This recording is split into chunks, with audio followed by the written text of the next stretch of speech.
also, if you've watched documentaries about the Nature Channel and stuff, you can see how nature is a very fucking harsh environment in reality, and there's all sorts of stuff that can be born from it, and yeah. We're susceptible to these, but it's because of our immune systems are so fucked, you know. Yeah. 6 hours of TV a day, that's the average American, you know. Back in the day, I don't know about now. This was statistic from 20 years ago. So I mean, now we've got fucking 5G and Wi-Fi and you name it. There's all sorts of shit that's going to make us, So agile. Yeah. So, for example, I mean, this is anecdotal, but as is every personal experience.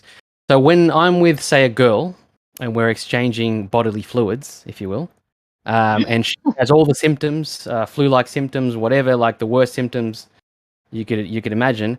Why is it that every time I haven't caught anything? Am I just immune to everything and anything, or am I lucky, or what's going on? Does anybody have an idea? Well, have you ever had any flus or pneumonias or anything like that? Yes, I have. See, what I think is that when you get them, your body builds immunity to them. Yeah. And so let's say there's 400 different types of flus. Well, you don't have to get every single one in order to be immune to every single one. You may be able to be, get 2 of them or 1 of them, however many you've had, and build immunity to all 400.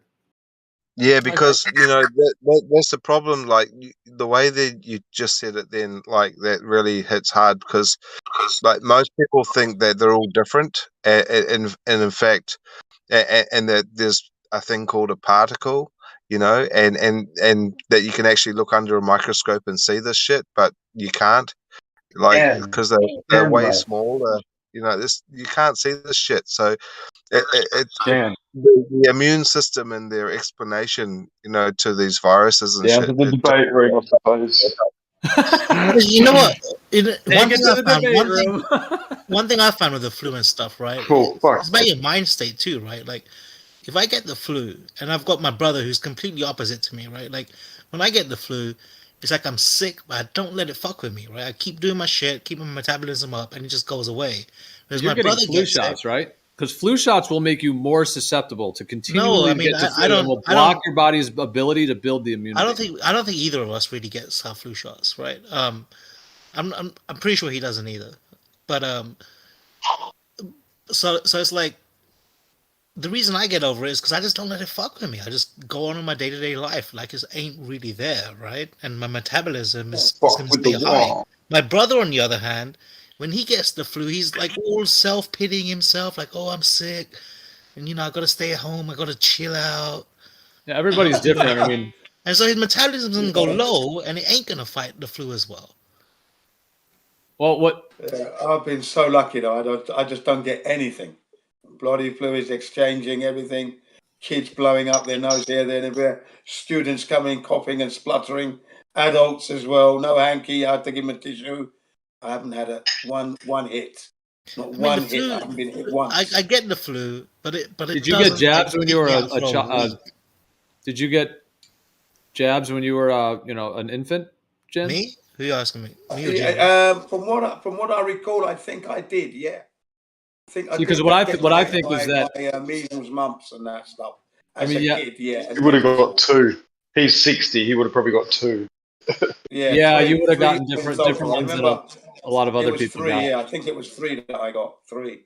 Yeah, but also depending on what country you were born, you might have gotten different ones than people of your same age as you that are in the US or.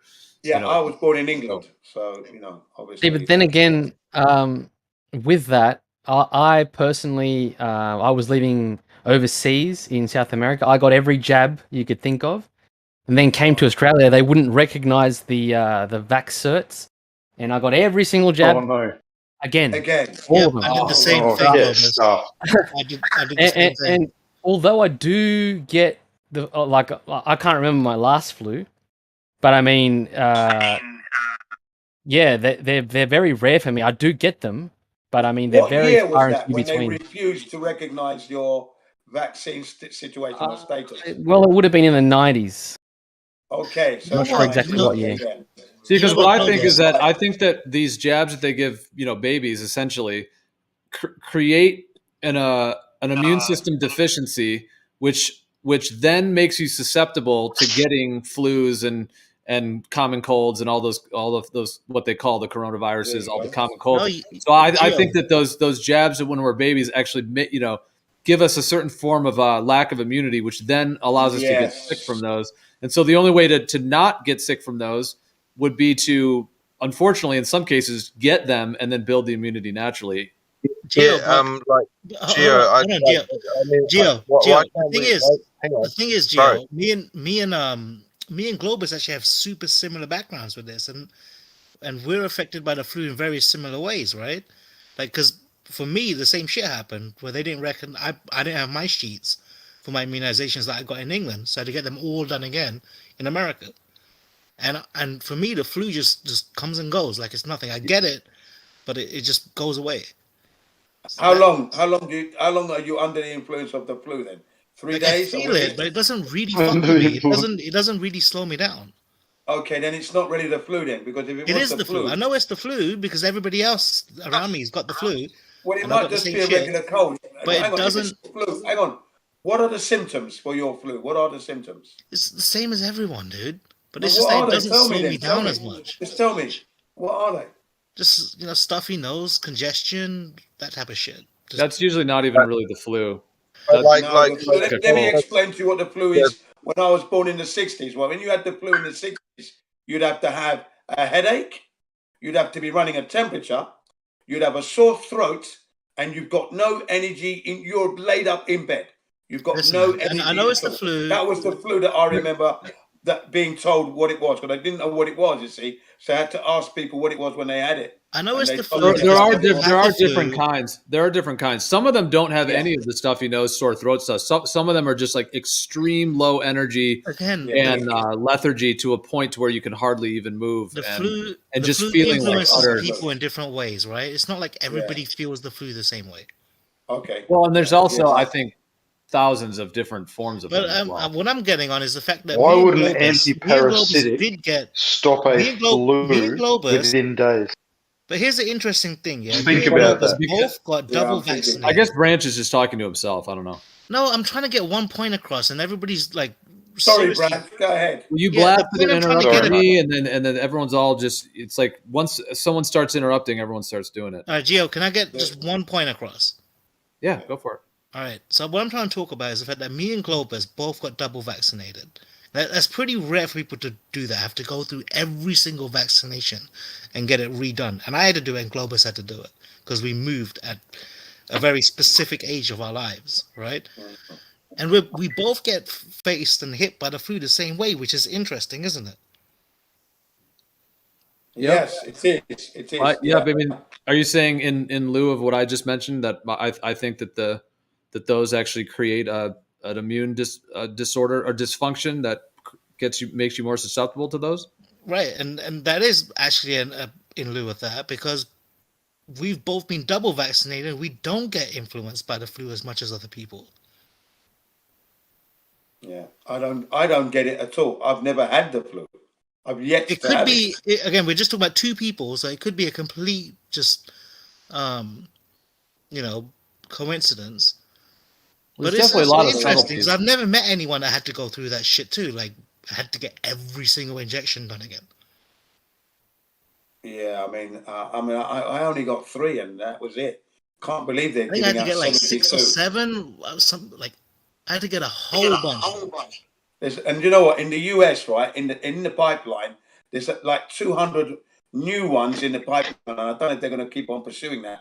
But that was according to Robert Kennedy Jr. in one of his interviews. He said that in the pipeline, the interview is with Valuetainment, and he said there's like 200 and also with another guy, so another podcast guy. He said there's like 240 new vaccines in the pipeline for the kids to take.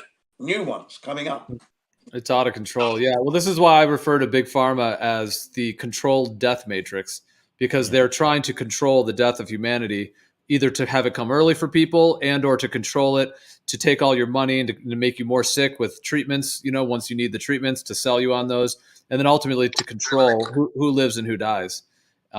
So it's very dark. Yeah. And then these jabs that they're giving ensure that, more so ensure that people will have illness and then need their treatment. So they're making us dependent on their corrupt system. Yeah, exactly that. That's why they brought it in 2019. They had that virus come along and then locked down on everyone. And now let's get them all injected up, because they have to keep us invested in the idea that you attain good health through a needle. That's what they're trying to do here. And it's a business that's fighting for its existence, because the last 15 years has seen anti-vaccine increase year on year. Women and mums and dads are questioning, why are you giving my son, my daughter, my baby this hepatitis B? That was the main one they were asking. Why you? And it woke them up to that, and then autism as well on that as well. So they had to do something. They had to do something, because they were going to lose money. Very flat Earth and that flat Earth and that. Globus, have you ever had any major illness, Globus? No. Yeah, not at all. Yeah, I think it'd be interesting to find other people that have had to get every single shot done again. Yeah, but there's so much complexity, because are people even getting the same shots? Like, even though it could be called the MMR or whatever these things, what is actually in them? So that's a whole nother question, because they could be doing various kinds of epigenetics. But what was the word? What's the where they control with genetics? What is that word? Oh, eugenics, no? Yeah, eugenics. Like, they could be doing various different eugenics where they're actually giving different, actual materials in the actual jab, in the liquid, as it were. Even though it could still be called the MMR from XYZ company, there could be different things in those. And then they could be giving, people in America, people in Europe, people of different age groups, people of different socioeconomic statuses. They could actually be giving different ones. And so I agree. we all even get the same stuff. Last year I got a telegram with with a video that was saying exactly what you were saying, Gio, where some of these vaccines were earmarked for Africa. It said not for Europe. It clearly said it, not for Europe, written on the box. Yeah. Africa Look, only. One thing I can confirm, and although it's largely correlative, when my diet was mostly, you could say, processed foods and just overall, what I consider to be a bad diet. Yeah. I was more susceptible to colds and flus. Now, ever since I've changed that and gone for what I think, like I said, I'm not going to push this on anyone, but I think your diet for yourself.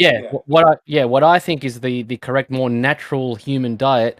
Ever since then, I seem to steer clear of colds. If I do get a cold, honestly, it lasts me maybe 2 days at most. I'll have a slightly scratchy throat and a slightly runny throat, and by day 3, I'm back to normal.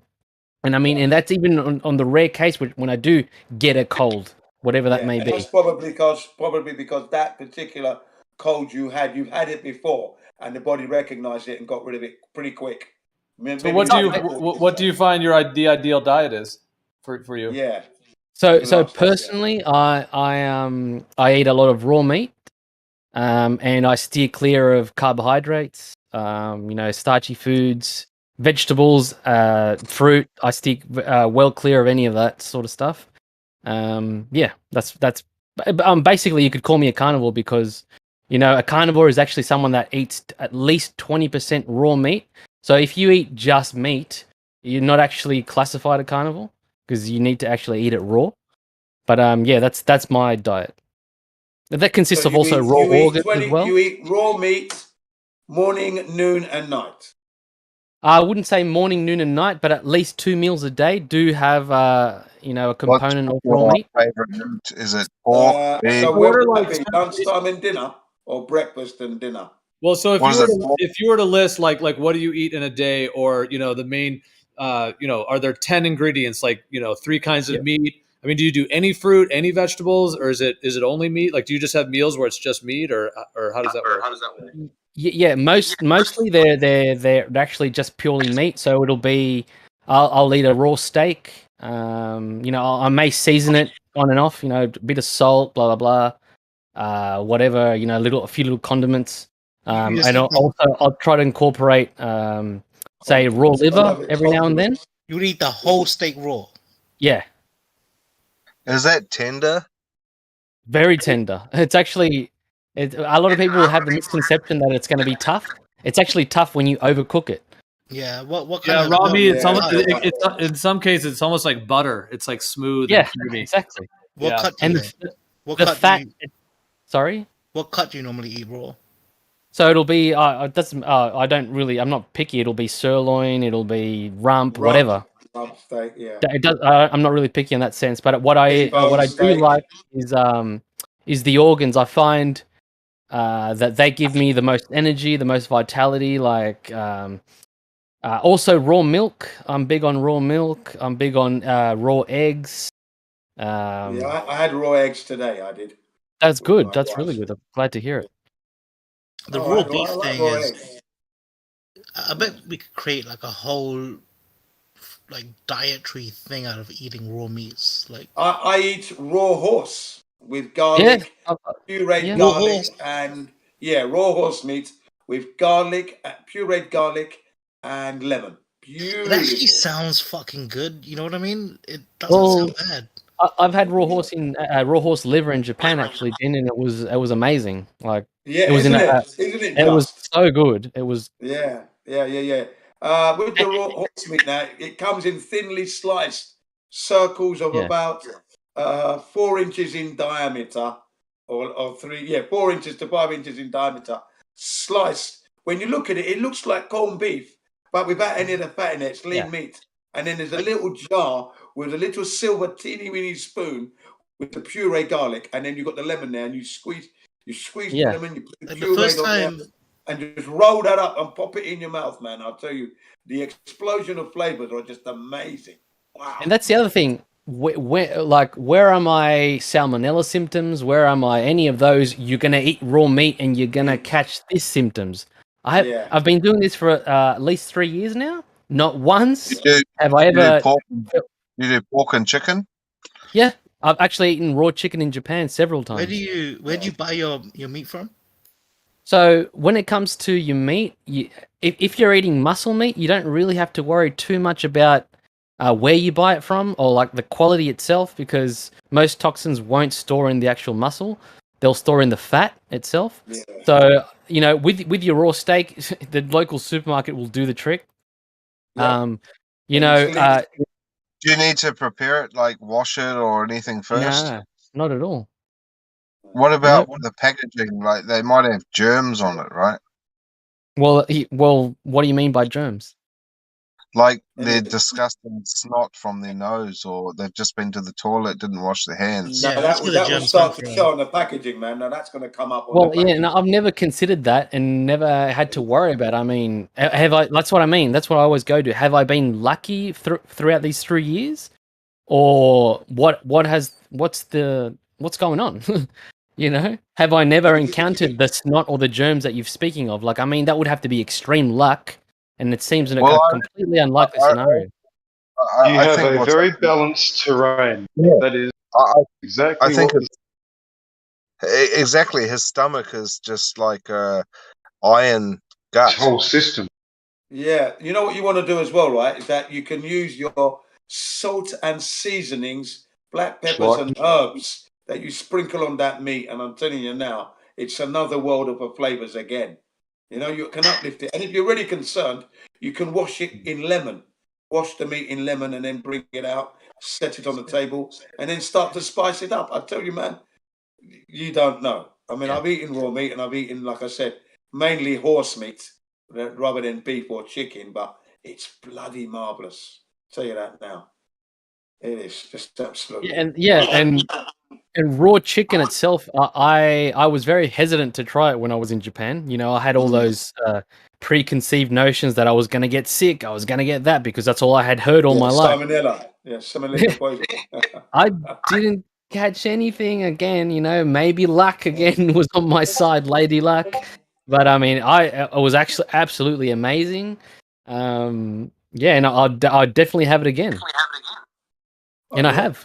Yeah. No problem. Yeah. Yeah, well, as a chef, like I've been dealing with all sorts of meat, and I've seen people get sick, and I can relate that directly to the meat, not being clean.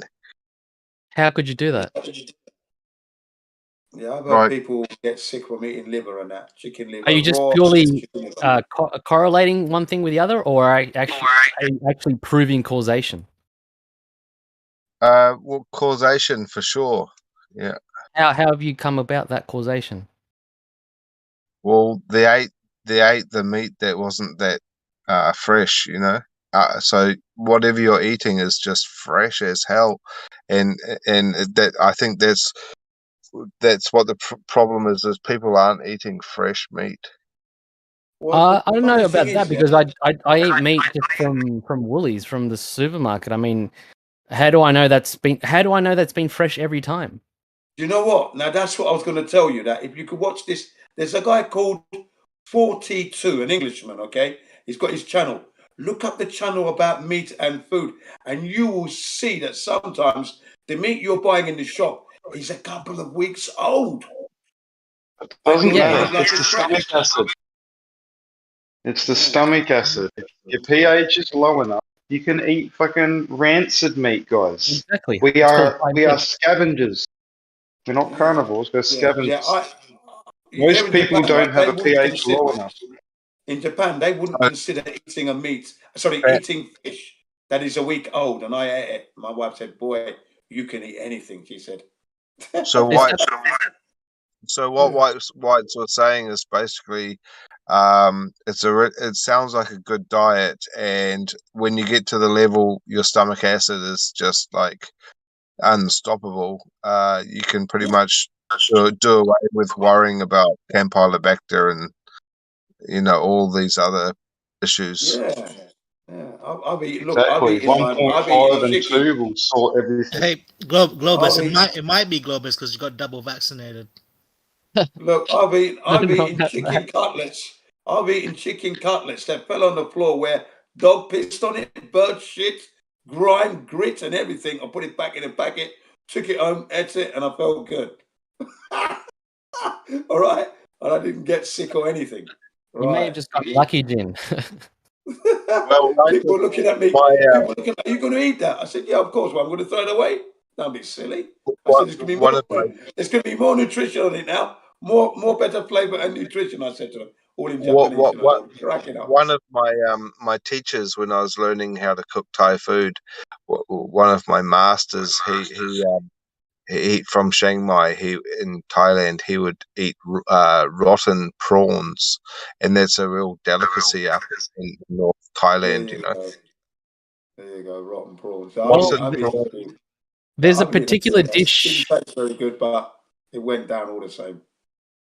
There's a particular dish that's a delicacy in somewhere in Scandinavia. I don't remember which exact country. It's a rotten shark. So the shark is actually caught. It's left outside for weeks, and only after it's fermented is it served up. I mean, are these people doing it to get sick? It's like cheeses as well. When the mold on moldy cheese, that's all part of good nutrition apparently. Well, when I was living in Taiwan, I used to go to the university every week. They have like a night market, and they would sell a thing called chodofu, which is like a square of tofu, and that had like a meat sauce on it, and that was as rotten as hell. It smelled like I don't know, like a cross between toe jam and durian. Wow. Yeah, inside of a camel's stomach. But once you start eating it, it's like you just really don't want to let it go. Yeah. Well, look, cats and dogs will instinctively, go after roadkill or things they find that are dead.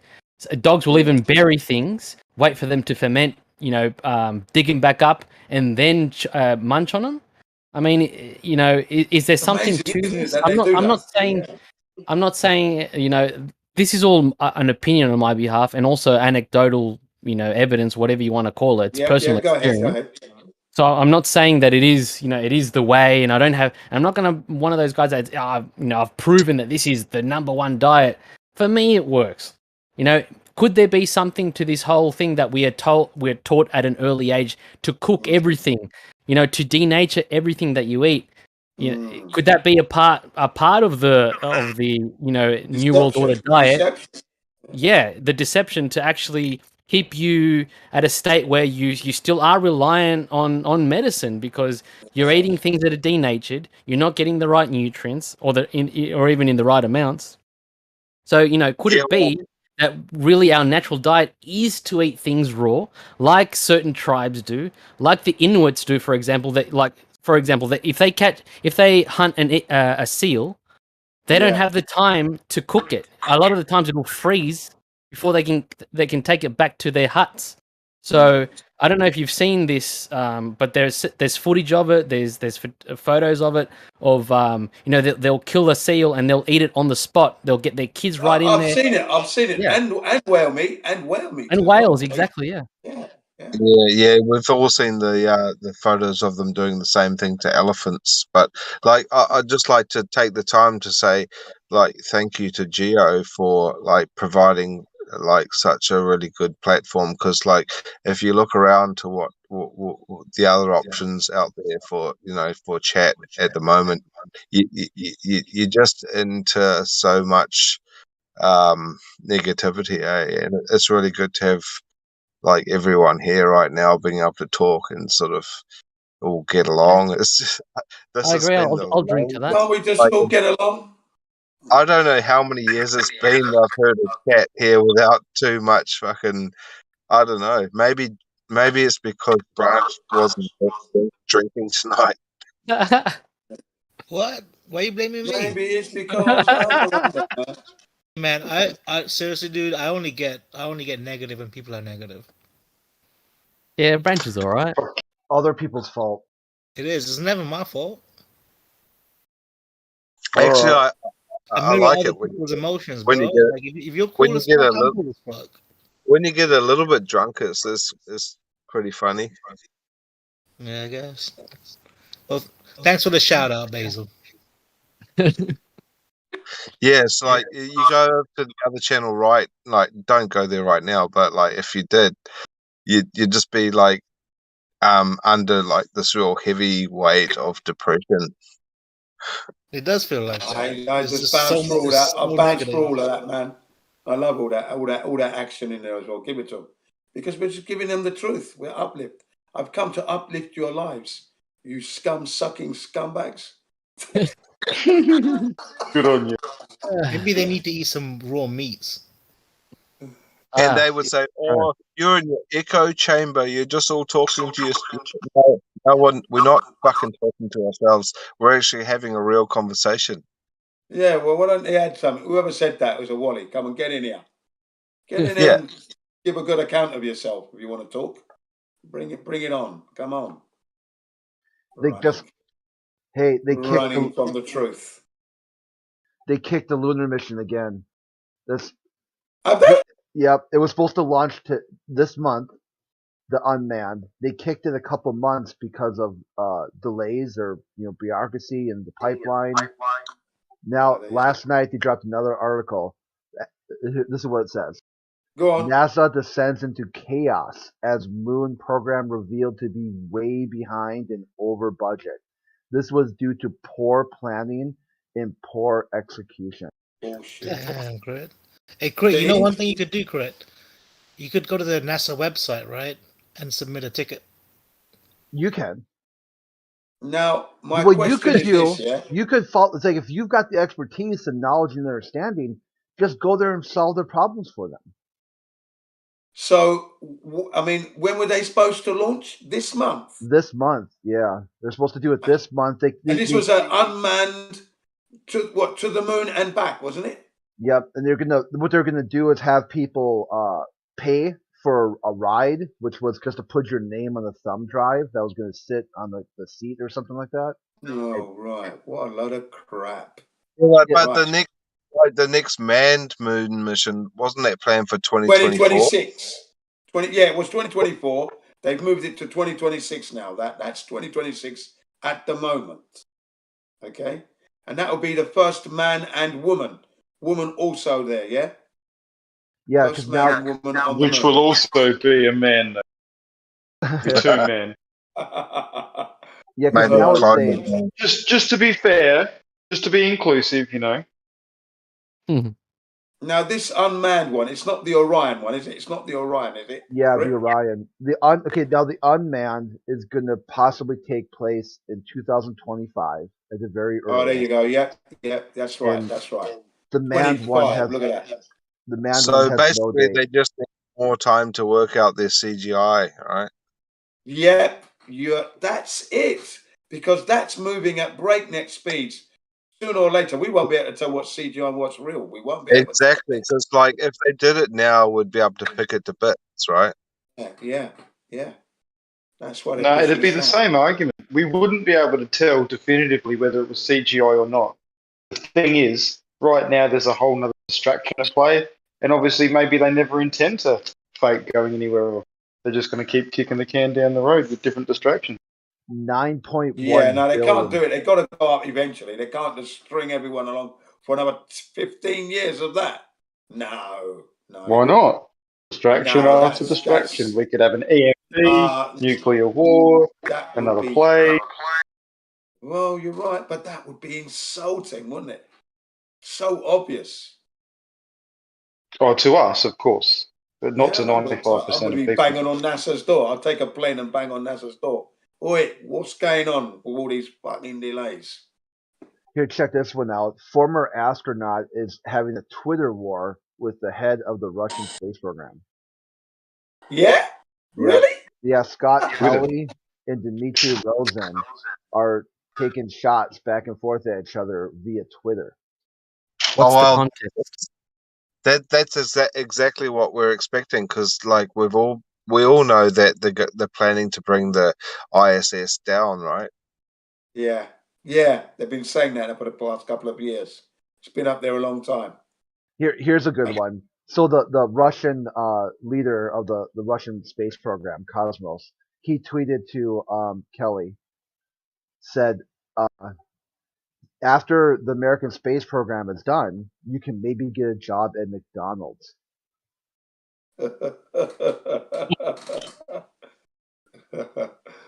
It's not easy working at McDonald's, man. Yeah, but isn't he like some sort of the Scott Kelly? Didn't he become like a representative or something like that? That's right, because they advertised McDonald's up there, didn't they? You know, the only hamburger to go to space or whatever silly that was. The baller burger. Yes. Oh, here's another one. He said that he should probably be taking care of his wife who got shot. Do you remember like Gabby Gifford? Yeah, I remember Gabby Gifford. Yeah, generalism took her to pieces. She was lying about her disability. He said. Oh, and there's a recent one that generalism loaded up, courtesy of a guy called Rudy. Okay, a video showing us the difference between faking the space trip back in the day 1960s and then 2015. Okay, and the way he's slagging off the people watching the screen. He goes, "Look at this cunt here. Look at this cunt. He doesn't know what he's looking at. He's blind, and he's the head. He's the head of the scientists of know nothings." Correct that. Because you want to fucking rocket. Hey, you jerk off. What's your name that you eat raw meat? Check out that baller burger, bro. Would you eat that? Is it raw meat? Check it out in the live stream chat. I've seen it. Would you eat it? Doesn't look like there's much raw meat. There's a shitload of carbs, possibly a shitload of sugar as well with that sauce. I'm not really interested, no. Yeah, you got it sus, man. Mean only. That's it. Also, So the you're seed one, nah. you talk about your health and stuff and your diet, but are you a flat earther or what? What are you? What do you think? I think that you are a ball earth denier. Yeah, You'd be correct. And you're open-minded to like any possibility except for it being a fucking spinning ass ball. That'd be 100% correct. or a concave Earth, for that matter. It can't be concave. Come on, reverse flow. I'm not open to that. That's for sure. Yeah, neither am I. I'm not open to any curvature whatsoever, whether it be convex or concave. Put it that way. Yep, that's it. That's the one. Well, I mean, you don't mind your wives, of course. That's the only curvature I'm into. Yeah, 100%. Yeah. Oh, does your wife eat raw meat with you then? Yeah. Yeah. Do you have any children? Yes. Oh, do they eat raw meat as well? Well, they eat raw fish, sushi. Yeah. Yeah, that's my children Sashimi? also. My children do everything. They eat everything. They love it. Can't get where, enough. Monsters. what country do you live in? Australia.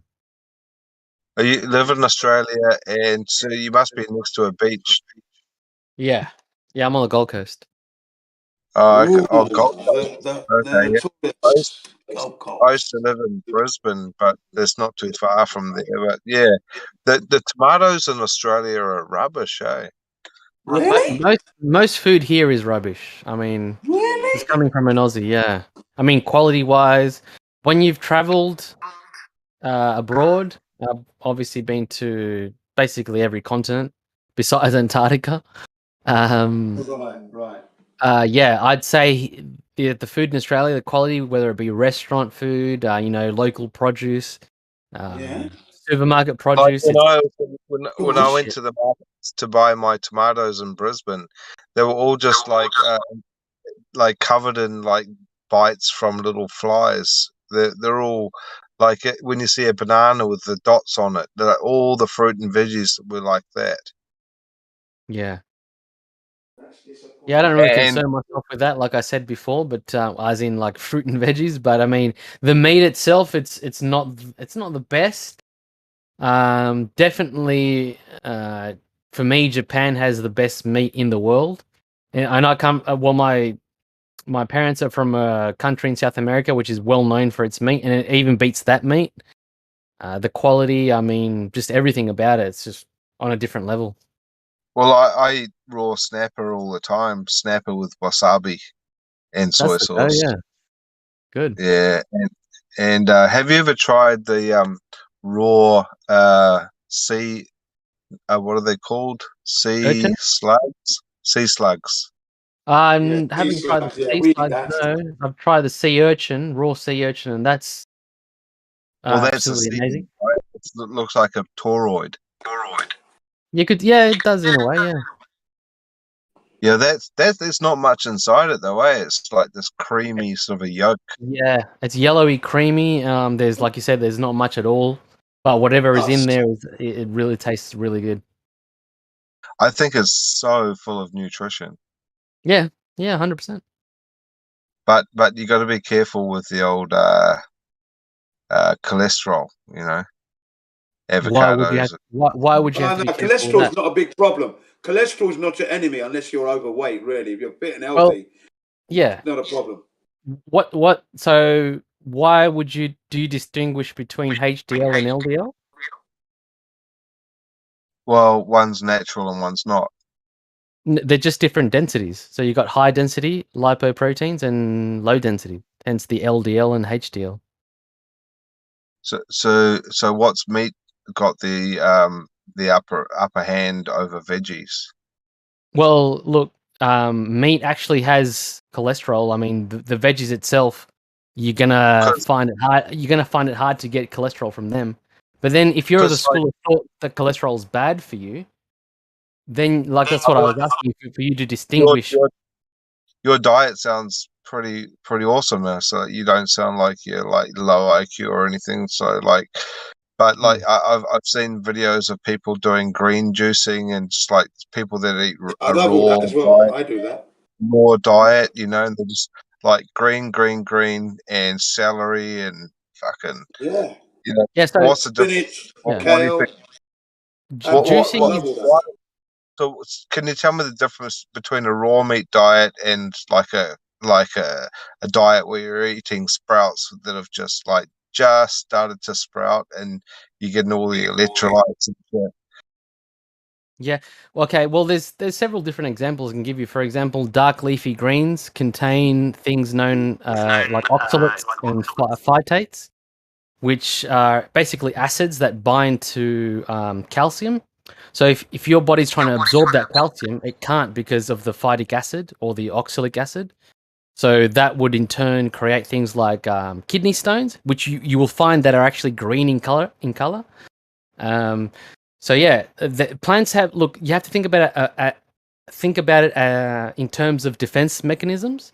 Plants really can't run away from you. They can't, you swipe at you. They can't do anything besides actually harm the person that's ingesting them or the animal. So that's how they defend themselves. There's also things known as lectins, which are like microscopic spurs that cause things like leaky gut. They pierce your gut, so it's sort of in a way trying to tell the eater, don't fucking eat me because I'm gonna cause this for you. Because I can't fight you physically, so I'm gonna when you So ingest me or my this is babies, this is so yeah, interesting. So foreign to me. It's like because I always been taught that like if you just eat vegetables like enough of them, you'll have so much energy and shit. It's like I don't know how like when's the last time you had a salad? ooh, I can't remember that. Globus, there are some plants though, right? Like I stinging eat it all the time, nettles, man. poison ivy, I get a lot of stuff energy like from that. it. Stinging nettles, poison ivy. I don't know, just other shit like that, which they defend a slightly different way, right? That's right. Yeah, yeah. Different plants have different defense mechanisms, but like I said, every organism on this earth has a defense mechanism. So to think that you're going to eat something and it's, and if it can't defend itself, by actually, physically, although it's still physical, by ingesting it. But what I mean is, they can't bite you, they can't swipe Yeah. at you. They're going to defend themselves in a certain way, and a Well, lot some of of it them is actually want to be eaten, right? Like there's like berries and shit. They want seeds. people to eat the berry. They want birds to eat the berries so they can They poop want out the seeds. birds to eat. Yeah, they want birds to eat them, but do they want everything to eat them so they get Right, wiped right. out? They defend You against know, the caterpillars, but they they defend against certain organisms, but not everything, because otherwise, they'll get wiped out if they can't defend. If they want everyone to eat them, I mean, there goes their species.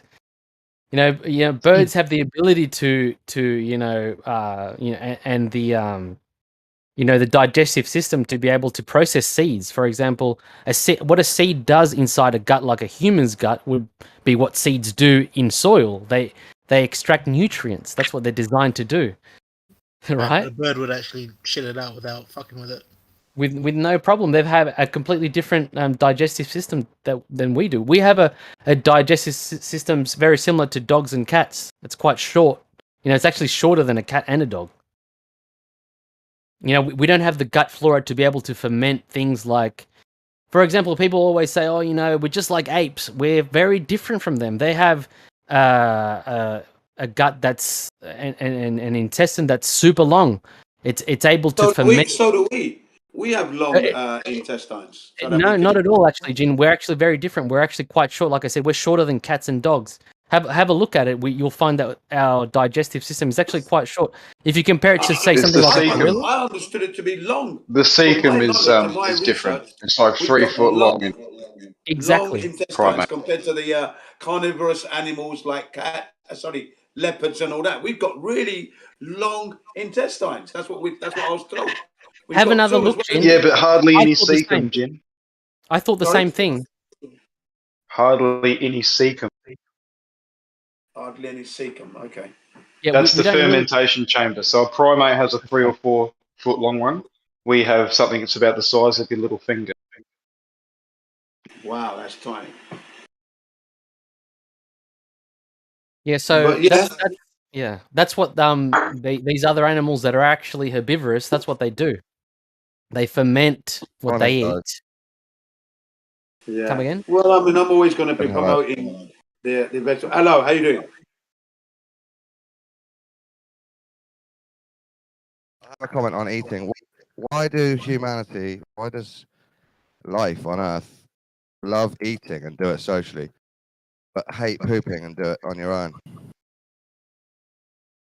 Oh, I do it on my own Because as well. I don't mind. the social eating causes horrible pooping.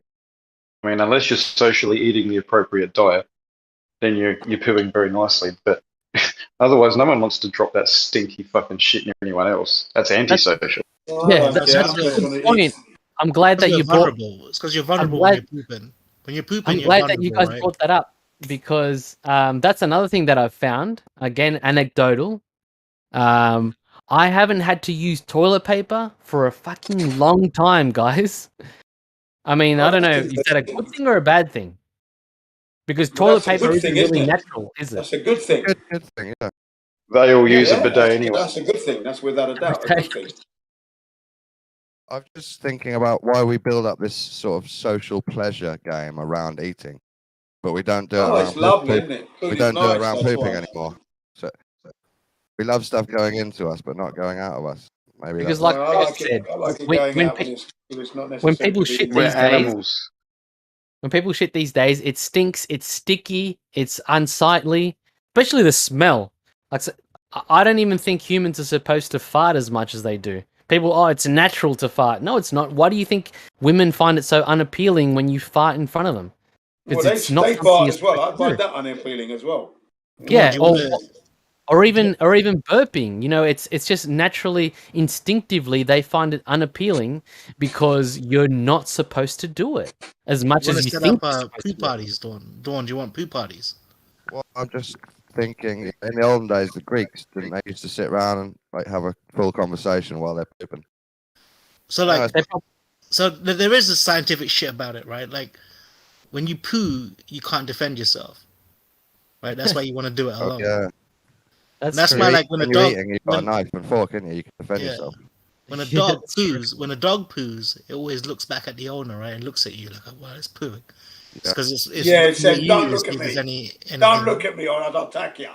Don't attack me now." Well, no, it's looking at you because that's its Well, it's defense. vulnerable. It's Right. vulnerable. It's vulnerable. So, I didn't want to change the subject to poo. Maybe my point was more I like talking about poo. eating is combined with social stuff with humans. Maybe that's the point. No, it was a good point, Dawn, and it's something that I didn't bring up, but it's true. Like pooping is, it's considered what it is because of what we eat these days. Like I said, I haven't had to use toilet paper in so long. Especially in these times where toilet paper is in demand. Again, we're animals, right? So ancestrally, having a crap that stinks and like is messy is not advantageous to your survival.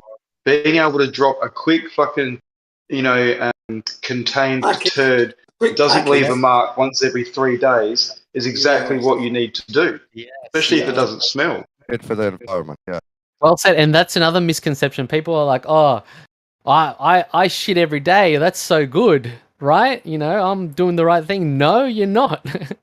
It's like anything. If anything's being overused, for example, like your digestive system, your heart, like people think, "Oh, it's great if my heart rate's high all the time, and I'm reaching a target heart rate set by who?" You're overusing something. You're It's just I always use the analogy of a car engine. If you're revving the shit out of your car all the time, do you think that's beneficial for the engine or it's detrimental? Most definitely not. Most definitely. It's definitely not. Exactly. You're gonna blow shit up. That's what happens when you overuse the anything. engine stressing out, wasting fuel, overheating the engine. All your seals are gonna blow. That's right. Yeah, people don't understand all that. I mean, it's not. That's what There's a baller to jump in and tell us it's all bullshit. Yeah. Where is eggshells? Where is he was there earlier on. He was there earlier. To be the contrarian, surely he has contrary views to all of this. Yeah, he was there earlier on, and I just slagged him off because he's. I didn't like his blasé attitude towards the 9/11 how it couldn't have come down in fire, the buildings, and his blasé attitude to the people who have died. You know, he doesn't give a shit. He almost blurted it out that he couldn't give a shit. And you know, I was listening to every word he said, and he almost blurted out that he didn't give a shit. And I had to say to him, if you saw the people's faces, if you look at their faces when they're telling you about their loss and no one's been held accountable, you want to know the truth. And then if you do the research, you're going to know the truth. Because he kept saying, I'm not an expert. Well, become a fucking expert then. Do the damn research, will you? Fucking hell. You're not going to become an expert by not looking. Fucking idiot. You know, he really pissed me off. So Hey, he could always buy a six. Just a fuck. Yeah, exactly. Yeah. Sexton that he doesn't know how to fucking use the cunt. Sexton. That's what I mean. He just drove me mad today, so I just let him have it full, both barrels and the butt to make sure. I'm a bastard like that. I can be a bastard like that as well, man. Fuck that shit. Get out of here, man. I don't like people like that around me. When you're telling them the truth, the evidence is there. They found he says finding residue of thermite and thermate and nanothermite doesn't prove anything, right? Because he thinks it's in small amounts. I said, look, there's 90 tons of dust that they found it in. You know, when you look around, it's more than evidence, mate. Come on, get along the visuals. Yeah. 3-4. See that's the exact kind of argument, Gio, I was mentioning. You just don't allow in the debates channel. Like, no, I'm sorry, these chemicals, these chemicals shouldn't be found fucking anywhere, let alone at a fucking site like that. Yeah, and yet he's contesting out. Yeah, that's what I mean. That kind of blasé attitude got me nuts. I just said, no, fuck this. So I let him have both balls and the butt, mate. So he was here. He was here debating, but I just didn't. How did they find the passports, man? Yeah, exactly. And then you had biodual trying to offer up crashes where passports have been found unseen. I thought, what a like everything exploded and destroyed, but the passports got found. Yeah, he's talking about books, Bible-sized books found in fires. I just looked at him. I just said, "Oh, look, you know, not a conspiracy, guys. Lower than a belly of a snake, and you want to come in and tell us this shit? Come on." Did anyone see the Fukushima, like the you know, the tsunami? And like I watched it live. I watched it live, and there were these like entities, or I don't know what they were. They were like following the waves. Does anyone recall that at all? Because like that was what really. Well, there was something that was really freaking me out because I didn't know what these things were. I remember a ship being deposited on top of a bloody building, a whole ship, and then the water receded and the ship was left on top of the building. I thought, fuck. What do you mean by entities? Elaborate. There were these kind of like plasma balls that were like following the tsunami wave as it came into Fukushima. Yeah, I don't remember. Okay, I've never saw any of that. No. I'll see if I can find a video. I watched it live and I was like, what the fuck are these things like following the waves? Like this plasma Was that ball. from like helicopter? Sorry? Was that from like helicopter footage? Like live helicopter? Yeah, from live helicopter footage, yep.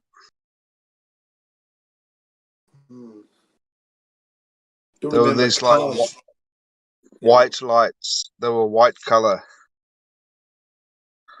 No, I don't remember that. I remember seeing the cars upside down, being pushed along, and then they kind of like toppled over. That was interesting. Were you there at the time, Jim? Yeah. Yeah, right. Yeah, I was right there, mate. Look, I was calming people down at the laundrette. I just parked my ass on the seat, and suddenly it started. I just put the money in the machine, and I just sat down. What do you think, Jen, about everybody having these Geiger counters and they're going around making sure all their food was safe? And well, like, I mean, I'm glad they did that. I mean, you can't be too cautious. They had to do that because they think that. Remember, they've been nuked twice, So they had the radiation problem, you know what I mean? And you can't trust nuclear plants anyway. Who knows? So yeah, my student had one. My student had one. She said she went into Torrisen, the supermarket, and she checked, and it was all okay. So well done, thanks, because I was wondering, even myself. But she had the Geiger counter. Her dad got it. There's nothing true about ionizing radiation, guys. I hope you know that. I don't know. There's so many experts, and there's a British guy. This one's got a moustache, and he has a berry. Been around a long time, and he's quite an authority on this thing.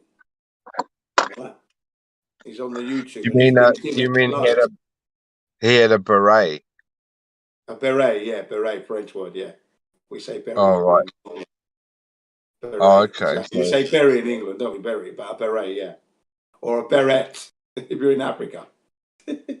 Okay. But yes, he used to wear a beret. And he still wears a beret, by the way. But he's an authority on this stuff. And he was here in Japan, living here in Japan for a long while. And he was talking about it and said, no. Yeah, but what did he say? Did he say that nuclear weapons aren't real or what? High levels. I think the government's been lying about the levels of radiation coming out of the plant, is what he said. Okay, the levels of, but not the fact that radiation's not real. Well, he just said the levels of the radiation. He didn't say it was not real. Right, okay. Hey, Jin, have you ever come across fake products in Japan? Like, because I came across a lot of fake shit when I was in China, like fake copy ass beer, like Qingdao beer that would like make lots of fake shit, and you just get sick from it, or like fake chicken's eggs. And it looks in Japan. I mean, the only thing that was fake was stuff from China. Fake Ferrero Rocher, for example. I didn't buy any, but that was fake. Also, contaminated meat from America. Jacobs, like you know the Jacobs. You know the BCGs or BSC. BSC. In China, they recycle the usable chopsticks. They're made of bamboo, right? And they put some chemical in them, and they make them soft and add chili oil, and they pass it off as bamboo shoots when it's actually just softened, used bamboo chopsticks. Yeah, no, you don't get that. That's not in Japan. Yeah. Not in Japan. You know why? Because their customer service, hello. I'd have to say, is one of the best in the world, if not the best in the world. Okay. Yeah, So you can't conflate both cultures. They're very different. Definitely, the Japanese are nothing like the Chinese. If anything, they don't really like the Chinese. They don't even like their tourism. That's right. They don't even like the Koreans either. They're very high standard when it comes to customer service. They only want to give you the best. The best is what they want to give the customer, that best experience. Because they know if they make one mistake, it's going to be bad for their business and they could die. So, no, they don't do that sort of stuff. But they've imported goods, and it's been foreigners that have done that rather than the Japanese doing it to the customer. You know what? British Airways. Guess what British Airways did? They were selling fake Rolexes and fake Cartiers on the plane. British Airways to the Japanese. Hey guys, check this out. Ro, Orion on Eggshells, was over at the asylum. I told him that, hey, he's getting smack talked right now and should come over and defend himself. He said it's bullshit. No, everyone over there knows he wins debates. He wrecks the whole room. You know, I'm like, wow. What? Okay, dude. Sure, if that's what you think. He said it's complete bullshit. I'm making the whole story up. No one even mentioned his name. I go, you can go back and listen to the live stream. We didn't really smack talk him. Is that his new home over there now, the asylum? Yeah, they made him some sort of moderator light. Hey, mate, how you going? Good, yourself? Oh, what a rude, lying little git. You see, he's a liar. Sorry to interrupt. Sorry to interrupt. Yeah, they skedaddled. Their main thing, like I've said before, is environmental conditioning. They want power. They want power over people. They've got none in real life. So they proxy it by being able to mute people or like turn people down and these type of stuff, because it gives them the sense that they're in control of something. Yeah. No, There they is a are way these around it, though. narcissists. There is one way you can get around it. It's just don't go there. No, I'm going to go there. Let them mute me. But as soon as I'm unmuted, I'll let them have the noise. Do you know what I mean? That's what Rig does. That's what Rig does in Gem Panda's room. Yeah. Just fuck around, Rig. Give the Is Rick? fucking Is Rick? noise. Yeah, he's here, isn't he? Split. Yeah. Going on, Rigo? I gotta say, Come on, you cunt. Yeah, that's it. Come on, you can't get it. There he is. The enemy's here I bet- spying. Chainsaw. Gathering I intel. Gathering intel. think bud. There you go, Bob. I think your Port Royal cigarettes are going to be going up with the price of oil soon. No, Nah. what isn't going up, Carlos? What Yeah. isn't going up is the Exactly. question. Yeah. I Bitcoin. couldn't believe it today. I went to buy half a cauliflower, and it was the smallest fucking cauliflower, and it was only half a cauliflower, $7.99. Yeah, Oh, that's fucking criminal, that is.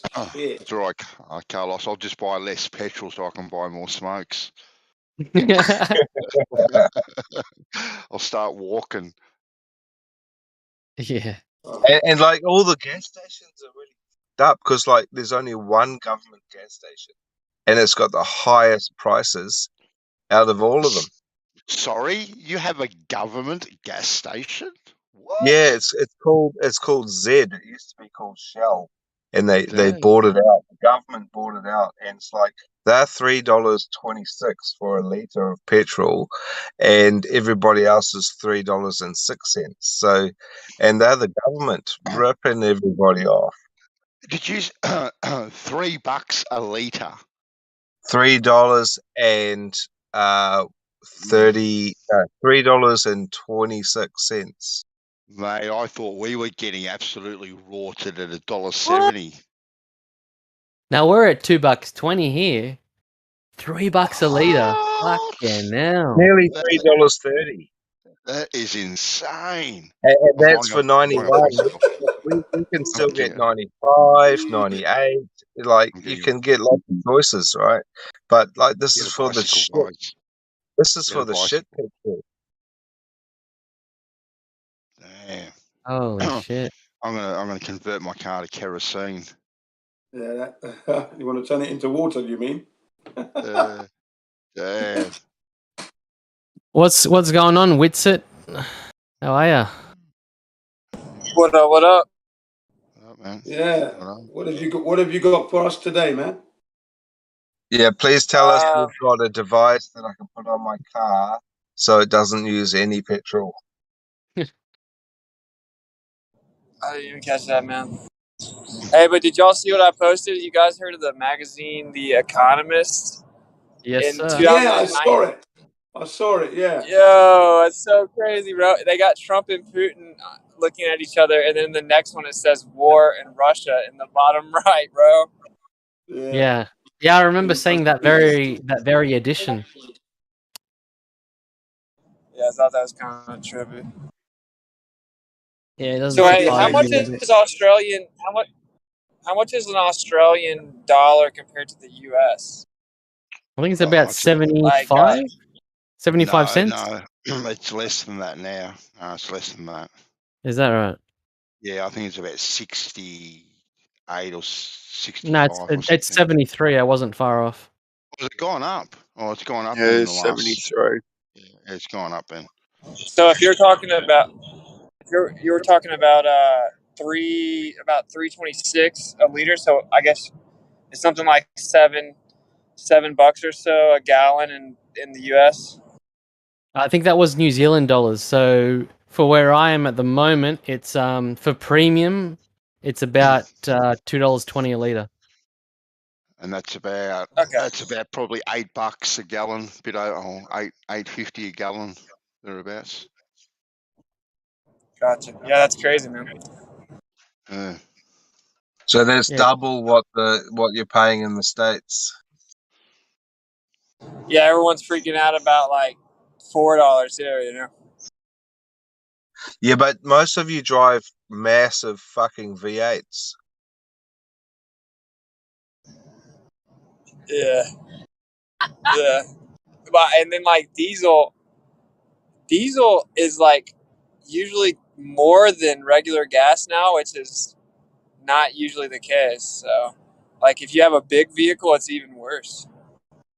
Yeah, like we have to make a family decision. Should we buy a 1.5 liter or a 1.8? You know, because like, that's going to make a difference.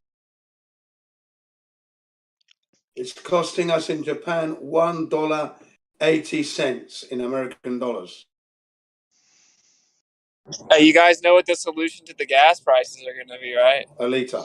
Electric vehicles that the government incentivizes you buying. That's right. No, well, what you can do They're just going to cut nowadays, them off. it's even cheaper nowadays. What's it? All you do is you take out your petrol engine and swap it with an electric one, and it costs you about $6,000 or something like that. That's cool, man. I actually I heard Owen Benjamin talking about there's something you can do to a traditional gasoline motor that will actually make it get somewhere like, what do you say, 100 miles to the gallon? Yes. Yeah, like 100 miles to the gallon. It costs $20 to do it. Really crazy. And then with the electric car, as long as you had a way to charge it yourself, you know, like as long as you weren't dependent on like Tesla stations or even your electric grid, you know, like that's the only way. If you could charge it yourself, that would be awesome because then you can get around. If stuff shuts down, you can still get around, you know. Yeah, because like one of those old British Land Rovers that suck gas, they do 12 liters to the 12 liters to 100 miles. Really? Oh, that's not good. Yeah, so if you're saying you can do how many to 100 miles? 100 miles a gallon. A gallon, and a gallon is 5 liters, Like right? 3.75 liters. Yeah, Something like British that. Yeah, you get more with a British gallon. The American really gallon crazy gas mileage. I think our Jeep gets like 18, maybe. It's terrible, but like maybe 16. So like 100 of the gallon would be insane, bro. Like, supposedly this guy like knows how to do it, but he was even on Crow 777. He just can't come out and actually try to produce it, you know. Is it something you just attach to your like carburetor? You probably take I'm the not sure the carburetor out. details. I'm not You sure the probably get details. rid of the I'll look carburetor into completely. it, Put something else in its place. You know Who that? has a carburetor these days, Basil? Oh, I do. Well, I don't when have you a have a carburetor. I've got a fuel injector. Sorry, no 1969 car, carburetor these days. Fuel injection. yeah, like I don't like to have a car with a computer in it. Fuck, if it's built like after 88, it hasn't got a carburetor. That's what I was going to say. Yeah, it's like It's injected, especially here in But it's Australia. nice though, isn't it? It's nice to have a carburetor. Just to work on one. Yeah. On simple things like motorbikes and shit, they just make sense. But yeah, cars and so forth, no. Oh no, they're not bad. Not bad in cars as well. You know. All right, there's a little bit of lag, of course. Just a little bit. You know, but fuel injection is good because of the economy. You get the right amount going in, precisionally injected in. It'd be so good to get like a device you could just put in your petrol tank, and just get your children's like leftover school lunch and anything, and just shove it in there, and then you'll be all right for the next 100 k's. You know. Yeah. It's called your legs, mate. You put that food in your mouth, you go. Give him a piggyback. That's it. So you guys know about how like if there was an EMP, the only cars that would still work are cars made before like the 90s because of the computers they put in the vehicles. So like almost every vehicle has a computer that would be fried with the EMP now. So really all the people with the old vehicles are the only one that would be able to still drive. Yeah, because there's no computers in them. Yeah, that's right. Yeah, the ECU is susceptible to EMP. Yeah. I have doubts about the legitimacy of this EMP theory. Is that right? Yeah, I really don't know if it's true. It's like something coming from the sun or a nuclear weapon detonated 300 kilometers above wherever you are. It's like, have we ever got any evidence of this happening before? Yes, we do. No. Where? I think it happened Well, I think like EMP technology is real. 1910 or something around then. It was really early, but power lines blew up, all sorts of shit. There's reports of it. Yeah, but how do they Yeah, I think prove EMP that is was an real. EMP? Maybe it was something else. Well, yeah, I agree with the part where they're like, "Oh, someone's going to shoot a missile and it's going to blow up 300 kilometers above the Earth." That's all fake. But EMP technology is you can go to a hardware store and make a little EMP device for $30. But I do agree they use it as like a fear tactic, like nuclear bombs. You know, like they just scare you. They're just trying to scare you with it. It probably isn't nearly the threat that they say. Because the U.S. Yeah, government did a whole what entire I see is that it could be something more local, like not something that's so spread out that could affect such a massive area. It would have to be something more sort of targeted, like 2 square meters, or something about that size. Are you traveling somewhere currently, Wisfit? Wisfit. Yes, I'm going to get my teeth fixed. Ah, I see. Okay, you're going to the dentist. Ah. Did someone punch you in the face and say, "You fucking flat Earth cunt"? No, I had my tooth chipped when I was 11, and then I had it fixed, and I knocked it out with a bottle. Like taking a drink, I hit my tooth with a bottle like 5 years ago. So I'm just now getting it fixed. Wow, yeah, because it's expensive, eh? Sort of. Not. I mean, the reason I didn't do it was I wanted to prove to myself that I didn't care what people thought, and I thought I didn't. But then when I saw myself in the mirror, I was like, "Oh man, I look so bad." And so once I found out that I cared so much, I made myself not get my tooth fixed and walk around looking like a crackhead. You know? Took you But 5 now I'm years to getting look in the married, so I mirror. have to get my tooth fixed. Yeah, those tooth chip repairs, they're not very durable. I've had one, and it came off within like a couple of months, and it was only a Better off, little repair. Yeah, better off getting like a whole veneer, ain't you? Very good Like the whole adhesive. They tooth didn't, done. they didn't use a very good bond, then, if that was the case. yeah. Perhaps they didn't, but yeah, a veneer would be good. Although, like a veneer, sort of, if you only get I've got a chip on the top section. So if you get veneers, like you get like a massive overbite, unless you get the bottom done as well. Yeah. It's still a bit tricky even with veneers. But the thing about the veneers, from what I understand, is that at least they put a decent bond on, and then they use a decent heat application, so it don't come off. Yeah. Usually. Yeah, because it's got to overlap. Like that one lasted, dude, from 11.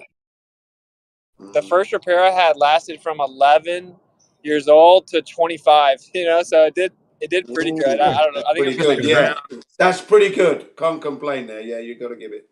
Maybe I just had a shitty dentist. Yeah, I was just going to say that. I just don't think that was too short. Yeah, he didn't do a good job. Whoever it was did a bad job there. That was ridiculous. With no point in going to him.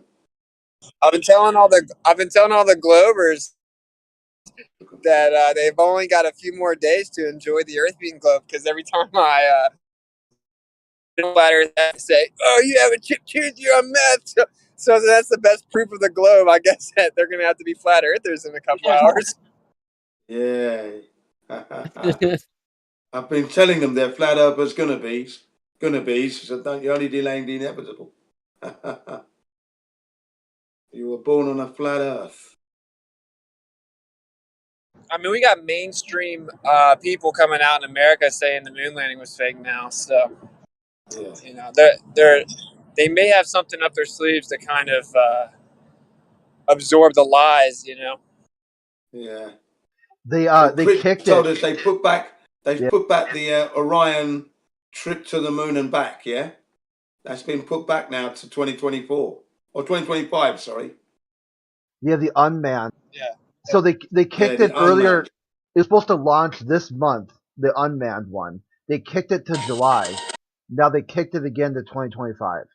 The headline reads, NASA descends into chaos as moon program revealed to be way behind and over budget.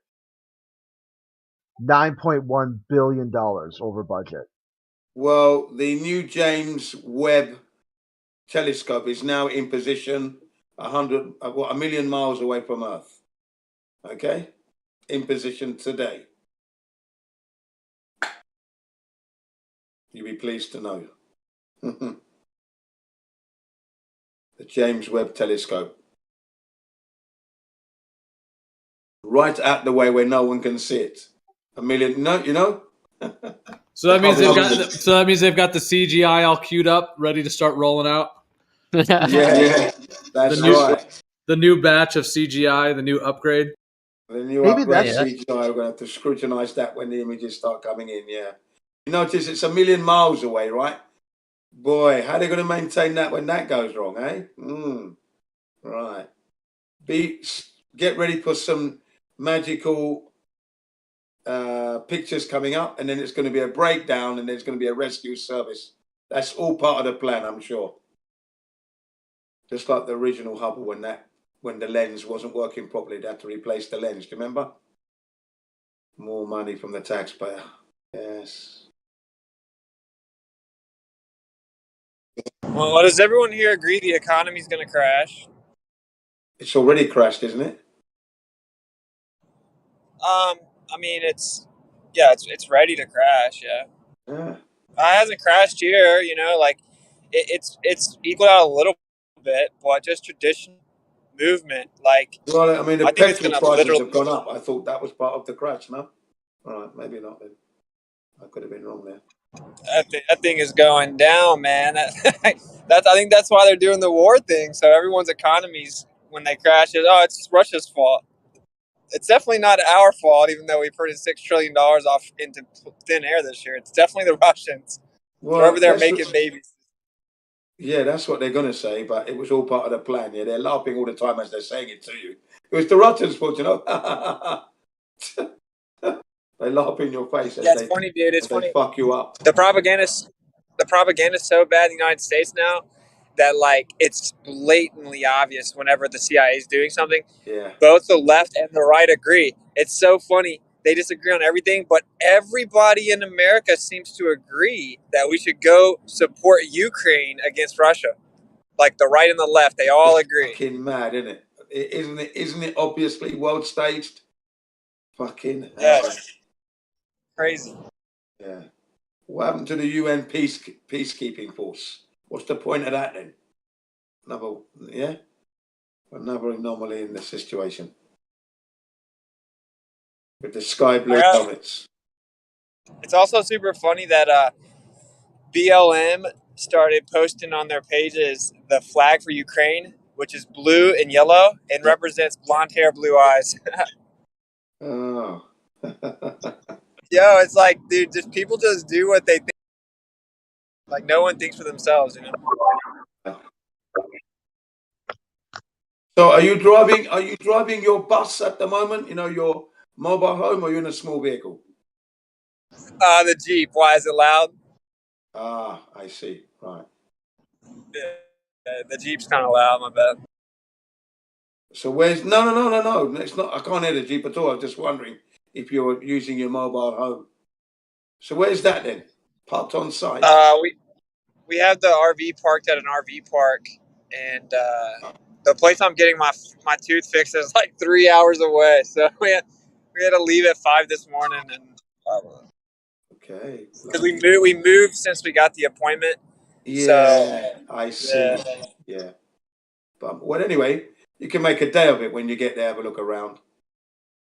Yeah, it's all good. I think Kai is down for the ride because she's been wanting me to get my tooth fixed this whole time. Yeah. She's pulling you by your ears. Can you fix these teeth, please? Yeah. The only reason I agreed is that we're getting married, bro. I was like, all right, I'll take one for the team since we're getting married. You know.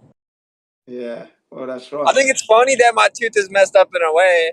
Like I think it's kind of funny. Like if I beat someone in a debate, they're like, "Oh, you have a chipped tooth." You know, like I think it's kind of funny, but Kai does not find it that funny.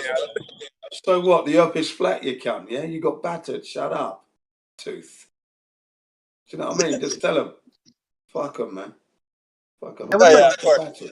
That was kind of funny too, because that M Stone guy, he's missing a bunch of teeth, and yet they don't say anything to him about it. So like their selective outrage over appearance is a real showcase about their tribalism. Yes, I'm proud of it. You should have said, "Yeah, I'm proud of that chip." Actually, thank you. Is it true Jeremy only has one eye? What, in the middle of his head? Cyclops. The No, all-seeing, all-knowing eye. he's actually only got one eye. Oh, I didn't know that. Just like Pete's got a prosthetic leg. Yeah, it's true. Oh, I didn't know that. Yeah, so that makes you think of him slightly different. Like I really feel he's, because sometimes you think, oh, what's he doing, and he tells, all this stuff about how he's trying to make money and shit. And now you can kind of see why. Yeah. Yeah, well, apparently I look like a woman, even though you can only see half my face. So, yeah. What's one eye or one leg got to do with anything, Carlos? I reckon. It doesn't. I was about to No, say well, that. in the scheme of things, it doesn't Hey, really. Globus, you do look like a chick in your profile, mate. Thanks. So. Thank you. Have you got shaved chest? Who? Me? Yeah. No. Well, you can't be a woman then. Yeah, that's what I thought. He's eating raw meat. He's going to be hairy like a gorilla if he's eating raw meat. That's right. Beast. I've got the hairiest legs you've ever seen. There you go. Wow, you guys are bigots. You guys are bigots. You think that women are women? That's true, yeah, a bunch of bigots, eh? Fucking Sheilas around here. I'm thinking about identifying as a spaceship, and you better accept it.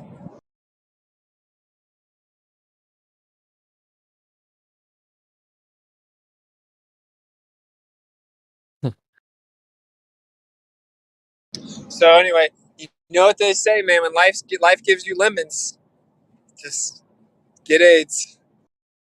That's it. I still like your spacity. Did you come up with that spacity theory? What's it?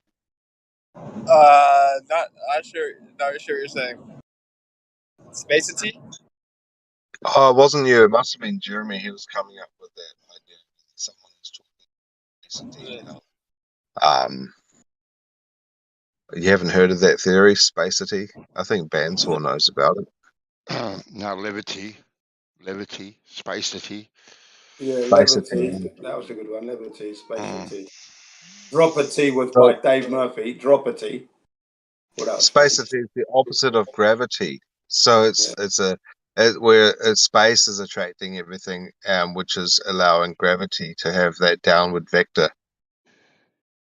I think everything is push related. So like we call it pull or whatever. Well, like nothing's being pulled to the earth. There's just like some energy that's pressing down. Well, tomato effects wise, But no, I've been just hyper focused on AIDS jokes lately. Like what do you call it? No one ever laughs at this one, but what do you call it whenever you obey everything the government says just to fit in? You call it drinking the Kool-Aids. Ah, drinking the Kool-Aids. Right. Okay. I think that's the move now, is just make AIDS jokes. But anyway. Where's the other guy in the car that's always driving? What's his name? He's not been around for a while. What's his name? Do you know what I mean? American, come on. I guess you guys understand I'm talking about the fact that if you took the jabba jabbas, you probably have AIDS. No, I get it. Yeah, the Kool-Aids. Yeah. So you think whatever they put in it is attacking the autoimmune system? Yeah. Yeah, can start, man. I wouldn't touch Yeah, it. I think everyone's immune system it's like so when your immune system, the analogy I used on my stream was it's like your immune system's getting in a fight with someone, but it's so weak that it doesn't know what to do and it just runs around and starts punching everyone. That's kind of what your immune system is. Yeah. Yeah. So it's like freaking out, so it doesn't really have time to isolate certain areas. It just has to like try to attack everything. Or it's like, oh, I know you need your liver, but I don't really have the ability to keep this going right now, so it's going down. And I think that's kind of what's going on. People's immune systems are just super, super weak, and now attacking. Yeah, man, they've been weakened from previous years of the vaccines that you received over the years. So fuck that shit. Honestly, wow. I could never work that out. Why the Americans have to have so many vaccines to live on the earth? When you look at the Europeans and the Africans, and we don't have that many. Another joke I want to say when I start going and doing activism again is, yeah, man, I think we need to contact the CDC and try to get some rapid AIDS tests. Yeah. Forget the PCR, man. We need some rapid AIDS tests. Yeah, looks like everyone's got AIDS coming up. The Kool-Aid, like you said. Yeah, that's a good one. That they all drank the Kool-Aids. Yeah, when life gives you lemons, man, just get AIDS. It's my favorite one. All right, anyway. That's all right. As long as you take your NZT, you'll be fine. Yeah. Right? That's it. It's Travis. I mean, that Where's has Travis no these adverse days? effects, right? Travis. Yeah, what's happened to Travis Oh, yeah. these days? What's happened to Travis these days? Travis. Come on, guys. Who's No Travis? news. I haven't heard his voice in ages. You know what I mean? Travis, where's he gone? I don't know who that is. You don't know who that is, Travis? No. He's usually driving in his car. Well, that narrows it down, Jen. There might be a Mandela effect. He's driving in his car. Travis. Is it Travis? He usually goes by the name I'm Your Copernicus. Oh, that dude. Man. Yeah, Oh. haven't heard from him. Right, yeah, he hasn't been around for a Oh, while. I think he lost mods and oh no, that's right. Jerry was saying that he's doing something. He's changed jobs or something along those lines. He'll be away for a bit. Ah, right, yeah. Now that you But the said fact that he lost his mod status also has affected his his ego. his ego. He can't return. Hey Jen, hey Jen, I'm doing some research at the moment in business. What do you ever buy anything from a vending machine ever? No, no, I don't buy anything from a vending machine. Nothing. Nothing. Oh, Nothing. quick question, Whitset, if you're still there. Yep. Are you still? I mean, I know for a while you were on the vegan diet. Are you still doing that? No. I'm so glad to hear that, man. Yeah, like I just tried it out. I mean, my take on veganism right now is like it's good to do it a few days to clean your system out. Like if your body needs to kind of reset, it's not really what you're eating. It's just that you're not really eating too much, so your body will kind of start to reset itself out. That's really where I'm at. I'm all about the meat though, bro. Oh, good, man. Yeah, it's not really sustainable, is it? No, I mean, I supposedly did it like the perfect way. I had like this veteran vegan show me, but not. Yeah, I wouldn't say so. I do think that some people should do it, though. I do think people should do it. for one, I don't think that I think everyone's individual, and different. But I think everyone should occasionally, at the least, reset their body, and veganism helps do that because it kind of unclogs your body for a little bit. So I think it has a benefit. But yeah, I like meat too. So. And as for it not being sustainable, I beg to differ on that one because you've got Olympic world champions out there, not to mention hundreds and thousands of others who are out there enjoying a life of being a vegan. So it is sustainable. Do not use those words. That is a lie. Let's not do this. To each their own, man. To each their own. I personally don't. I don't eat pork or anything anymore. I try to eat just really clean meat. I think the reason Debate channel, Jin. people get so sick from the stuff because they're eating like processed dairy products and they're eating like genetically modified really bad meat, and so I do think that being vegan is better than eating Burger King. You know what I'm saying? Like although some people go there and eat the Impossible Burger, so I think it's much more about what you're eating, like the quality of it. Yeah. I tend to think it's more about the nutrients that you're ingesting, the ones that you're not, the ones that that are actually necessary to have a to actually have health. I think that's what it's about personally, and I wouldn't. And again, this is personal opinion. I wouldn't say that we're all different.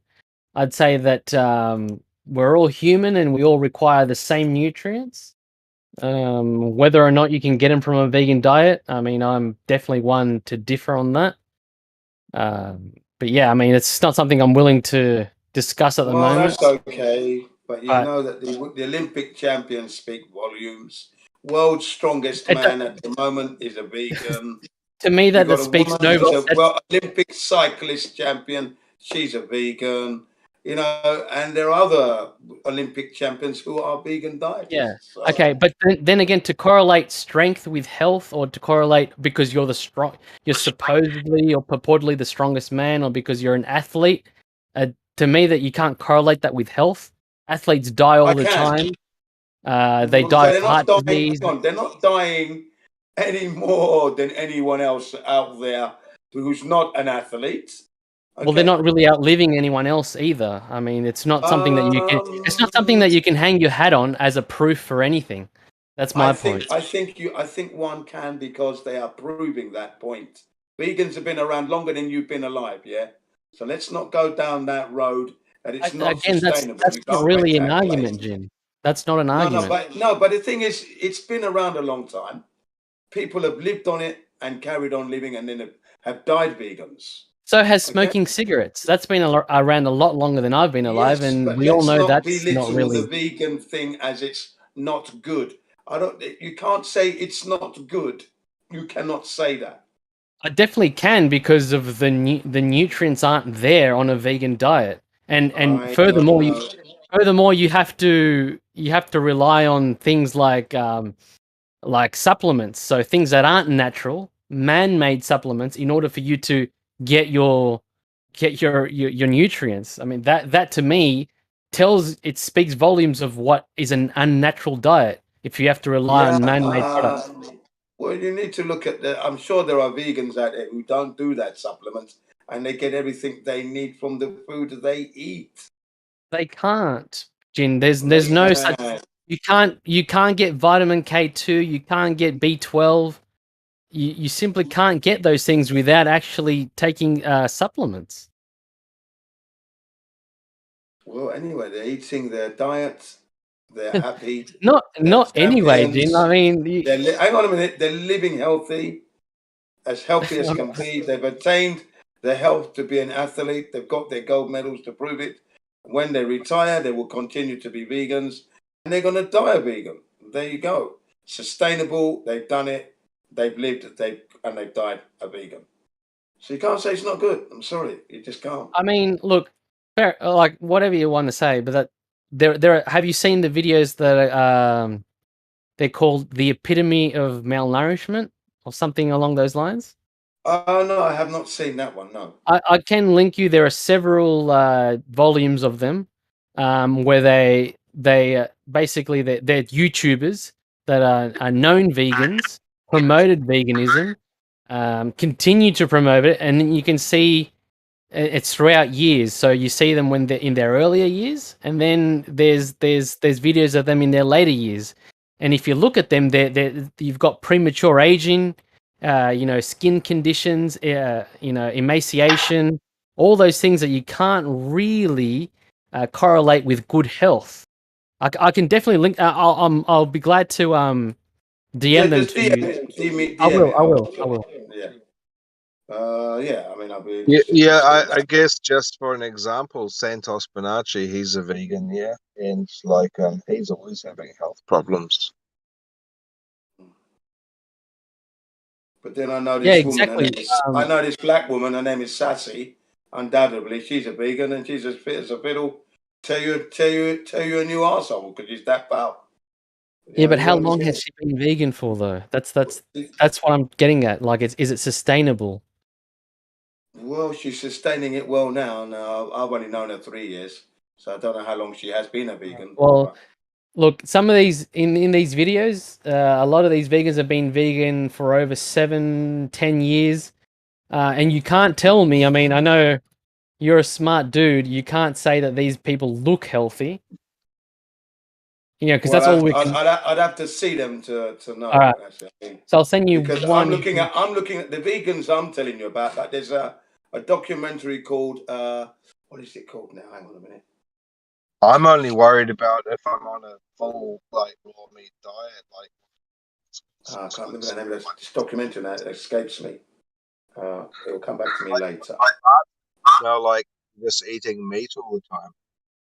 But you see all these athletes, and they all look picture of health: solid, healthy, lean, fit, happy, and they're vegans, all of them.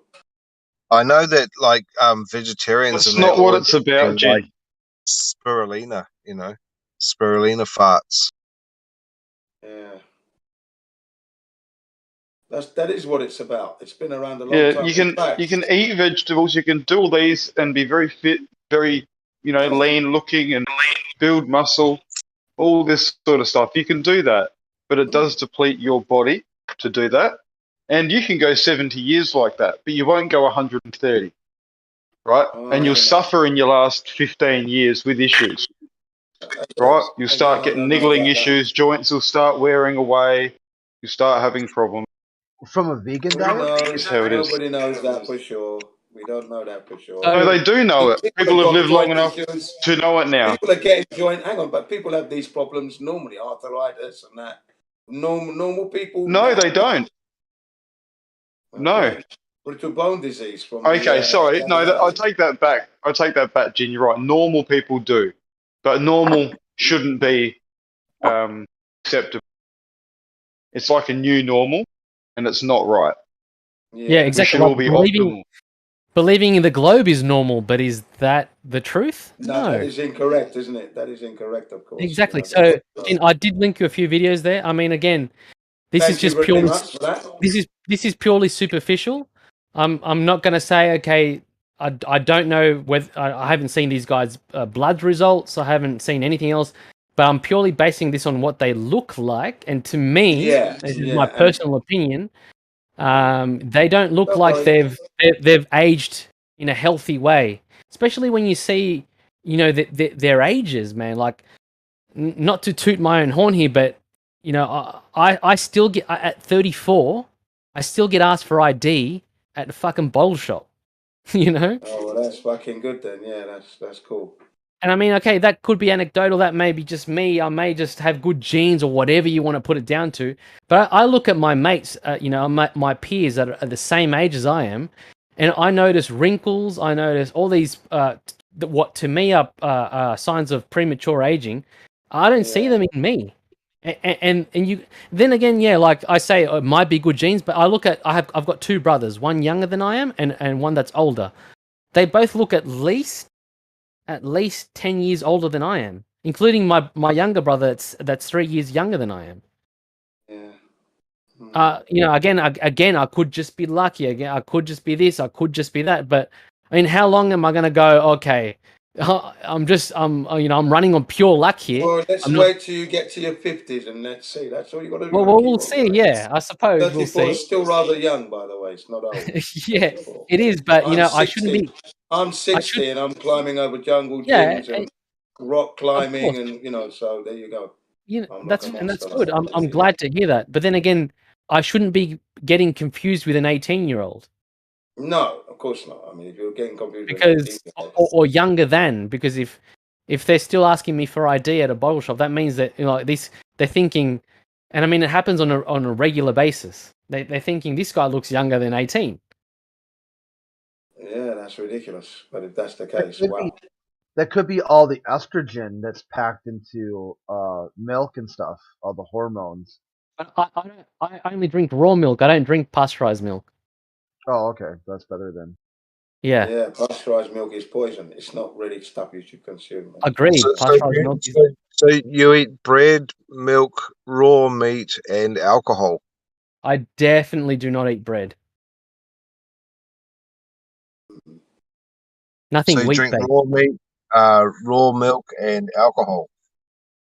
I occasionally drink alcohol. It's a rare thing for me. I try to steer clear as much as I can. I've stopped smoking. I've stopped smoking weed. I know a lot of people advocate for smoking weed. I smoked for about 7 years, and in the last year or so, I noticed that I don't know if it was the strain I was getting or the chemicals that were used in the production, but I found that it was giving me heart palpitations, just a raised base heart rate, just an overall feeling of anxiety. So, like I said, I don't know if it was where I was getting it from, even though I tried. That was probably the strain. That was probably what you. It may have been gin, but I did try hydro. Then I tried just bush, where nothing is used in the process itself. I grew my own, and I didn't add anything to it. I've got a mate that grows, and he showed me everything that they add to it. Every single bottle has like a massive freaking disclaimer on it. That's like, this is a poison, fucking, and you're ingesting all of that when you smoke that shit. Man, that's not good. But anyway, do you smoke neither cigarettes? here nor there. No, I don't But smoke you smoke cigarettes, don't you? No. No, good. Yeah, cool. That's it. I mean, again, it's all anecdotal. I'm not pushing this on anyone. Well, no, I'm not but saying the anecdotal is data in itself. So there you go. it's data to me, and I'm sure the people that are close to me that trust me. But I mean, I don't expect anyone here online to be like, okay, this is the be all and end all. But I do try to get people to maybe try things. Like, I did try the vegan diet. It was detrimental for me. Yeah, you said it killed you. Yeah, I went the complete opposite. Went carnivore, proper carnivore, which, like I said, is raw meat, and I've had nothing but success from it so far. Right. But yeah, like White said, to each their own. Semi-vegan, semi-vegetarian, and ate a little bit of meat. There you go. Yeah, but then again, what I heard from Eugene is that you do eat, say, sashimi. You eat, horse meat. A lot of you do incorporate raw meat. You can't, not incorporate that living in Japan. Of course. Like I was eating that in London. I was eating it in London before I came to Japan. There you go. So you have what would be deemed an abnormal diet by modern standards. Absolutely, I've always so you could exactly. So you could attribute your good health and you not catching flus, as they say, to you actually having a much better diet, in my opinion, to the average Joe Blogs. Yeah, I would have to agree with that. And then I cook my own food as well most of the time, so that's another plus. And I cook what I want. My way. My dad even said I was a good cook, and that's saying something. When my dad said, yeah, I cook good. I asked all the questions, prepared an African dish, done away with all the fats, I cut everything down, and he loved it. I said, thank you, that's it. And then my friends came round to the house. Very nervous now, your friends are coming in. What are they going to say? Have you got any more? They said. I went, what? Yeah, bang. and my confidence just shot through the roof after that. I never looked back. Yeah. Look, and another issue that I had on veganism was I had psoriasis, a lot of dry skin, and that's completely gone. That's gone. Like, and what I had learnt, I mean, and again, it was just I had heard people say it. I didn't. Yeah, I didn't go through I didn't, oh, is this proof or not? I just went, I'm gonna experiment on myself and see if what these guys are saying. I heard that if you lacked in saturated animal fats, that essentially that would manifest itself as dry skin. So I'm like, okay, I'm going to increase my saturated animal fats. What went away was my dry skin. All right, is that correlation or is that causation? To me, that's causation. Some could say it's correlation, and I wouldn't, debate that at all because it very well may be. But I mean, I tried to eliminate the variables as you would if you're trying to conduct any sort of scientific study. I'm not saying that I went through the scientific method to do this, but you're doing it on yourself, so it's real time. It's live, isn't it? In a light way, I did. I eliminated what I thought were the variables that may be affecting my skin, and there you go.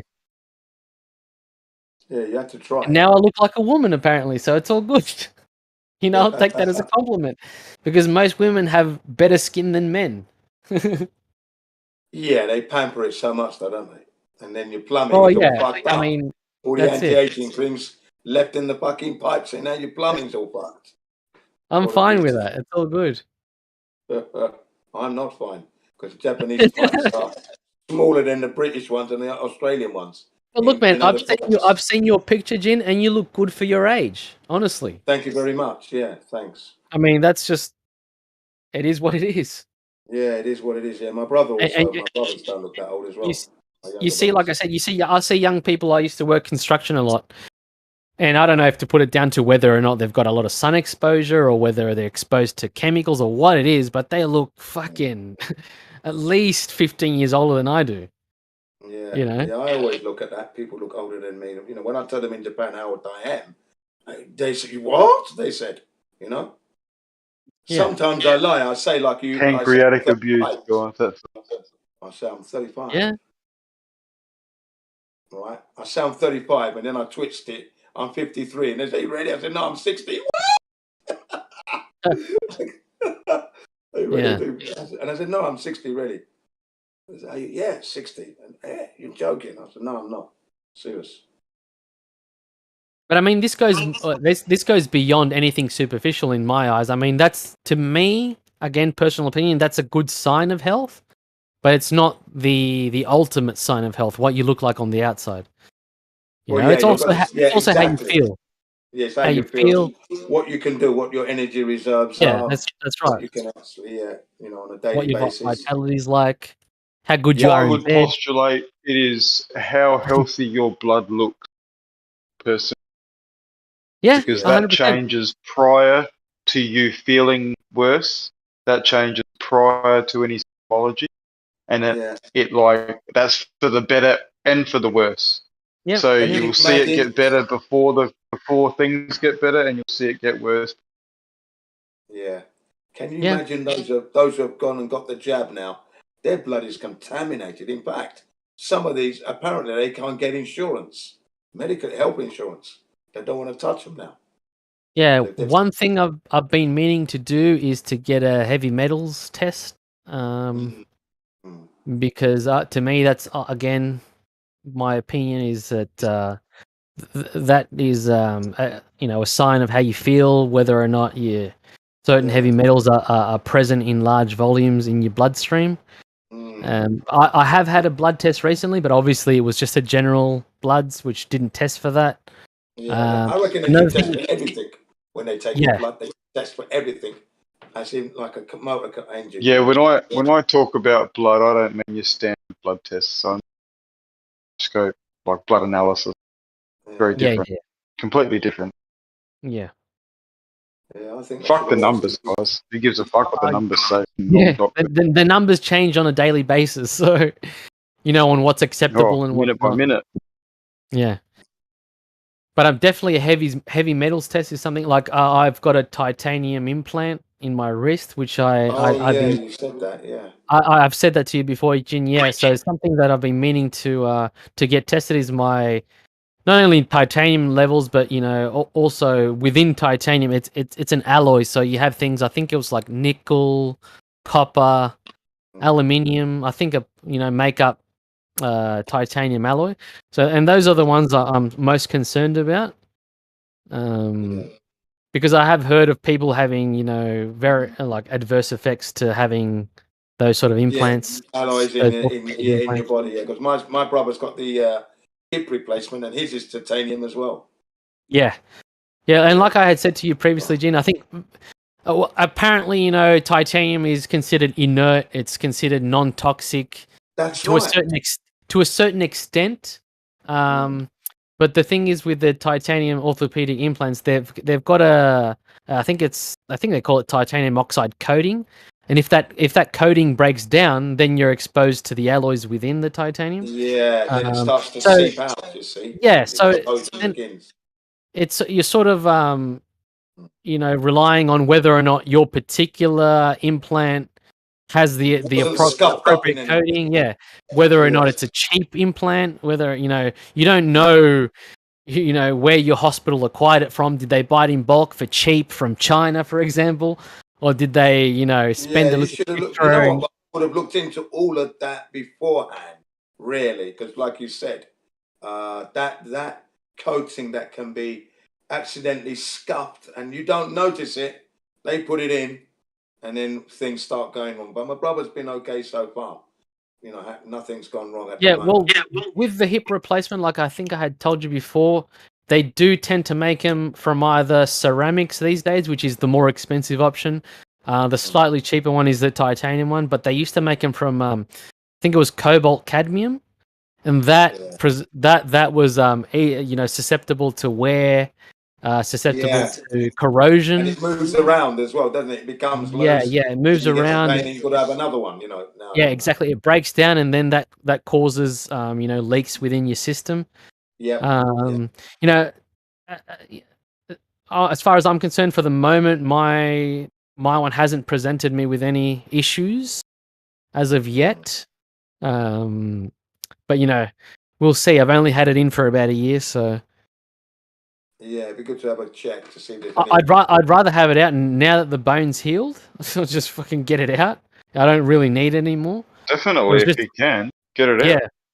Yeah, that's the thing though, Whites. You have to have a good reason in order for Medicare to fund it, because if you don't, if I were to go to a doctor and say, I want it out because I believe that it may cause me titanium poisoning, they'd be like, "Oh, you're just a quack. You're just a flat earther fucking idiot, conspiracy theorist." So I'd have to lie to them. That's a scumbag. Get out of here. Yeah, I'd have to lie through my teeth through them and say, it causes me, which I've already thought about. But I know it's not hard. All I have to say is, it causes me discomfort. I've had rashes from it. Just try to mention all the things that are correlated with, any sort of metal poisoning, and I'm sure I'd be able to get someone to get it out. But I mean, yeah, I don't want to pay for it either. Like Medicare can sort it out. I totally understand that. Yeah, that's got to be done on the national health if it's possible. Yeah, what I was saying before though, mate, about looking at blood. Like, if you go to the right person, that person can see that's having an right. It's not a matter of wondering or going to get a heavy metal test, seeing some sort of number of titanium particles or whatever. It's whether that's having an impact on your system. Yeah. At the end of the day, if it's having an impact, then you've got to do something about it. If it's not, why bother? Because surgery itself is a risk. You could be introducing all sorts of problems. Yeah. Yeah, I agree. I'd rather definitely not go through another surgery. That's for sure. Yeah. However brief it may be, I'd rather not go through. You just got to leave it alone for now. It's going well. That's it. Yeah.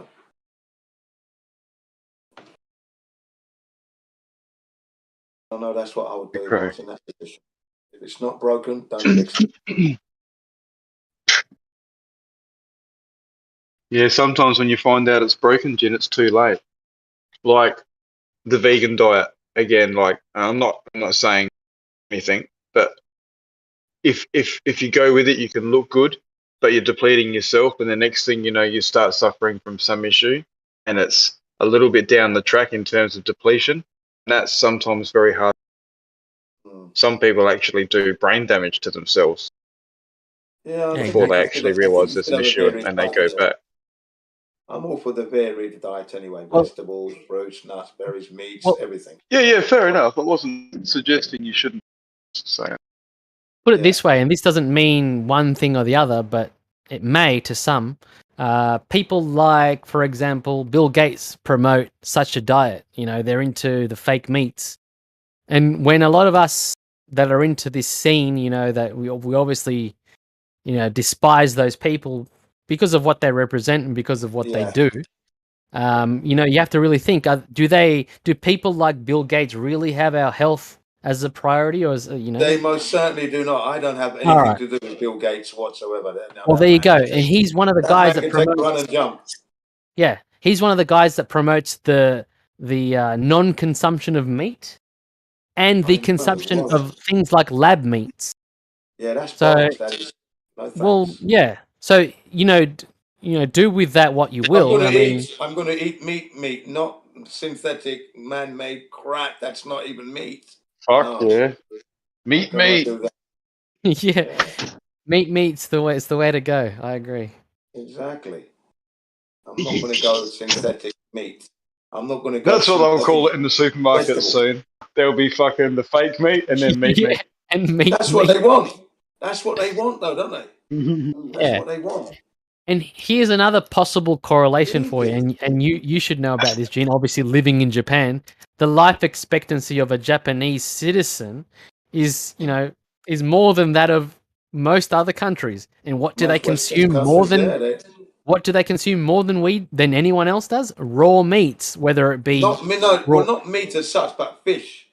Raw fish, but definitely raw meats. As in, I mean, if you can get raw, there is no trust me. There's no restaurant that I've been to, around the world. I'm sure there are, but I mean, in excess, there were more barbecue restaurants in Japan that offered raw meats than they do anywhere else in the world.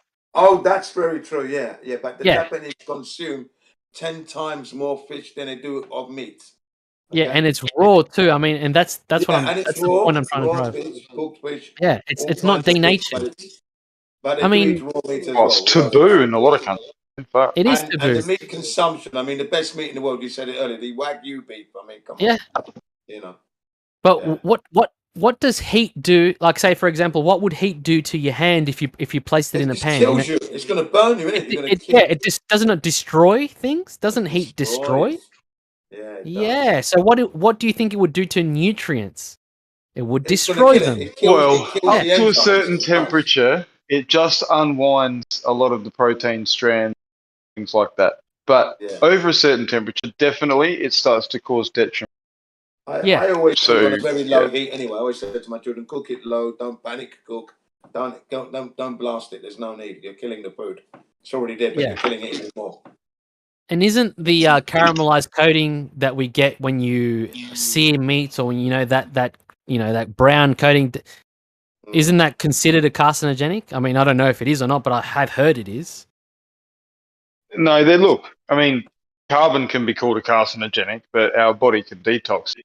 The browning is like glycation. Basically, it's the sugars that in there that brown off, which at the end of the day is an issue if you have en masse. Definitely, but with moderation, your body is more than capable of getting these things out. Because as you probably know, on a standard species appropriate diet, you're satiated very quickly if you're having fat, and you actually don't over consume at all. I'm not eating meat every day anyway, and I'm not eating fish every day either. So there you go. It's not an everyday. Meat is not every day on the menu, but vegetables are definitely on the menu every day. I have that every day with a little bit of rice, or it could be potatoes, egg. Of course, I love my eggs. And that's It's a good thing you're active, Jin. I can tell you that. You're burning off all of those carbs, which is essential for your health. Good. Yeah. I mean, that's why that push bike, I mean, you know, it gets a workout itself, the poor thing. Got me to deal with. Yeah, good on you, mate.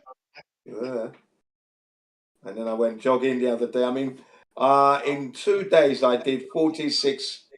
Hang on a minute. Let's get this right now. 50 kilometers roughly, which is 30 miles. Well, it's not a lot of mileage, but it's enough. We're just getting into spring, so it has begun. Can't wait for the heat. I'll just pour it. It'll just be wet until it's sweating it all out. So, White, do you have any knowledge on goitrogens? No, I don't know what it is. What's goitrogens when it's at home? So like apparently, thyroid impacting things. yeah. Sorry. Look, there's a lot of stuff in vegetables, without a doubt. Yeah, like keep away from that shit. I know you'll keep away from it, but I mean, I don't know if you had any expanded knowledge on it. I do. No, I have heard. the Japanese consumer. I mean, I was consuming vegetables from the 60s. As soon as I knew what it was, couldn't get enough. I ate all my mates, all the greens, all my mates' greens, everything at school as well. So me and vegetables have always gone on like a house on fire. You know, come to Japan, they love vegetables. And that's good. Sounds like you've got a good balance going, especially with your activity level. Yeah, and yesterday I was eating raw leeks. Raw, didn't cook them. Just ate it raw, man. Yeah, tasted really nice. Each to their own. Yeah. Oh, it tasted really nice, honestly. Like eating a raw onion. No doubt. Oh, yeah, it tasted like eating a raw onion. Really nice.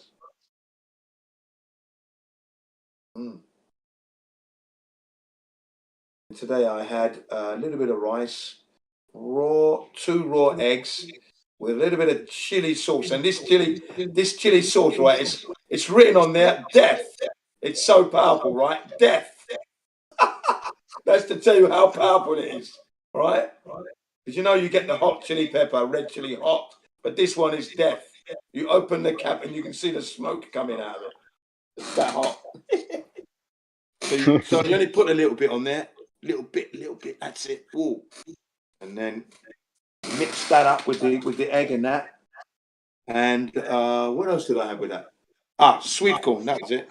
Sweet corn, and that was enough. And that chili sauce came down really nice.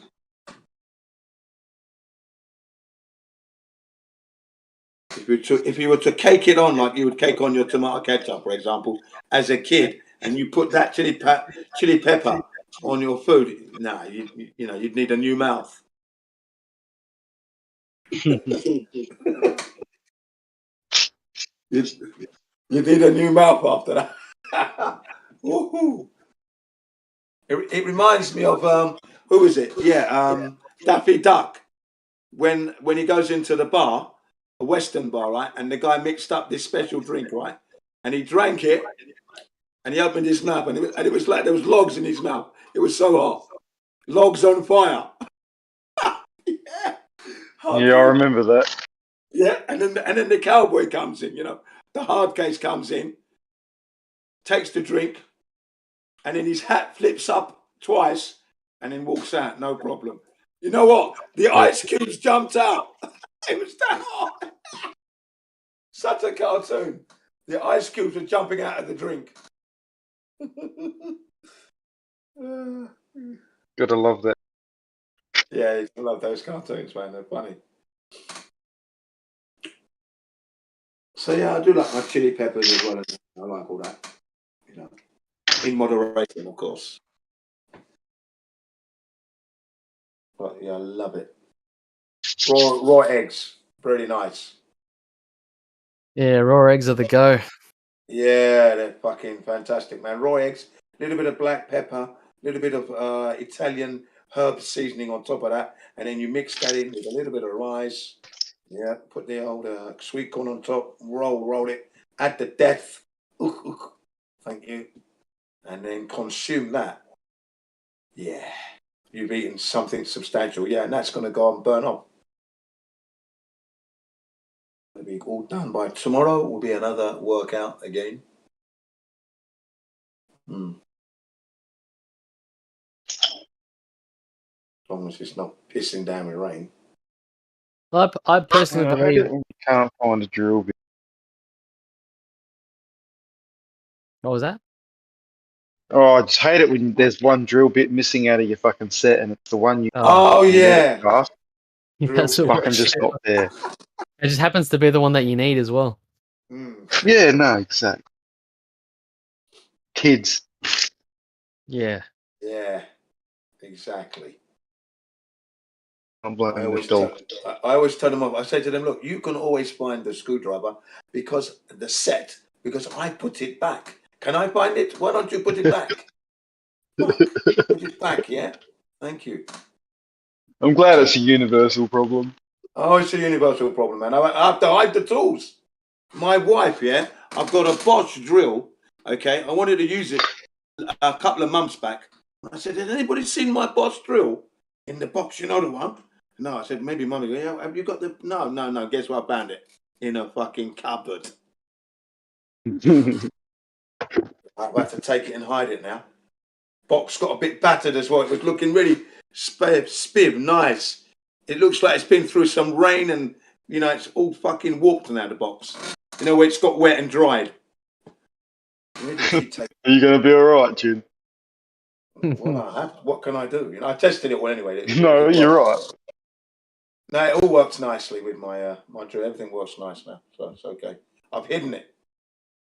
Never to be in her hands again. Never. I'll say what you said to me. I don't know where it is. No,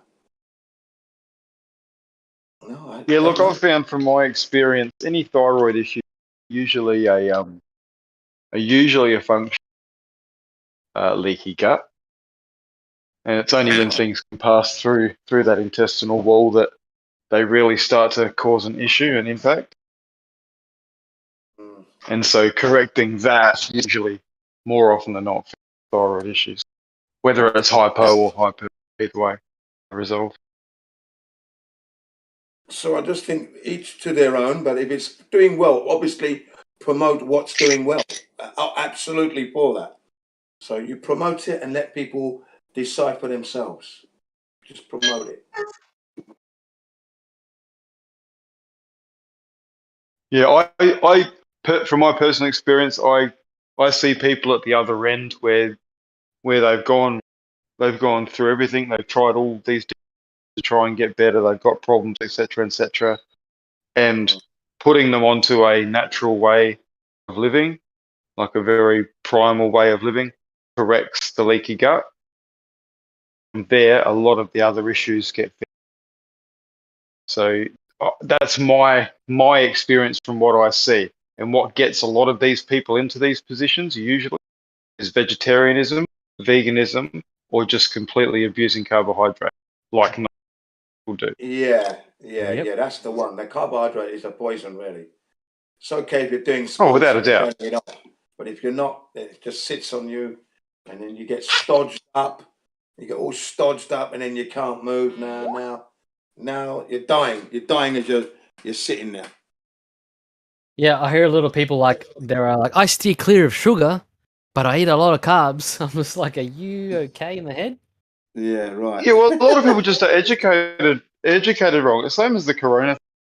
People have fear, and it's because of poor education. People don't know what carbohydrates are because of poor education. And it's deliberate though as well. You know, the food industry definitely fucking skew everything. Eat your energy food. You know, they promote it as energy food. You know, get your carbohydrates. Yeah, or calories a calorie. Yeah, mate. They used to tell people that you could get your calories from Coca-Cola because calories don't matter. It's just got to get your certain daily amount. Be fine. Like, what a fucking joke. Yeah, no, that's mad. The geezer's got no fucking teeth in his head. You know what I mean? I've got my calorie though. Well, yeah, calories. In a way, I know a lot of people don't like this subject, like, and a lot of people steer clear of this conversation. I think it's a much bigger conspiracy, and you know, definitely more. To me, it's more important than anything about cosmology. Yeah.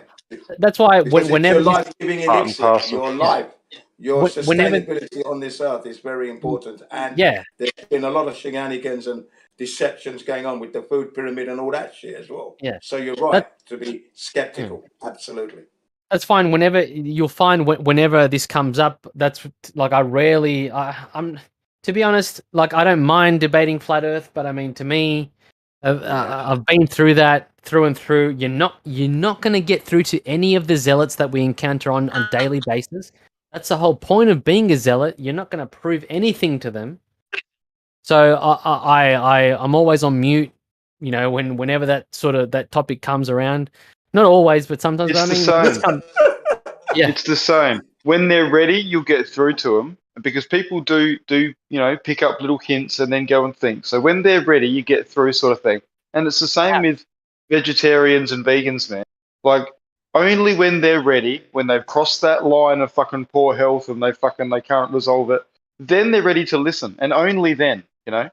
Yeah, I agree. But the difference with that being that they're gonna get physical repercussions, whereas with the globe Earth cosmology debate, they're not actually. It's always just purely going to be, you know, a cyber battle. It's never going to be anything of physical detriment. So they're not really going to get any, you know, repercussions from it. So they're not. Then I think closed-mindedness is a physical detriment. Open-mindedness of flat Earth is a blessing. It really I agree. is. You know, I agree with that, but a lot of people probably don't see it that way. You know, they're never going to get You're right. the consequences. So then they're just always going to be, you know, stuck on that freaking hamster wheel. Yep. 95%. Yeah. 300 watts an hour for the elites. Churn it, people. Churn it. Not to mention the fact that a lot of them just enjoy the daily, you know, interaction with other humans that they may not get in real life. So this to them may be, you know, something that they need. This connection, whether it be, you know, online or not. You're talking to people. You're putting your point across. You're getting reactions. You're giving them food for thought, as you say.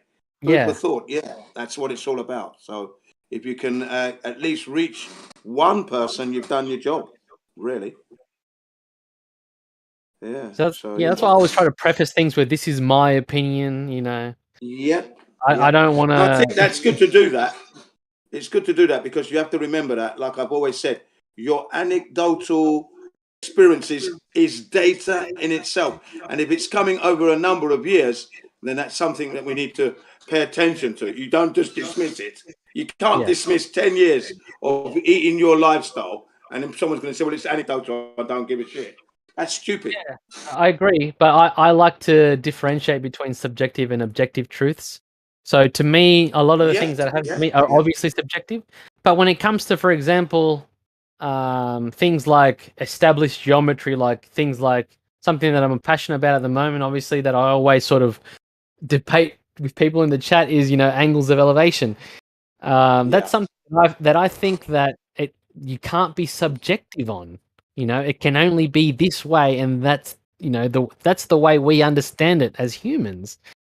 So, like, for example, like with the sextant argument, it's just like, can you show me an angle of elevation, you know, with, you know, that you can acquire from a curved surface? And, you know, you can't.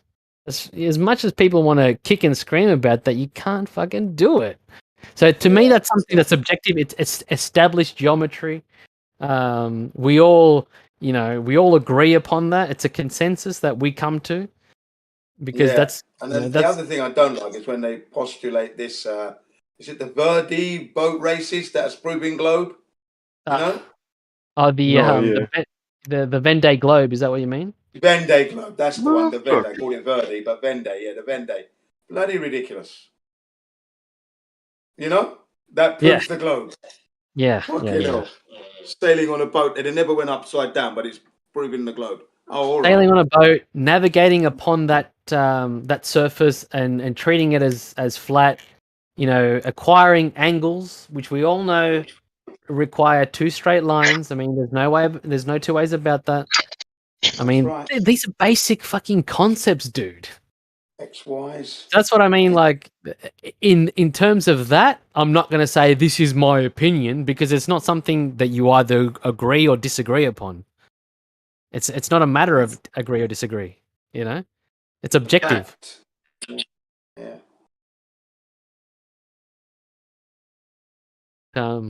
Yeah. Yeah, So but that's I why. noticed that you put more power into the diet. I noticed that. Yeah. Yeah, yeah. You put more power and passion into that diet because that is your life. You see. That's right. Yeah, it's been your life for a number of years now. Going back to just the whole sextant argument. You're not going to get those challenges that these Globers have out at the moment. They're pointless. Do you really think a zealot is going to hand over 10 grand? They're already convinced that they're not wrong in their own mind. So they're like asking you to prove them wrong when they're already convinced that they're right and that they're never ever going to change their mind. Not wrong. That's the whole point of being a zealot. Yeah. I mean, that's part and parcel of being a zealot is that no one's going to change your mind. You're a fanatic. Come on. Dogmatic zealot. Exactly. Dogmatic zealot. It's zealot. Exactly. Well said. Sometimes that may. We should have doubt. He thinks we should have doubt. I said, I've got no time for doubt. I either know or don't know. I'm not going to doubt anything. So there's no doubt that I know the Earth is a globe. Not a globe, sorry. And there is no doubt that I know the Earth is a level plane. No doubts in my mind. Okay, thank you. You actually kind of went in the direction to what I was going to say, Jin. Sometimes the dogmatic nature might be also ascribed to you guys. Jin, for example, sometimes has flat out first asked me for evidence and then denied and told me right out, yeah, you only give shit because I know it's flat. I'm not gonna even look for it. Yeah, that's dogmatic to me. Well, yeah, perhaps. And it's a bit dishonest too, would be fair. It's not dishonest because I said to you, show me it. I know it's going to be shit anyway, but show me it. I still looked at it. You didn't say that beforehand. You only said that it's going to be shit when I showed it. I said that beforehand, yes. I said it. I know it's going to be shit, but let me see it anyway. Yeah, why would you ask for evidence I want when to see what kind of shit you're going to give me. I want to see what kind of shit you're going to promote. I think tonight, that's what I want to see. Dogmatic assertion. I think that's not exactly correct. You said that you want to see what kind of shit, but then you didn't look what kind of shit. So yeah, I did. I did look at it. If you remember rightly, I looked at the image you sent me, that satellite one. That's what we're talking about. I actually looked at it. Don't lie. And I said, yeah, of course it's CGI. I looked at it. Come on. Don't say I didn't look. See what I mean? Look, they can't even tell the truth when being amicable and they're still lying. Look at this guy. Look at this guy.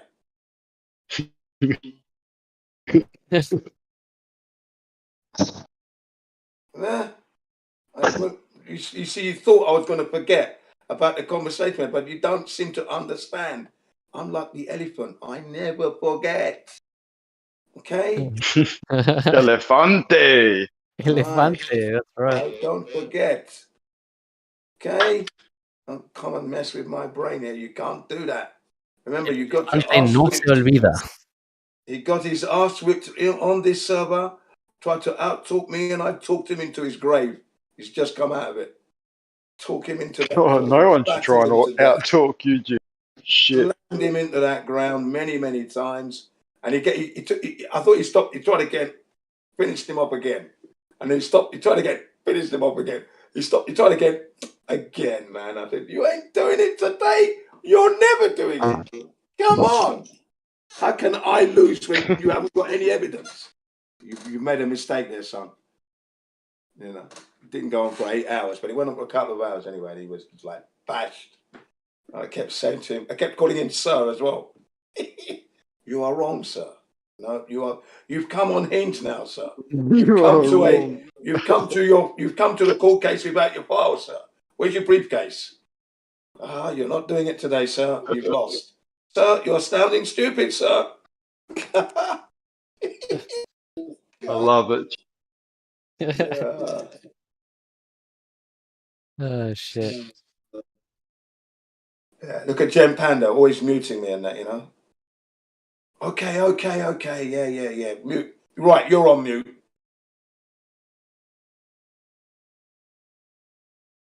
So you bring some damaging evidence to them, facts, and then it's damage control, isn't it? Damage control. Right, you're on mute, bang. Now this Jen is a lying bastard. Look, He comes here, all he does is lies. You know it's like. That server is not to be taken seriously. I mean, I definitely never do when I ever go in there. I'm just there to have fun. I just reciprocate. You know, whatever energy they give is what they get in return. Yep. It's as simple as that. I mean, that's why people may think, oh, maybe Globus has, you know, multiple personality syndrome because here I'm a totally different person. That's because here people are respectful, you know, and over there they're not. So they're not going to get a respectful Globus if they're not respectful themselves, you know. That's right. And that disingenuous is the beginning of their bad characters. Lying scumbuckets a second. Do you get meat rage on the other server, do you? Definitely not. I haven't brought that up. You know, with the closed-mindedness of that server, you know, that would be absolutely pointless to bring up over there. Oh yeah, you'd have full meat rage. That's what they'd call it. Yeah. Protein. You're fucking having protein fits or some shit. But I love the 9/11 one, right? Because they try to give you that guilt trip that you are disgracing or what's the word they use there? Disrespecting the dead. And then when I tell them, me, the man with the car registration 911, my car registration number plate's 911, and I'm disrespecting the dead. Now you've made a mistake there, I think. Yes. I said to them, I don't only walk the walk, talk the talk. I do the do as well. Look, and that's not to say that everyone in that server is like that. I mean, there are a couple of people in there that I do respect, but the majority can get fucked. Simple as that. Well, when they were trying to say that fire brought down the buildings, right, and I said to them, 3,000 good people died there, and if you see the loss on the people who have lost those people, look at their faces. You know, the victims, look at them. Right? You can see that they know that they've been ripped off by their government. It's on their face. I said, if you don't have that compassion to want to know the truth, you're lucky I haven't got a machine gun. I'll gun you all down now. Brrr, all of you. Flat earth truth. Brrr, brrr, brrr. You're gone, all of you. Brrr, all across your legs. Awesome. Yeah. Such is the toxicity in this server. And you, biodiesel, biofuel, whoever you are, you are lower than the belly of a snake. Bile. Yeah. Biodiesel. Yeah, biodiesel. Mixed bio. Don't call you. I won't call him bio, really, because that he is not fitting of that name. Bio is something to do with nature. You're toxic. You can't be bio. Biodiesel. Bio. Wow. Lower than the belly of a snake. Right? Is he even in the room? Nah, he's not. You don't have the excellence Jin. of a blade of grass. You don't have an excellence of a blade of grass. Well, here's you picking on someone who's not even here. Come on. I'm raising and sharpening up my swords. Preparing for battle. BioDuel was trying to tell me that he had the singular, the actual spherical excess measurement. So Blue came in, showed me a measurement. Bio goes, that's it. There's the single measurement. It's the actual measurement they took. And I was arguing with him for a day that it wasn't possible. He's going to give up. And then, well done, Jeremy. That you even took you a day. Good. Jose's yesterday, and then Blue came into Jose's yesterday and said, "No, that's not a single measurement. That's an average." I was like, "So now I've gotten everyone to concede, but BioDuel, that that's not a single measurement. They don't have the single measurements. That's an average." These guys are full of shit. Jeremy, sorry to cut you off. Is that in reference to geodetic surveying? Yeah, some spherical measurement bullshit they did in the 1900s. Yeah. So if they're talking about measurements, why the hell do they need a reference ellipsoid? Yeah, it's mad, isn't it? Have you ever asked them that? I don't know. No, I've never. Do you know what it is? A reference ellipsoid? Nope. So it's basically they take these supposed measurements, which are purely optical. They don't even have the measurements. They don't even have the measurements. So a reference ellipsoid is basically just a mathematically defined surface. I mean, this is a direct definition that approximates the geoid. So the geoid is that, warped Earth thing that they have that's like a demented looking ball. That's you've seen the it. What ugliness of it all, mean? Yeah, okay. No, the geoid itself, it's supposed to be like, what the Earth looks like without the oceans or whatever. It's like I've seen it. Yes, yeah. So why would they need something to wrap these measurements around if they're actual measurements? Why do they need a reference ellipsoid, which is pretty much it's the WGS84 thing? That's it's a mathematical model that they're then putting these supposed measurements onto. Why is that part of geodetic surveying? If you're actually measuring curve, why do you have to then put it in with why do you have to use a reference ellipsoid? See, there's always some kind of unhanded shenanigan going on. It can never be simple, straightforward, just, integral. No integrity in anything they do. Yeah, because they're not measuring anything. They're just they're fantasizing about their globe. They always have to shoehorn in that globe. It's just that's all they ever do. They've got to shoehorn it into their arguments at every turn. Yeah. Because it's got to be in there, right? Somewhere. Yeah. Desperate. It's desperate measures for desperate people. That's what it is. I was even having that debate with I think there's Larry GPS on Gem Pandas. He's a supposed surveyor of sorts. Yeah. And I'm like, so what's the whole point of a reference ellipsoid? And I don't even think he knew what it was.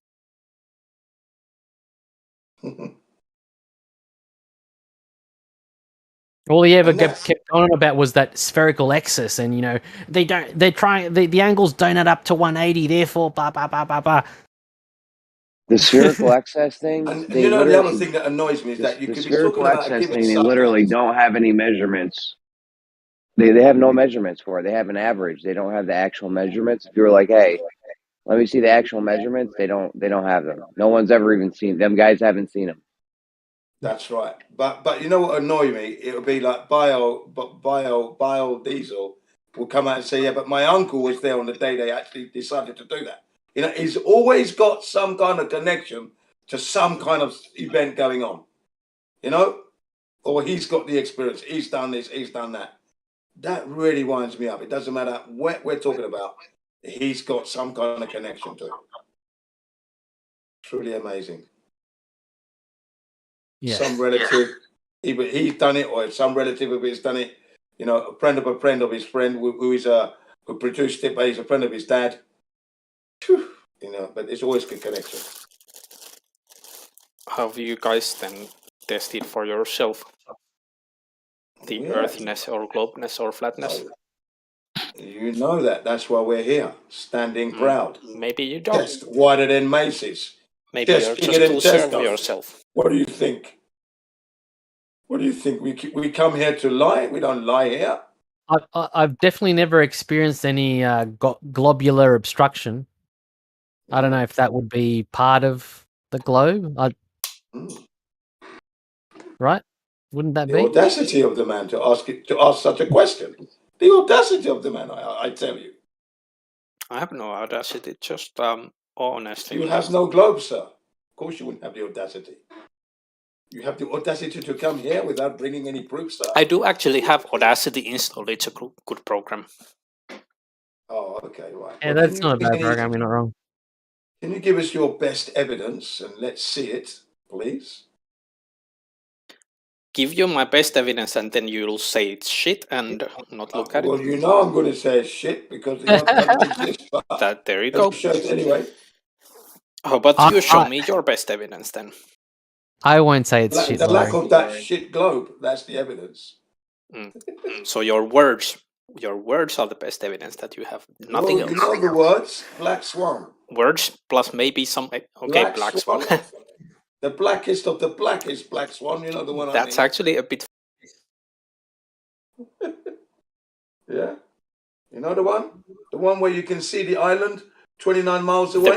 The one that has been at debunked. 1 foot off the ocean, you know the Black Swan I'm talking about? Yeah, the one that has been debunked. The one that I can hit with my laser beam gun and destroy that 2 oil rigs, no matter the weather, regardless of the refraction or not. I'll destroy it. You can destroy the oil rigs with a laser? What kind of laser do you have? I'm talking about a laser beam. 10 miles? Easily. You have a laser that you can use to take out the oil rigs? In my laser weapon, because my laser is going to be the targeter, and then bam, it's gone. And the other one, bam, it's gone. Okay, well, I have a spaceship that I can use to go outside the Earth, and I can see it and verify that it's a globe. Can you bring a picture of that, please? Since we're making up stories about technology that neither of us has. Technology exists. The technology exists. Thank you. My spaceship If I wanted to, I could access it. If I wanted to, I could access it. Yeah. If you wanted, you could access a laser that you could use to hypothetically take out the oil rigs. Therefore, Earth is flat. You've made a mistake there. I said to you that the laser would be my targeting system and it'd be attached to a missile launcher. That's what I meant. Okay. Yeah, and do you have any of this in practice, or no, have I you said done if I any wanted of this to, in practice? If I really wanted of course one, not. If I really wanted one, I could access one. I could get one. I'm seriously doubtful of that, by the way. Yeah, I know you are seriously doubtful, but then again, you don't know the people that I know, do you? That's the thing. The audacity of this guy saying that he's gonna take out the oil rigs with a laser and missiles. Yeah, and I'm saying to you that I could, if I wanted to, I could. Especially in that Black Swan, because you're always shouting out refraction, and we're telling you that your geometric horizon doesn't Well, I don't think you need to try and take out the oil rigs. The Black Swan is dead. No, already, I would like to there's do no that. need to I'd try love and to kill do it that. again. I'd love to do that on the most foggiest of days. You'd love to take out the oil rigs with a laser. Just to show you that it matters not what you say about the weather. That those things will be destroyed. Boom, Laurie, boom, boom. Go on. And that's over 10 miles and 6 miles. I shouldn't be able to do that when you factor in the Earth's curvatures and everything else. And your refraction doesn't exist. Sorry, not refraction. Your geometric horizon doesn't exist. What? Refraction is a thing. Refraction is a thing, but it's not refracting the oil rigs. Refraction doesn't exist. Behind a curve is my point. Okay, if you think that is the case, then I'll aim my weapon and I should miss them. Because the refraction would be an illusion. So I should go and hit it. I shouldn't be able to hit those. If you're trying to make a point, then you maybe should at least try it in practice, like you're making a case based on a hypothetical that you could do. No, it's not. Then you're saying, if I was able to do it, and if I would have the gun, if I had the missiles, then plausibly I'm claiming that this would happen. If the Earth is a globe, we would see the curvature, but we don't see that, so it's not a globe. Yeah, but we actually see the curvature, so there you go. You just disproved that flat Earth. You've seen that. You need to bring. I don't know where you haven't seen that. Everywhere, mate. Everywhere. Yeah, I've seen it everywhere. Anywhere, and the Black Swan is the perfect highlight of that problem of yours. So unless you the can Black Swan, by the way, it was a fallacious argument to begin with. It's not. It is only silly people don't understand that it was fallacious. You're one of those silly people. You don't understand how it. Yeah, but I understand it, so I'm not one of those silly people. I understand that it was fallacious. To 1.22 miles, and it's non-existent. It's not there. Right. We're seeing well beyond it. I got a proposition for you, Jim. If I was a millionaire, Jen, and I offered you 5 million, would you stop talking about flat Earth and pretend it's a globe for the rest of your life for 5 million? No, I'm never going to do that. What about 50 million? No. Think of all the people you could help with 50 million, and No. all you'd have to do is I lie don't wanna help slightly people. about what you think the Earth is. I don't want to That's all you help have to do. people Dawn. by sacrificing my integrity. Nope. This man cannot be bought with your petty cash, sir. Okay, 50 million is a lot. I can't go any higher. Sorry. So. Yeah, no, and I don't want it. I don't want that money that way. Wouldn't your wife? I'll be letting down my family. I'll be letting down all my friends. Your wife would love it. 50 million. You take the money, you pay someone $200,000 a year to just yell out with a megaphone everything. Yep. And then you go quiet. But that would stay in the rules. That's still not me. I don't want to do that. I don't want no shit. Fair enough. You could actually pay 2 people to shout at you, so technically speaking, you would be more efficient paying them and staying silent, because then it's 2 people instead of 1. You could start a full company, a factory, and do real flat Earth experiments. But all you have to do is pretend it's a globe the whole time. Yeah, no, I can't do Laurie, that. it's quality over quantity. You should know that. Yeah, I don't want to do that. Good one. With Jin, I'm not so sure. Integrity and honor over dishonor and no integrity. That's what attacking them. That's all you ballers. Well, if you ever want, I will pretend that the Earth's flat for $500,000. If any of you ever have that much money.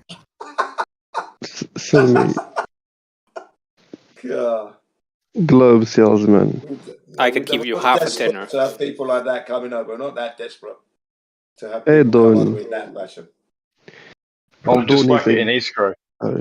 Don, he's a globe salesman. Okay, sell me a globe. Go ahead, I'm listening. I'd say spruiker, not sales. Yeah, no, salesman. I'll sell you the globe. Because this is your job. You just sell globes. The whole sky you can't appears prove as a sphere rotating. Show me. Show me your globe. Go ahead. My first. Did you hear Do your it? best. My first pitch. Do your best. Go ahead. My first pitch for the globe is the whole sky appears as a sphere rotating on an axis.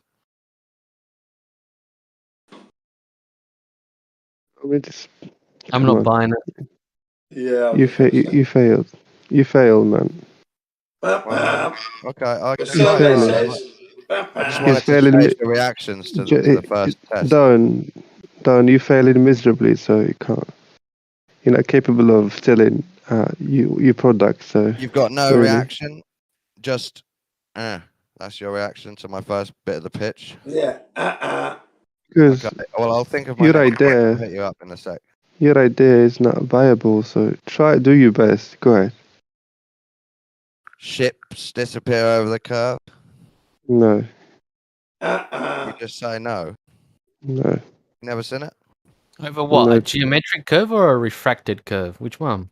Oh, sorry, did I say curve? I mean over the horizon, as if it's curved. Okay, so a geometric horizon or a refracted horizon? Which one? Yeah. I don't quite know what those terms mean. And that doesn't... Well, one's physical, the other's not. I don't know if that dumbs it down for you. It's a bit of both. It's a bit of both, so it's like a hybrid. It's like we're in limbo. A pansexual horizon. I've heard that before, that nature's a bit variable when you look at it. Well, so things can be physical, and then they can choose to just be ethereal or like optical. a shadow, or the sun, sunlight, and then standing in a shadow. A shadow now? So shadows can be physical, can they? Trees rustling. Wow. Trees rustling. Clouds. The colours in the sky. You're sinking deeper and deeper into that quicksand, mate. This isn't part of my pitch. This is just me reminding you that nature's variable. I was going to say, if that was part of your pitch, get a new job. If the you decided I was a globe salesman, not me. I didn't come here. You're going to need a life Well, jacket. if you're pitching things, normally salesmen are the ones that pitch things, right? No, I've jumped into the salesman role now after Skeptical said it. wasn't necessarily a globe salesman before that. Oh, so Yeah, you right. just jumped in fresh. I see what you mean. Okay. No, He knows the if you arguments want me well, to though, sell you the but they're globe, just weak. I can try. Can you believe But that if there I'm is met no with just evidence of this denial globe and Do then I won't do your try again, best, really. Dawn. What? Show us your best ball proof. Well, I've given you 2 so far. And Go you're ahead. No, I'll be on my 3rd best now. no. The moon to think- appears as a sphere hanging in the sky. No, incorrect. And to think there are Try, do your billions of best. people. Do your best. Say again, it's failing miserably. 3, I don't know. Laurie, do you want to help? That's 3. I've pitched 3 proofs. Yeah, that's quite Oh, good You're already. striked out then. You're striked out then. If you pitch 3, you're out. That's it. Out for the count. And to think there are billions of people Out for the count. rushing around on the flat Earth thinking they're on a globe. You know, Billions doing of people their job. rushing. They're rushing around, getting on with their lives, thinking they're on a globe. Whew. Amazing. Why aren't they rushing to the flat Earth if that's the actual They're on the reality? flat. You didn't know what I said. They're on the flat Earth, rushing around thinking Yeah, but they're why on a aren't globe. they rushing to the flat Earth movement? Like, Oh, they're coming. if it was true, like That's we where you're would already mistaken, be sir. convinced. There would be That's no where you discussion are if it mistaken, was sir. actually flat. You notice how desperate the platforms are to try and stop this flat Earth truth coming out. But once it's out of the tube now, you can't get that back in. And they're desperately trying to get it in, but we're taking it out. I don't think spreading it around. anyone is desperate. It's just funny to see you Ah, guys they're not desperate. progressing. They're very desperate. You can tell. Can't convince a zealot. It's like trying to convince someone that's an ardent fan of a particular football club to stop being a fan of that club. They're always going to think their club's the best, regardless of whether they're winning or losing. Oh. They're still going to cheer on. But to be fair, Even though they haven't got a club. In this case, they haven't even got a club, though. The club doesn't even exist. That's the problem. You want to sell me the yeah. flat Earth? Any of you? Are any of you flat Earth salesmen? It doesn't. We need are to be reality. We're not flat earthers. We believe in reality.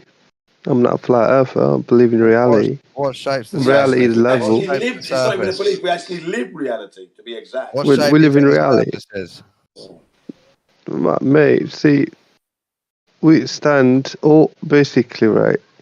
Yeah, the flat Earth Water solves itself. always 6 its own level, right? Yeah, so water's And flat, you're saying? we know. No, it's not flat. It's just Water at rest is obviously, flat? yeah, you can use that term, There but you it's go, level, you're a right? flat earther. Welcome to the club. No, not flat. Yes, you are. That's what I it believe in means. reality. No.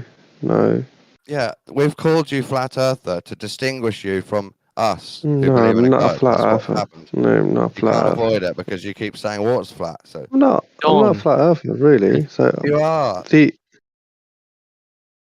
Dawn, all- you're only all- you're only a glober because Mark Passio's a glober. We all know that.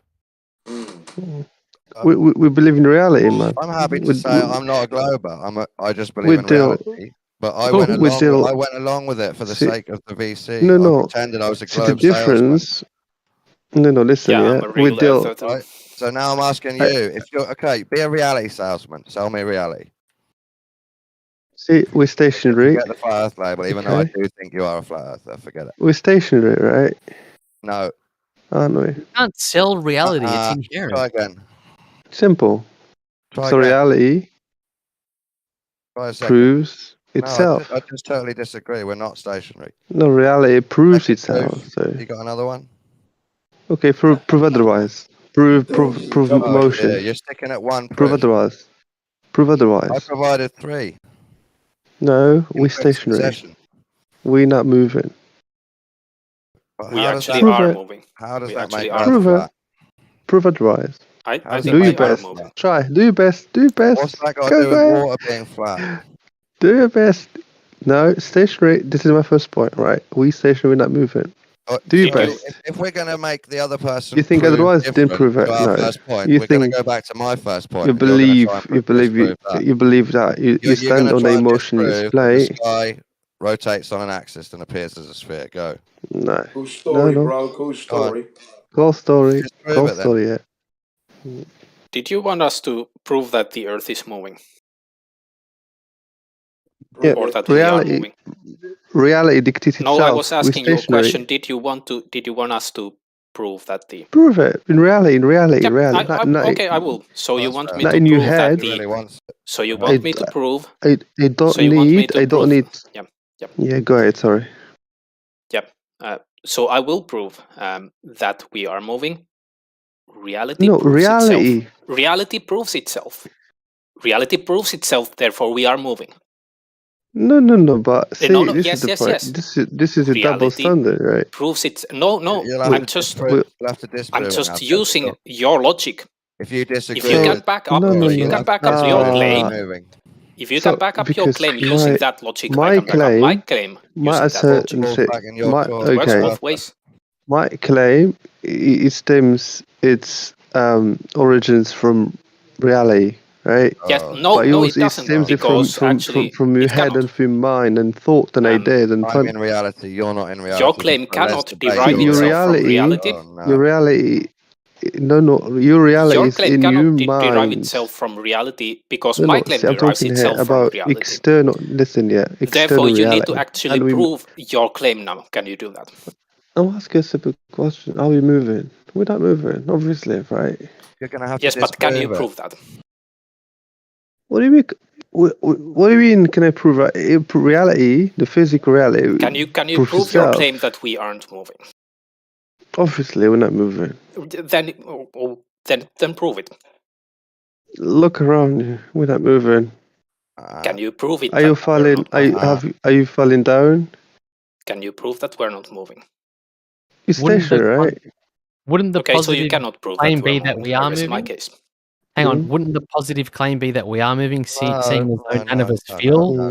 Seeing as though none of us feel it, seeing as though this none is of us him. see it. He's a flat earth salesman. He's trying to sell me stuff, Globus. See, You can't just Globus, say, you yeah, have to you disprove can my claim. understand. That's not a good selling technique. You is can it? understand something, right? The Worst Globers, selling they are technique ever. reality twisters, right? Oh, of course I know that. We're just reality earthers. I don't think me and Don, I don't think we are Globers. We're No, just you reality can't call us earthers. that. How dare you? I'm not sure how serious this debate is here, so it's all good. I think it's all in good fun.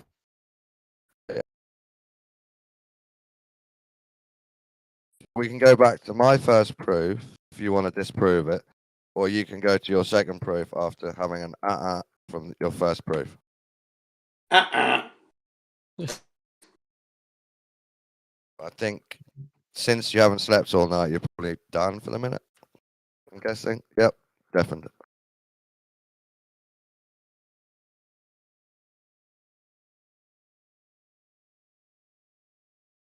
Come on, Dawn, you're the salesman. What's the sales pitch? You want a fourth proof? I want to get three now. No, hang on. I want to be sold on the self-perpetuating molten iron core. Go. Give us your sales pitch. That's a good one. Yeah, well, you know metals exist, Globus. Metals exist in reality, right? Yeah. And if there's such a thing as an acceleration towards the ground, maybe that pulled the metals that exist in nature through the ground. Yeah, maybe prove it. Oh, you want to be? Well, at least you've got the maybe now. So. Well, I've got the maybe, but I'm still not buying. I'm still not buying your product. This may be. This may. What if grow your hair back? That's what not if enough. I prove for me to buy molten that core? product. Forget the iron bit, and I just prove a molten inside. Nah. You gotta prove the whole right? thing. You've seen lava, which proves there's a molten inside. Doesn't prove that there's a molten iron core. Now, does it? I think I'm going to leave it there. 'Cause I don't care. Yeah, I thought you might. I don't care if it's iron or not. Well, it's said to be iron. It's supposed to be, settled science. Well, it's an assumption, isn't it? No, it's supposed to be the truth. Apparently, according to you guys, it's not even an assumption. I think you might care about the core of my model more than I care about it. Yeah. Perhaps, but I mean, I would implore you to care about the model that you're trying to sell me. I mean, that's what you're here trying to do, right? No, you want to buy a product that I don't have. What? You're supposed to be selling me this product and you don't have it now? Go to the nerd shop down the street. You're such a dodgy salesman. You won't be lasting long for that company. If don't sell the product. Jen, you start yours. You sell me the flat Earth with your company. No, you've been there with me or without. You know what it is. Yeah, see, you don't. You've already shut down. Skeptical has already done that, and I've got to get ready to make a move in a minute anyway. But Skeptical, I told you already. We are the flat Earth. We're living. You're looking at us. You're talking to the truth. Okay, we are the reality of the flat Earth. Hear this. I think you need to sell the flat Earth to Skeptical because he doesn't think it's flat. Yeah. Oh, he knows it. He knows. That's right. He thinks there's a bit of a stigma on the name, so he doesn't have to think about it. He knows its level. He knows this. That's the problem. You keep saying he thinks. Honest question, Jin. How do you, as a flat earther, see people who you know for a fact they are flat earthers, they think it's flat, but they don't have the courage to say so? And they just say, oh, I don't actually, I just live in reality. I'm not a flat earther. Oh, Skeptical is. You keep making that mistake. He doesn't think the Earth is flat. He actually knows it's flat. You see. So why is he afraid to say that he knows it's flat? Because he wouldn't say that. He doesn't want to spend. Today, he's not in the mood for a silly little debate. So he tells you, "I'm living in reality." But he did a silly little debate, so that's incorrect. Right. He is in the mood for a silly little debate, but he, for some reason, fears saying that he doesn't want to debate you on a silly little issue of the lack of curvature, lack of spin, and you can't have air pressure without containment. He made a claim. I'm living in reality. Done. That's it. Done and done. Made a claim after no sleep and then deafened. That is classified as silly. I'll liken it to a karate fighter where he's just giving you a roundhouse kick to the top of your head. Now you have no head. Okay, finished. He's gone. Well, that's a deluded fighter. And he bows at you, and then he moves on. Totally deluded. I don't think what he did was a karate chop. It was a karate flop. It was a roundhouse kick, not a chop. Karate flop. It comes from the side of the hip. Roundhouse prick. The legs swinging round at about 60 miles an hour, and you ain't going to stand up against that. It's only possible to do a roundhouse karate kick on a round His best Earth. proof for flat Earth was that he thinks Earth doesn't move. That's the worst argument I've ever heard. Stationary. I like your pronunciation of karate, Laurie. Sorry? I said I liked your pronunciation of karate. Cheers. Maybe it's due to the fact that in Finland we kind of say things as they are written, which is how you do it in Japanese as well. That's right. Yes, Same for Spanish. Phonetic, is that what it's called? Yep. That's the one. For example, my nick, the sheep professor, it would be in Finnish, the sheep professor. Yeah. Fair enough. Mawashigeri Chudan. In Spanish, it'd probably be very similar. De sheep professor. Ooh. Yeah. So what's that? A professor of ships, was that? No, we're just sort of reading as it is, like his. Do you actually know, Jin, where this nick comes from? Where does what come from? My nick, sheep professor. No, where does he come from? I'm actually doing currently a course on Japanese literature, and I read a novel by Harumi Murakami, The Wild Sheep Chase, where there's this sheep who possesses people and the main character is looking for it. And there's a character, sheep professor, who was possessed by the sheep, but then the sheep forsook him, and now he's like distraught because he doesn't have a point to live anymore. Interesting. I have a good reason to live, you see, because like people are asking me today, what would the future be like? I said, well, my future is dedicated to the young that are coming up, who are being deceived. So we must help them to understand that there's a deception going on. Please be careful. The Earth is not a globe. It's actually a flat, stationary, beautiful, flat, stationary plane. And no, we never went to the moon. We can never go there. It's never happening. They're stealing your money, your mum's money, your dad's money. So that's what I'm going to be doing. That is my purpose. And you don't need a professor to do it like that. So And at the same time, if he's got a bicycle, let me have a look at you. Oh, your brakes are not adjusted. Let me do your brakes for you. There you go, back and front. Oh, your drive chain's a bit dry. Let me lube your drive chain for you. Oh, your tire's a little bit soft. Let me pump that up. There you go. Ride safely. Boom, away you go. That's what I'll be doing for the future. So what else are you selling, Dawn? Let me just think for a minute or two. I'll try to sell you something else. Can you try to sell me the R value? Crack pipes. Obviously. Globe and crack pipes. This is my explanation for the R. Crack pipes. Ugh. You should try it once, maybe. It's up to you. Because ancients built the pyramids, and you know this, you should accept that ancients also tried to estimate a radius of a spherical Earth that they lived on. That's it? That's it. That's the pitch. You should already accept this, so it's on you. So in turn, I have to accept that they estimated or assumed an R value? Estimated an R value and were quite confident afterwards. Why would they have to estimate that? That's the only way you can get an R value. By estimating it. Especially 240 BCE.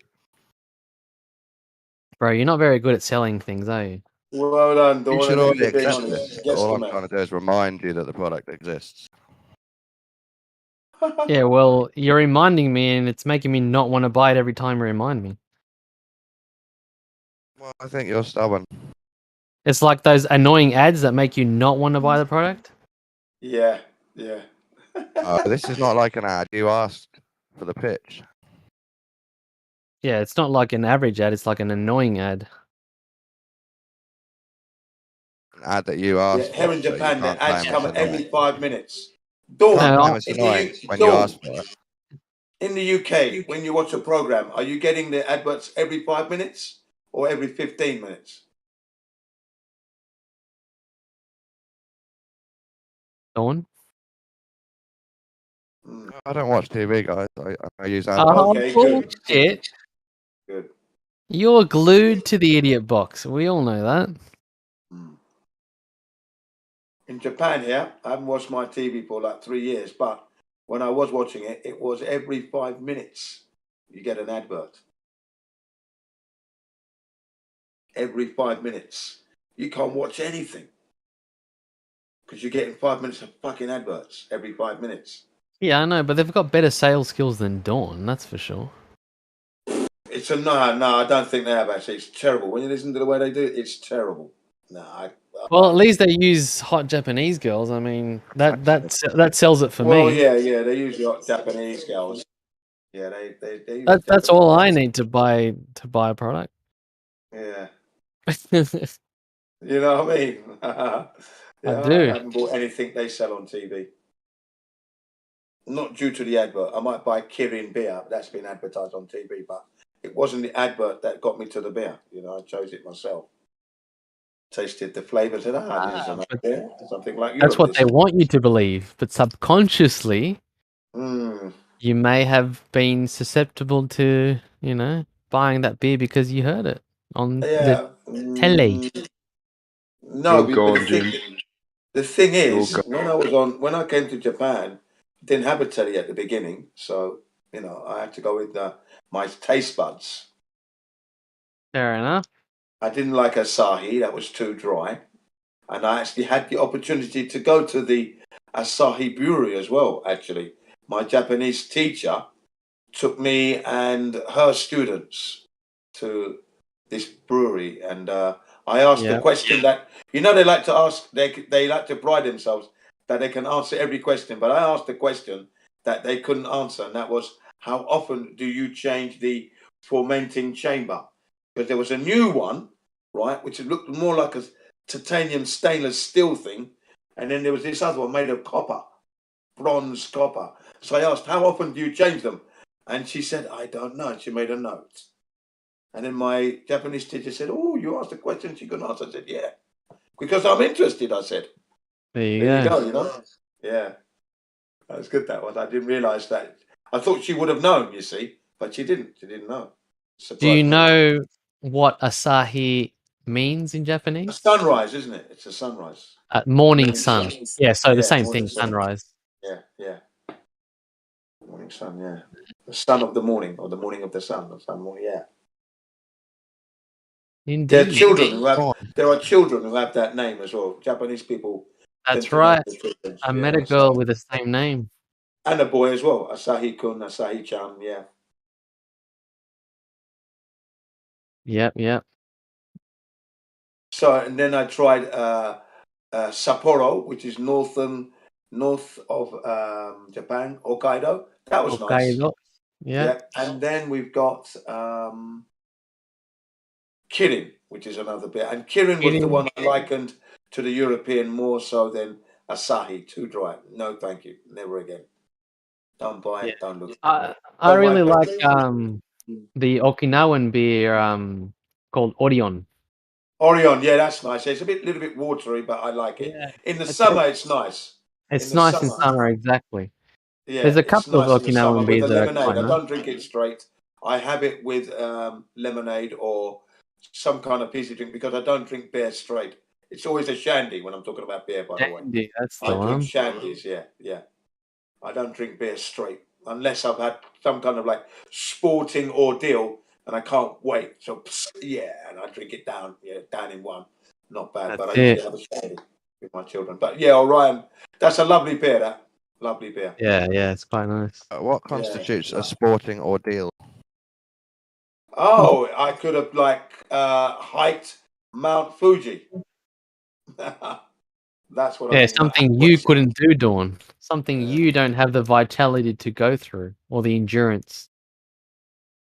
Yeah, and then I'll drown that bear in one go. Or playing football in the flats. I remember I was in the 70s. Okay, I was playing football in the flats with the boys bigger than me. Yeah, we won the game. We were playing for like 3 hours. Can you imagine that? 3 hours of just football, and we won. And then these guys that they had their Colt lager they had, and I goes, "Can I have a taste of that?" Because I used to see them drinking it, and I downed it in one. I goes, "Did you see that kid? They drank my beer." Because I was thirsty. I'd seen it advertised on TV all the time. My dad drank it, and then these kids had it. I thought, what's going on? Let me try this. And I drank it all, man. One go. Straight after a game, because I was really thirsty. Really thirsty I was. That's the only time I can do that. If I'm really, really thirsty, I can down it in one. But I don't like that bitter taste. I like a sweet taste, so that's why I like shandy. Or lager top, where they put a little bit of lager and lime on the top. They mix that and that's nice tasting. Yeah. They call it a lager top. I think a lot of the Belgian beers are quite good, especially the strong ones. Yep, I like Belgian beer. I like the flavors. Duvel, Quack is another one that's really good. Yeah. They're really good. They actually, you might even find them in Japan. I found them at a couple of bottle shops over there. Yeah. I found them. Yeah, you can which get they're rare here for us in Australia. But over there you seem to get a variety of different things. Yes. I was surprised to see Foster's Lager in Japan. I thought, really? Foster's as well? We don't even really sell that here. Like, it's so rare here. I've never even seen it at a bottle shop. Yeah, they got it here in Japan. I said, my wife bought it. I didn't realise my wife had bought it, yeah? So we come home and just set it on the table and there's bloody Foster's Lager. You bought this? And I can't drink that. I said, no, not. Probably tastes like shit too, eh? No, I didn't even bother. I said, yeah, you can have that. You're on your own. Give me the grog. Thanks. Most Aussie beers taste like absolute piss. Well, it's Foster's Lager is the Budweiser, it's the same level. I don't even drink that. Yeah. I don't buy Budweiser. No, it's got to be, like you said, strong tasting beers. That's Beers it. with flavour. Michelob, that's nice. The old Michelob, And the other one was, what was it now?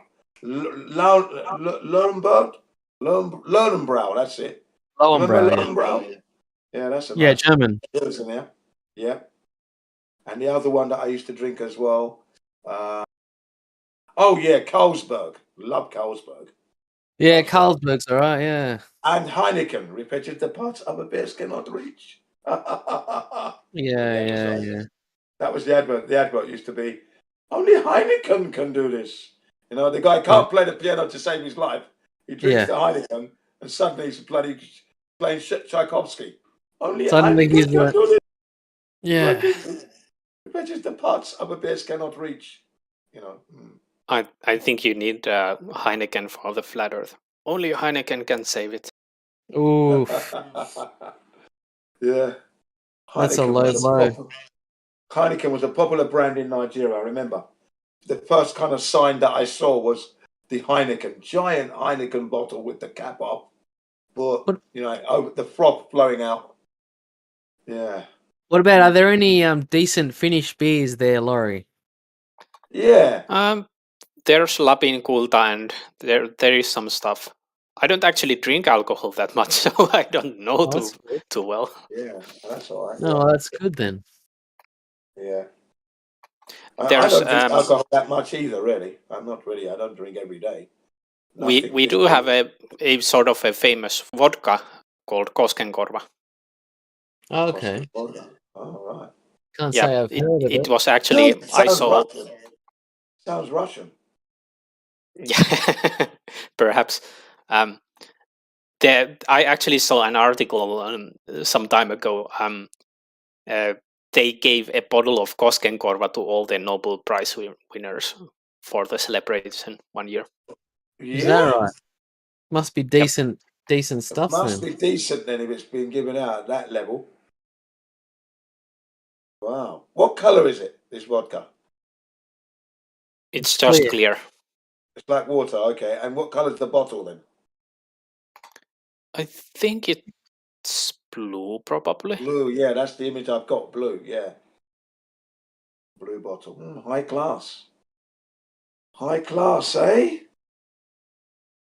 Well, it actually surprised me to see it given to Nobel Prize winners because every drunkard here is drinking Koskenkorva. Wow. Oh, true. So it's quite common there, is it? Yeah. So what's the deal in Finland? Do you guys all know each other? Like, do you know Mole Man, for example? Well, I know Mole Man from, the Flat Earth servers, of course. But you don't know him personally? As in... No. We have 5 million people, so I don't know everyone. Okay, I thought there was a lot less. Sorry, I thought you guys were in the under million. Why? Yep. Forgive to me, that's my quite ignorance. little, but yeah, that's not a lot. Finland is quite sparsely populated. There are more people down in the south, but when you go to Lapland, up north, like people are very sparsely living there. Oh, Santa Claus country, Lapland, eh? I see. Yeah.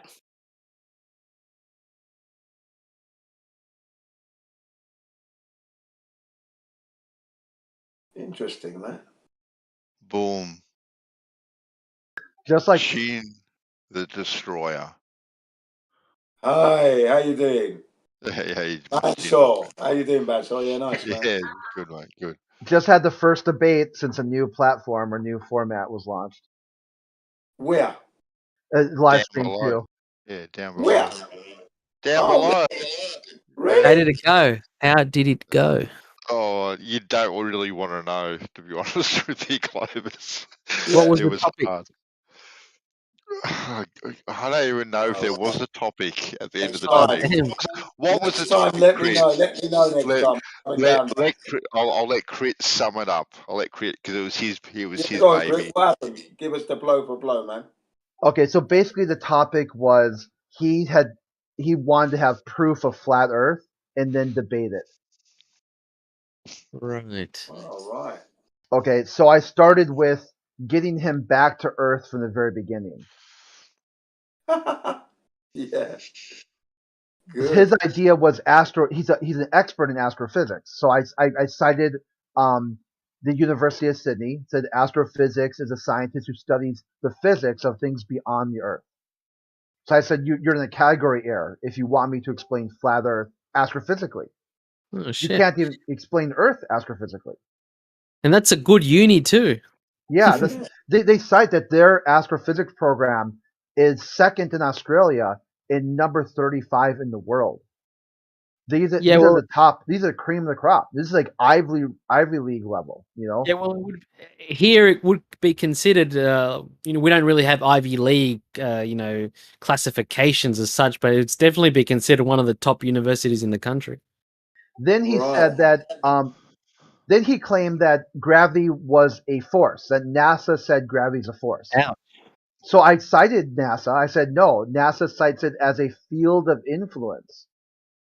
And then he got worked up by that. Then he said it's a downward, but then he talked about it's a downward acceleration. So I go, okay, you're talking about little g, right? And he said little g was a constant. I go, no, it's an average. Then I showed them, the slinky, the putting the salt water in an egg, right? And then he cited Sabine Holzfeld, and I said, yeah, that's a great source because she tells you she's fascinated by flat earthers. She wants to talk to flat earthers. You don't. You don't want to talk to flat earthers.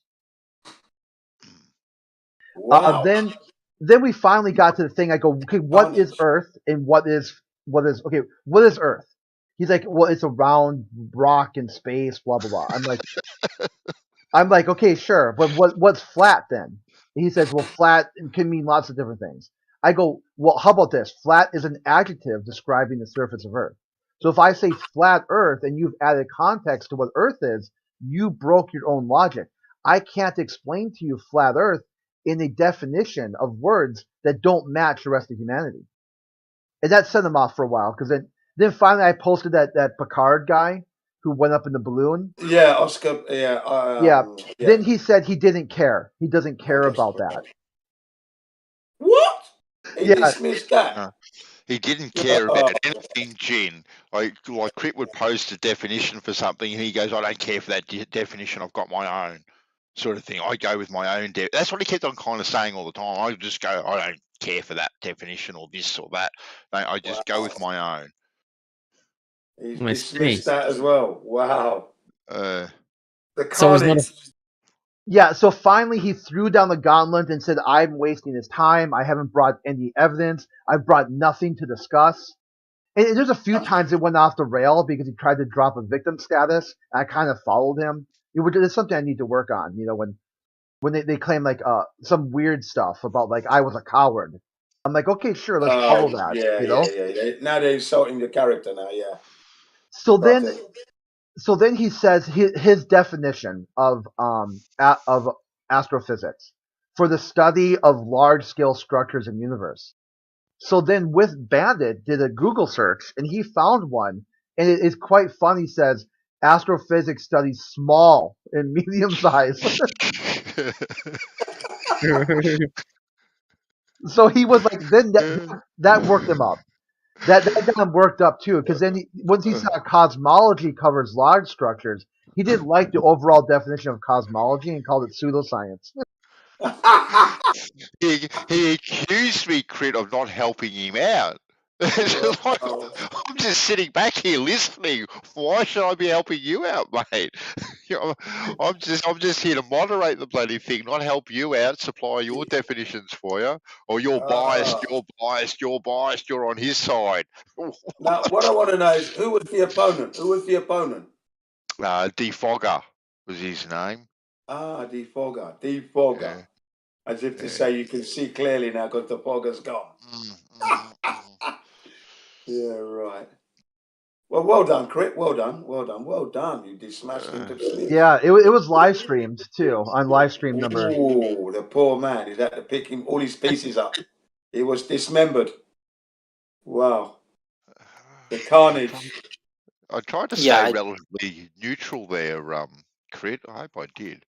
No, you did a good job. Yeah, it was like the only time I finally called in the moderator was when he dropped a claim that I provided nothing. I've said nothing at all. What an outrageous.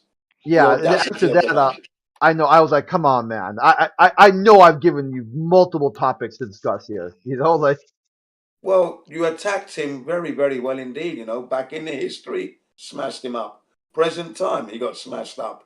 Yeah. Oh yeah. Oh, check this one out. Big G got smashed up again. He got smashed up.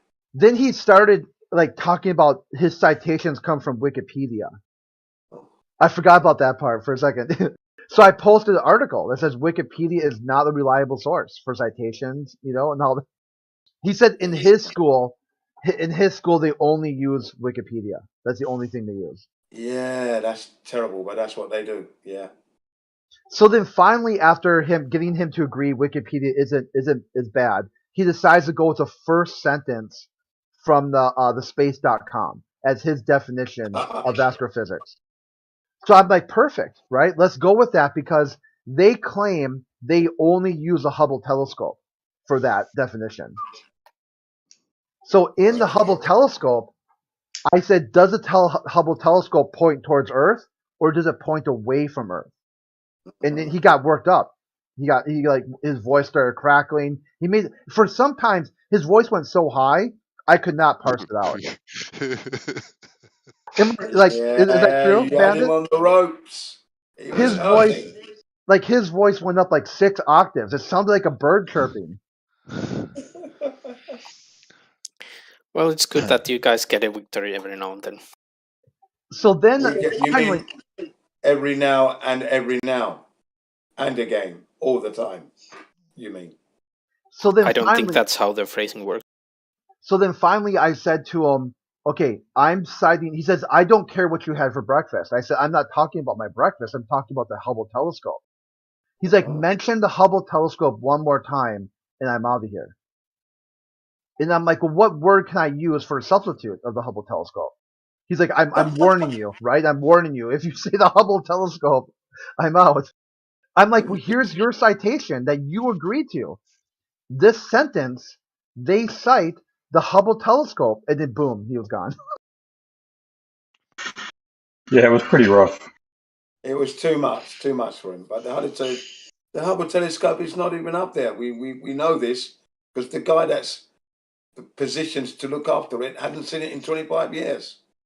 Hadn't set eye on it. Well, so you know this because someone else says that they haven't seen it, so you're relying on someone else's word. Interesting.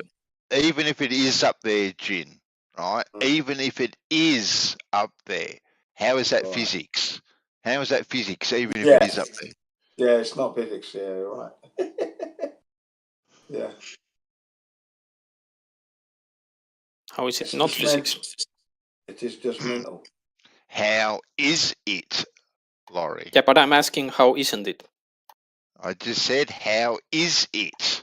Don't answer a question with a question, Laurie. I was asking a separate question. I wasn't answering. Well, answer my original question. Don't deflect. Am I here to answer questions? Okay then. It should be astronomy anyway, if anything. Looking at stars and everything. The Big Bang, perhaps, maybe. You might even see that. Go back far enough. Just think and see. Well, the new one, the new James Webb telescope is now perfectly positioned 1 million miles away from Earth. No chance of seeing that then. Cool. We'll get some U-Butte pics from it soon. Yeah, let's see what they're going to produce now. They might find a white hole. Oh, yes. That would be nice. The most deadly force in the universe a white hole? I think that might be the sun. White hole. Maybe. Thorns awake. Yeah. It's funny. I'm just now he's just spamming back in my DMs and trying to call me and just keeps typing Hubble telescope. Hubble. Yeah, he got bum hurt. He got bum hurt there. He's bum hurt now. He's finished. Well done anyway. That is a textbook spiral. Yeah, it was. It really was a textbook spiral, and I tried my best really to get it because he would have spiraled faster had it been on the astronomy Earth discussion server. He would have spiraled right away as soon as I just even talked about astrophysics. That's what they did before, because they say flat earthers can't talk about astrophysics. Okay, sure, I won't. Okay, but the flat earth is debunked.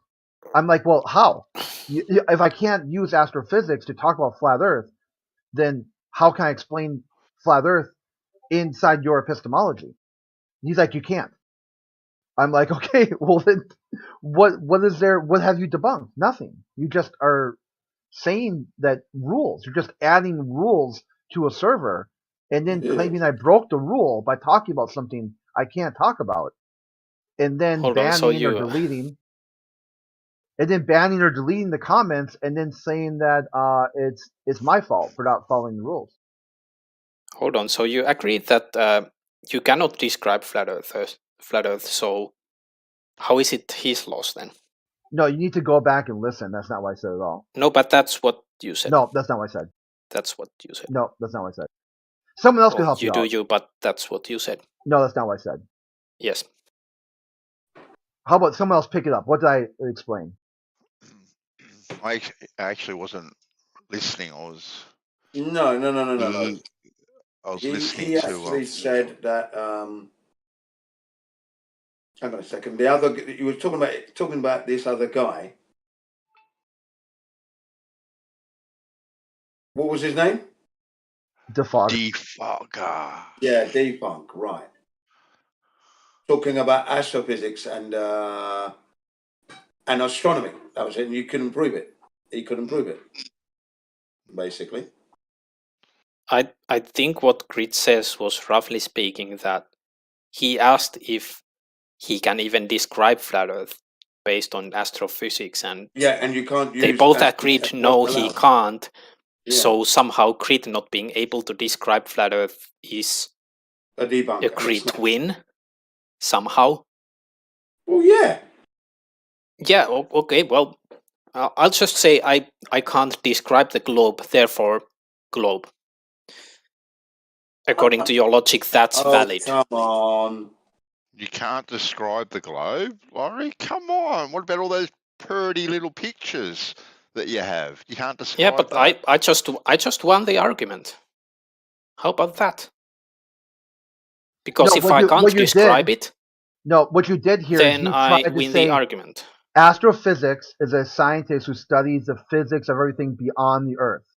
What you did is you said you can describe Earth by being beyond the Earth. You're broken. And that's wrong, isn't it? That's how bad your logic is. So how is it a crit win then? Can you describe something with a framework? But I'm asking how is it a crit win? Okay, listen, it's not a crit win. You added that. Okay, fair enough then. It's not a crit win. This is a win for science. Okay, sure. Because if you can describe something that's beyond its scope, this means that you are just triggered. You're just spiraling. I'm not sure what you're talking about. But okay. Can you use something beyond the scope of something to get a claim about it? I'm not sure if that question even is, like, I was just asking if it's a crit win, and you said that it's not a crit win. So I think the discussion then ends there. It's science. That's why, to get you to come back to science, that's the main focus here. Sure, okay.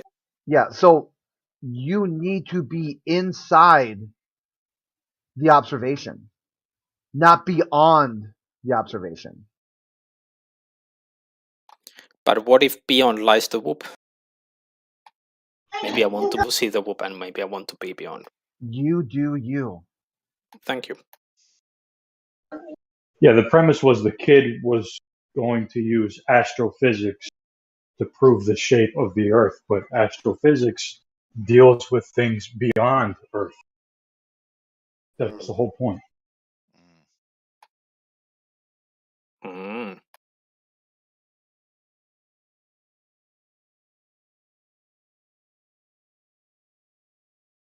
Which is a pretty valid point, really. Yeah, it's a clearly, especially the power of the citation, because it doesn't come from some crackerjack site. It comes from the School of Sydney, the astrophysics department. Very renowned. And then if you don't like that one, you can go to space.com and get a very similar citation. He cited himself and said that astrophysics deals with large bodies. And then I showed him, even if you go to space.com, the one you agreed to, they disagree with you. It says small and medium sized.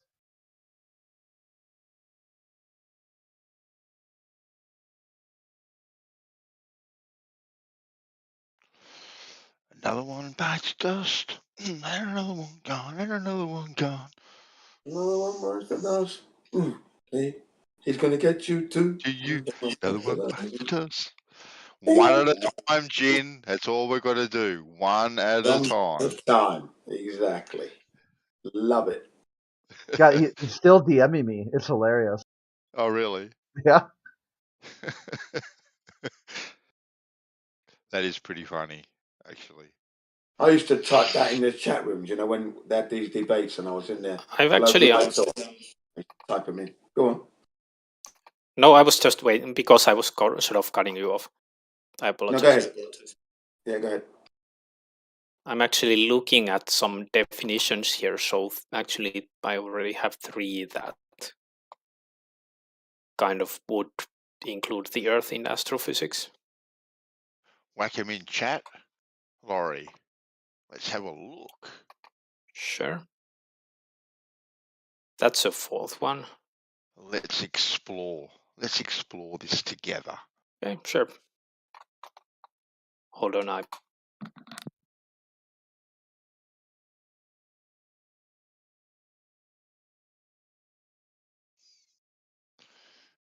Definition. Okay, cool. Oh, these are those dictionaries that you use, are they? All right.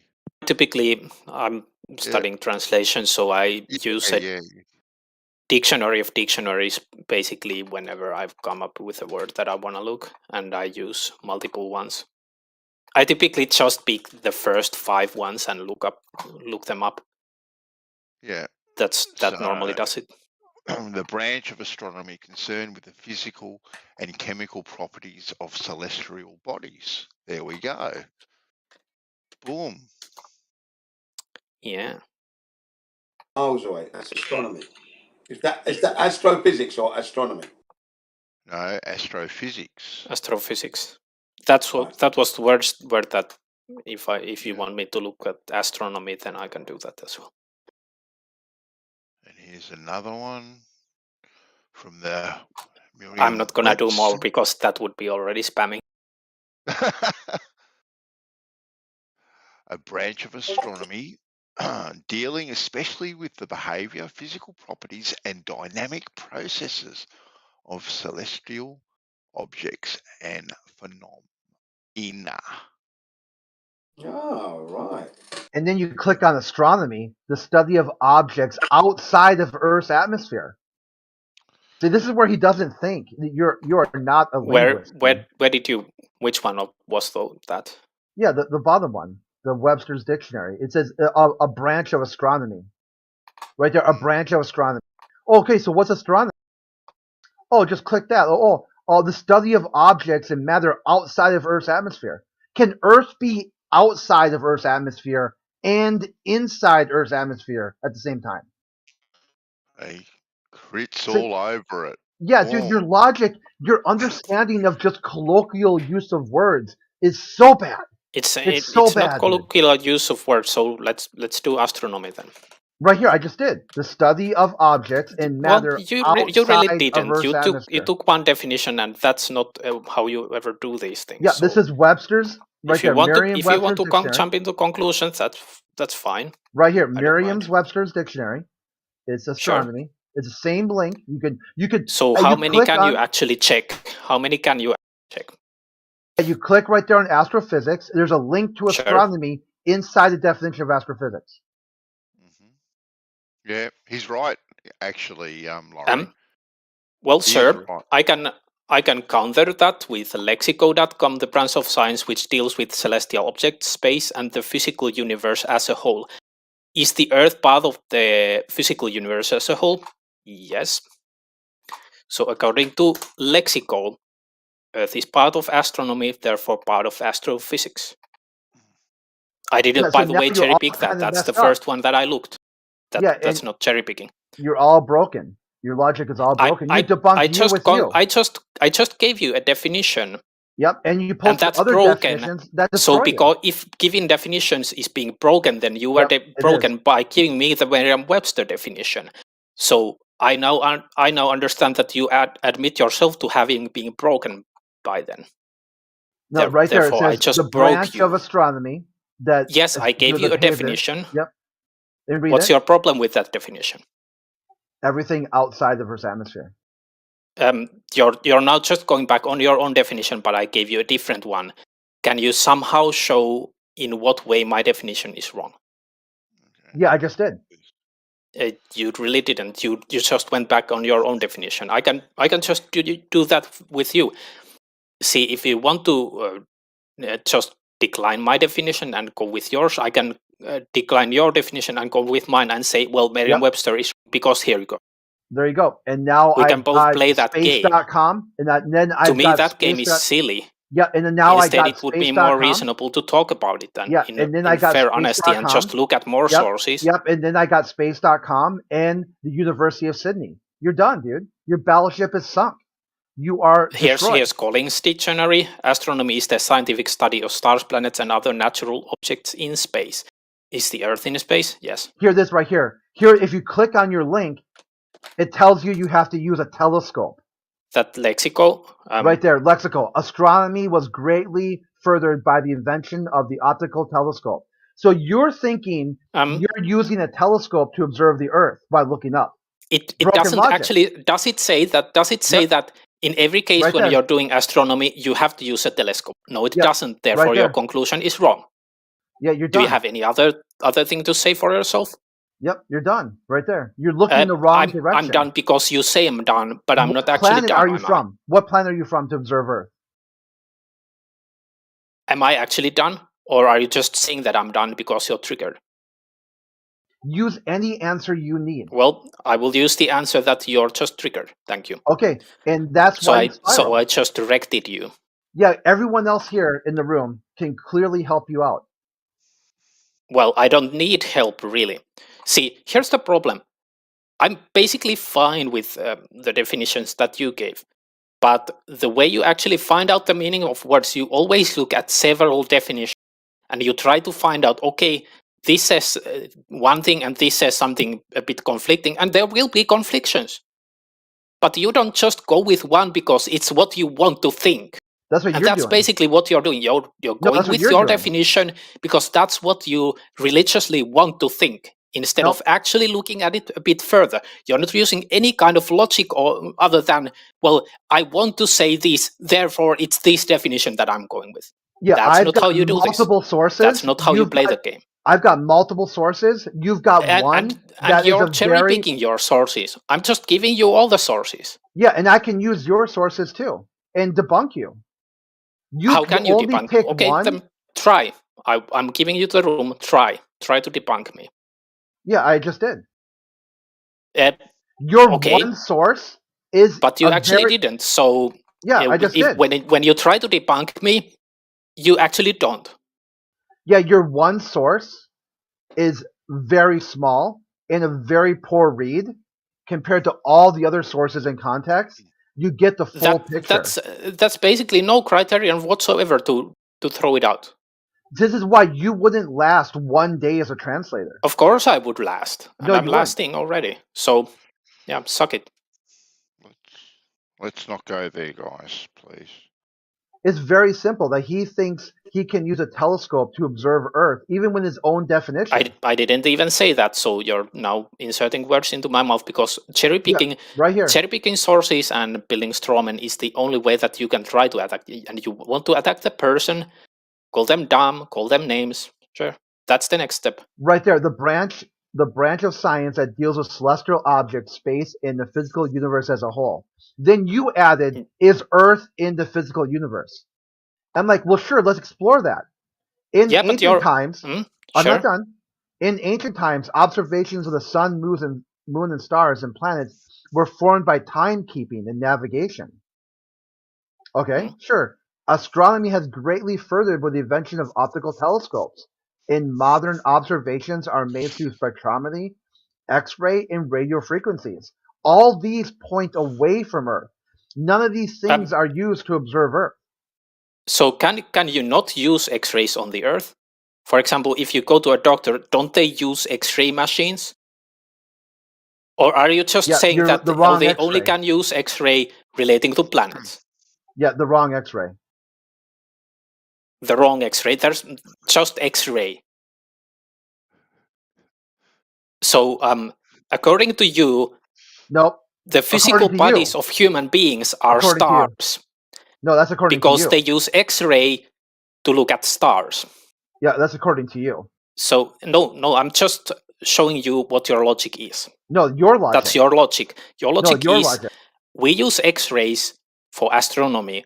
Therefore, human beings are stars. I'll break it down for you. My logic is easy. Human beings on this planet or on this Earth are actually astronomical objects. No, that's your logic. My logic is astrophysics. But then I can ask the question because we use both telescopes and we use X-ray. No, you don't do any to look of those at astronomical objects. Do we actually look at people using telescopes? You don't do any of those things. This is why I said the University of Sydney said astrophysics is a scientist who studies the physics of things beyond the Earth. That's what I said. My sources say that it's different. So and your sources are so bad, and you're very but I can just do you and say that your sources are bad. I can play that game as well. Go. If you want my sources are correct. Your sources are bad. Yep. If you want to throw the University of Sydney under the bus, it just shows you the delusional world you live in. Sydney has a sucking fuck-ass university. It's a bad university. What? Hey, leave Sydney out of it. He's spiraling now. Leave Sydney alone. They wouldn't even let him in the front door. That's why. He's triggered. I'm triggered when I'm busting your ass. See, very simple words you can't follow, which is why I'm following simple words. I'm saying that Sydney is a bad university. Because that's how you deal with my sources, isn't it? You just say, "Well, it's bad." No, there's nothing I need. I can play that game too. I can say that your sources are bad. You play based on no logic, based on just my assertion, they're bad. No, but your logic is the University of Sydney. I'm using your logic. No, your logic. And if I pull up a university that shows that that astrophysics isn't what you say it is, then you're gonna say that university is a bad university. You got it wrong. I'm just playing your game. No, you're playing your own game. You don't like when people play your game, but it's the playing field that you chose. This is all you. It's not me. You have to constantly. You started. So how come you started with my playing game then? Everyone else in the room was having a fine conversation. You decided to squawk, and now you got egg on your face. I'm just making a point, and you're squawking, actually. The same thing that happened at the asylum. You started to squawk, everyone made fun of you, and you ran away. We're just having a discussion, and if you want to squawk, then go squawk ahead. These are facts. These are facts that are presented by the highest levels of and I was giving you facts, and then you call it squawking based on nothing else but your word. That's how you presenting facts is presenting facts, but then when I present facts, just squawking. You're just squawking. Bark. Ditto. And this is what you'll do tomorrow. You make no sense. What you'll do the next day. You cannot attack the argument. You attack the person. Yeah, this is the argument. Astrophysics. The argument that you made was just that You I bark interrupted. and I You squawk. don't. No, this That's is the not argument. attacking the argument. That's attacking This is the the argument person. right here.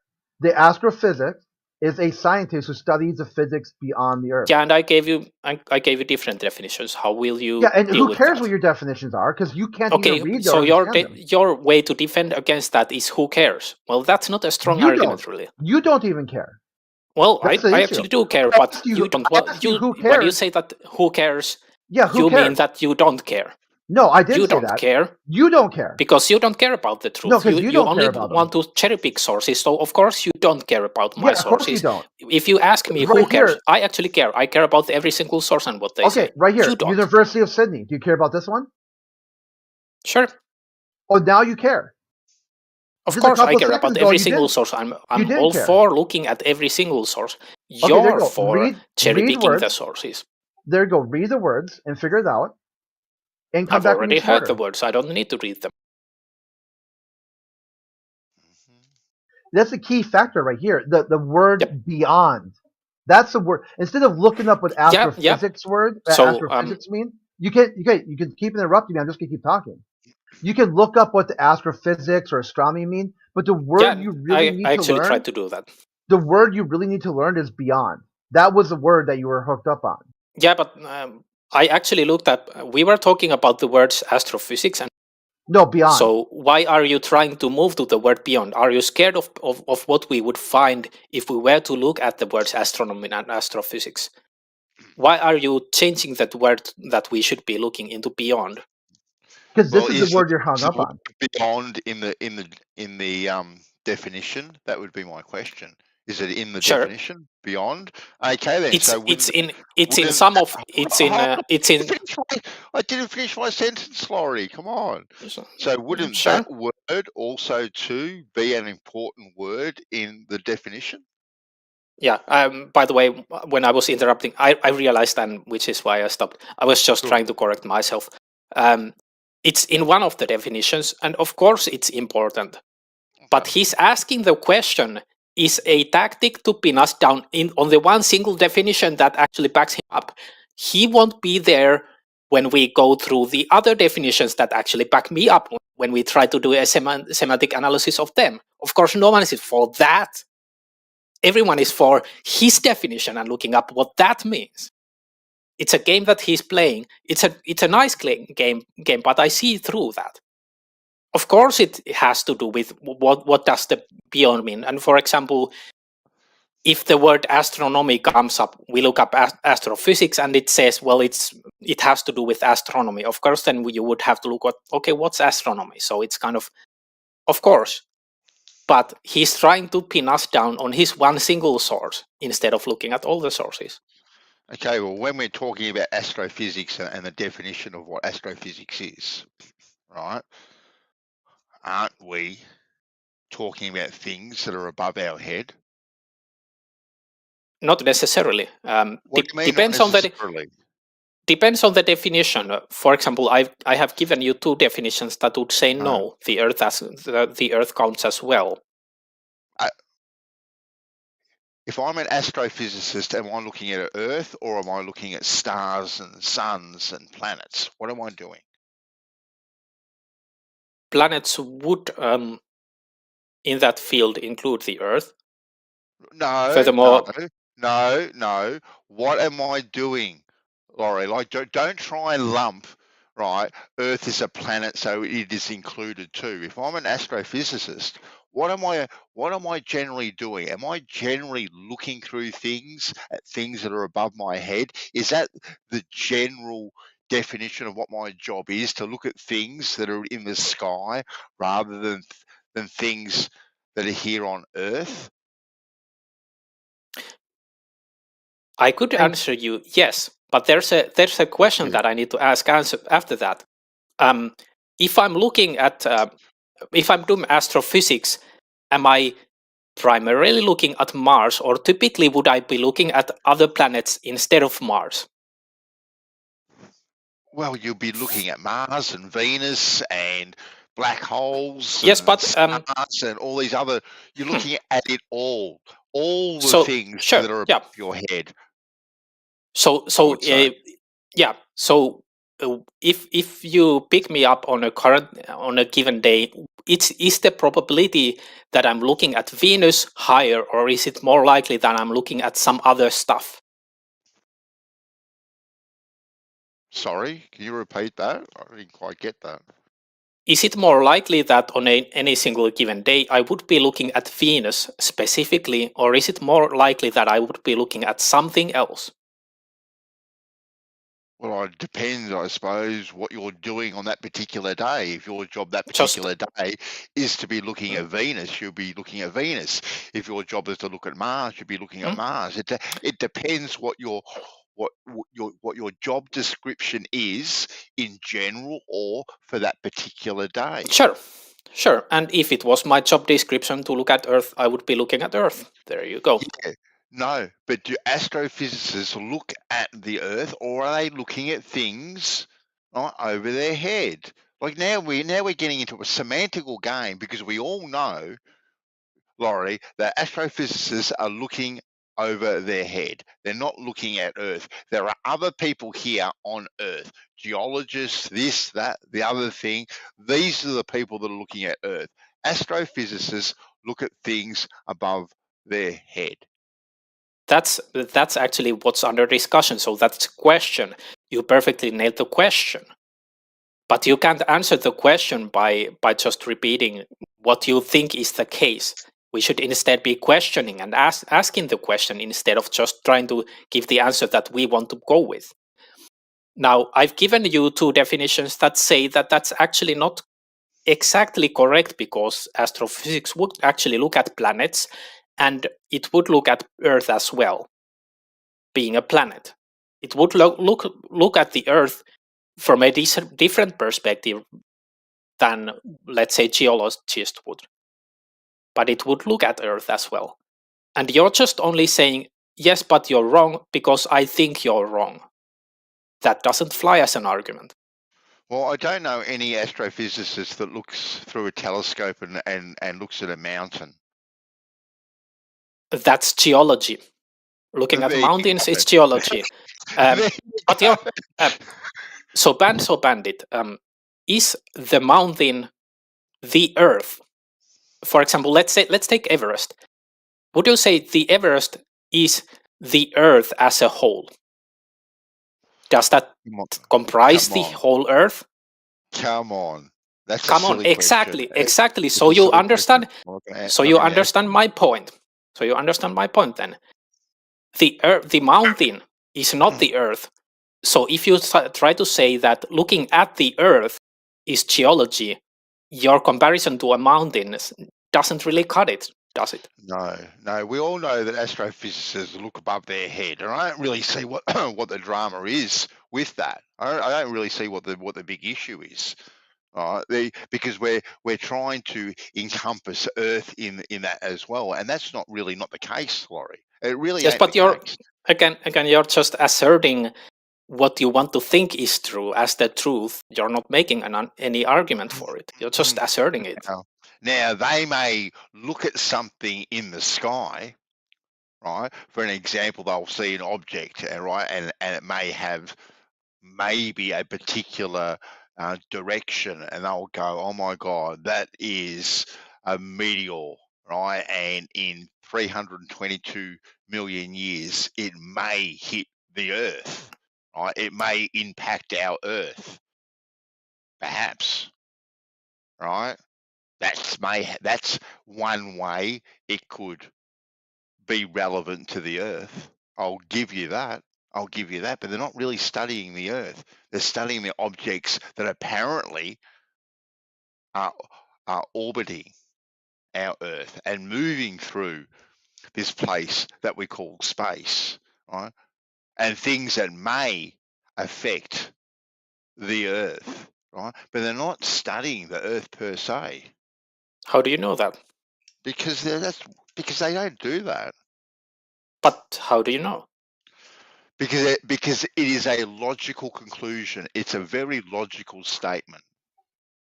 It's a logical statement, but it's also an assertion that you made instead of actually backing it up with anything. You're just making the assertion. it's very logical, Laurie, and I don't know how you can disagree with the logic of it, to be quite honest with you. Because my sources say otherwise. Because your sources say something else. Well, doesn't matter. I'm flogging a dead horse, I think. He just wants a trigger. He wants a trigger. Yeah, this is why Banzo is triggered. Banzo is really triggered here. Am I triggered? Of course you're not. I'm just kidding. I just see Grit coming in and trying to flog someone. We're basically having the same discussion, but tries to come in and say that one of us is triggered instead of the other. You are. Come on. You are triggered, dude. Yeah, but Banzo is triggered as well. He is way triggered. He's so he's enraged. You can hear him just trashing his apartment. He's making a huge fuss and he's throwing lamps and smashing his head against the wall. He's so triggered. Brother, here's the thing. Jump in. Yeah, go ahead. I was just gonna say, the thing is, man, is we don't give a fuck about what you're saying. We don't care about anything you have to offer, anything you've got to provide. We as flat earthers have created this big movement that you fuckheads want to join and be a part of, and you want to come and hang out with us. We don't care about you guys. You care about us. That's what makes you triggered. You came here. Came here to I'm not really triggered, so thank you. Well, no, the point is you came here. We didn't go to you, right?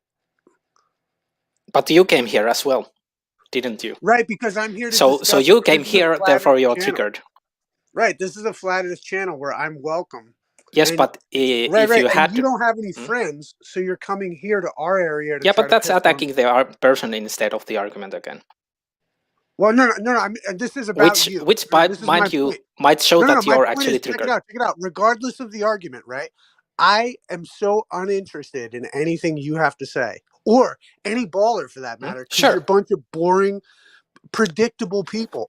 And the thing is that you want to be a part of what we're doing, but in reality, we don't give a fuck about you. And I just wanted to remind you of that fact. Well, I don't actually have any problem with that. I don't need you to. All right, then. I don't need you to care about what I do. However, it was your argument that I don't give a fuck about what you do. Right, I'm welcome here. Right? Hold on, Isa. I'm trying to speak, and you're being triggered, and you're talking over me. Would you let me finish? Because I'm actually having Japanese class, so I don't have time for this argument. Dude, I couldn't care less. Yes, I heard you, Isa, but you're talking over me, and I'm muting you because you're acting like a pussy bitch. I just want to confirm your suspicion. It was your statement that you don't care. You don't care about what I do, and you don't care about my opinion. Therefore, I am triggered. Why are you here? That doesn't make any sense. Why are you here? I don't give a shit about what you do either. Okay, why Therefore, are you by here? your definition that you gave, you are triggered. Answer one question. Why it's just are not you like here? there's no sense to what you're saying. There's no sense to what you're saying, Isa. I know I'm over talking you, but I'm in a hurry. And I told you this, and you were over talking me, which is why I think I'm obliged to talk over you. Why you think anyone here gives a fuck about what you have to say? He muted you. What is it? He locally muted you. Oh, yeah, I could see that he was being a bit triggered, so I kind of had to do that in order to get my point out. I'm actually in a hurry. I don't have time for this shit. Yeah, hold on, but you're now talking over him, Laurie. If you have muted him, so it's not. Yeah, it's not. I just thought. Yeah, I just thought that I don't have him muted anymore. Okay, cool. Isa, if you don't care about Globers, are you pretending to be Jem's best friend all of those years? No, dude, I like Jem because he's a cool personality. He's an interesting person. You guys are not. You're not interesting. Just Do you so care know. about what he says? I care less about what you fucking think about the world. I think you just woke up on the wrong side of the bed, maybe. Yeah. No, I'm just tired of hearing like these fucking losers come in here and then tell fucking my boy that he's triggered when it's clear that he's triggered and has no friends. Why do you come to the place if you're tired of it? This is where I belong, bro. Where the fuck do you belong? Oh, you belong in a place where you don't have to be tired of it. You belong. Yeah, this is my dude. Flat Earth is my home. Then you're gonna have to deal with some Globers coming about, isn't you? That's how it's set up. Dude, you have no friends. It's okay, but just accept that fact and I shut can the fuck up handle the sometimes. insults, even if they're true. I don't Sometimes. care what you think, and I don't care if you're offended. How about that? I don't Guys, know why you're I suddenly think angry we're with better us than while this. you've been friends with Gem Panda and that for years. I don't know I why. like interesting people, dude. You've been trolling my chat room for 5 years, and I'd let you in to be nice to you. Tell me You're a about fucking idiot. Gem Panda and how interesting he is. He can make up witty jokes and shit, which you occasionally can do too. But the point is that I have, certain people I like, certain people I don't care for, and whatever. I'm just laying it out. Maybe you Like, hey, decide on a I'm whim, just trying to point Daily. it out to you guys that you're literally coming and hanging out with people that don't want to hang out with you. Why? What are you, a fucking loser with no friends? That's what I it don't looks like. think What? I don't think you speak for everyone, just yourself today. Okay. Yeah, I don't think you speak for everyone. For example, I consider like Pancho can talk. Again, I don't care Consider what you think Pancho a about cool it. guy, and I was kind of ragging on him for being triggered, like as a joke. I don't really think either of us was triggered, and I'm thinking he took that as banter, which is how I meant it. Well, nobody cares. Well, that's a cool story then. I don't care if nobody cares.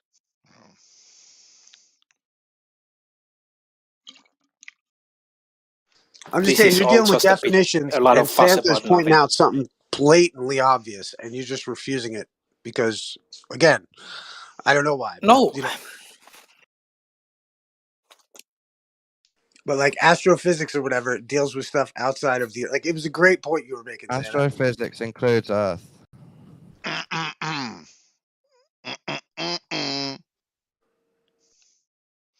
I think I'm flogging on a dead horse, but the question was, does astrophysics deal with other things as well? I've gave you definitions that say it does. Just repeating that, oh yeah, but we know from beforehand, from before we started this, what we say is true. That's not an argument. I could just say as well, I know that it deals with the Earth, therefore you're wrong. Repeating that over and over again, is that an argument? No, it's not an argument. It's just repeating my opinion.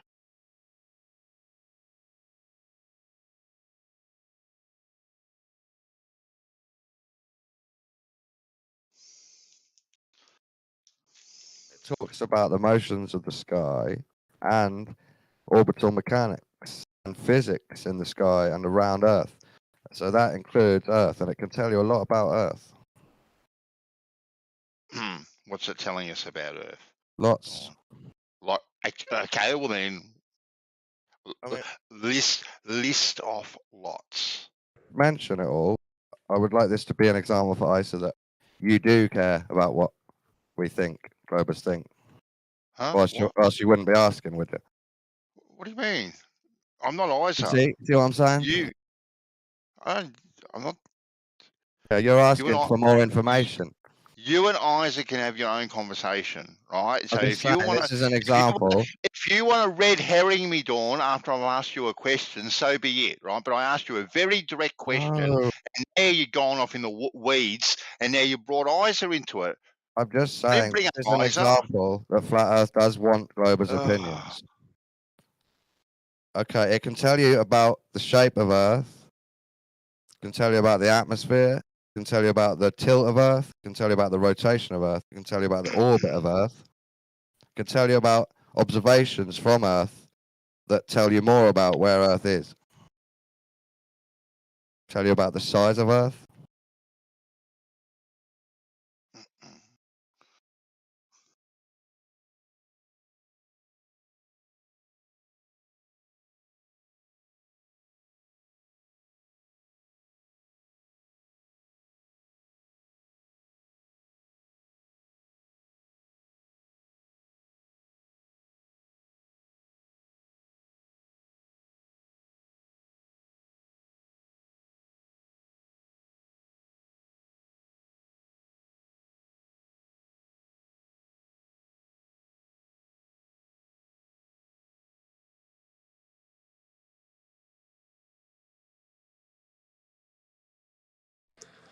All my point is that I find it interesting that, like, here these flat earthers are having these awesome discussions, and then you guys try to come and hang out with us and say you guys are losers or something.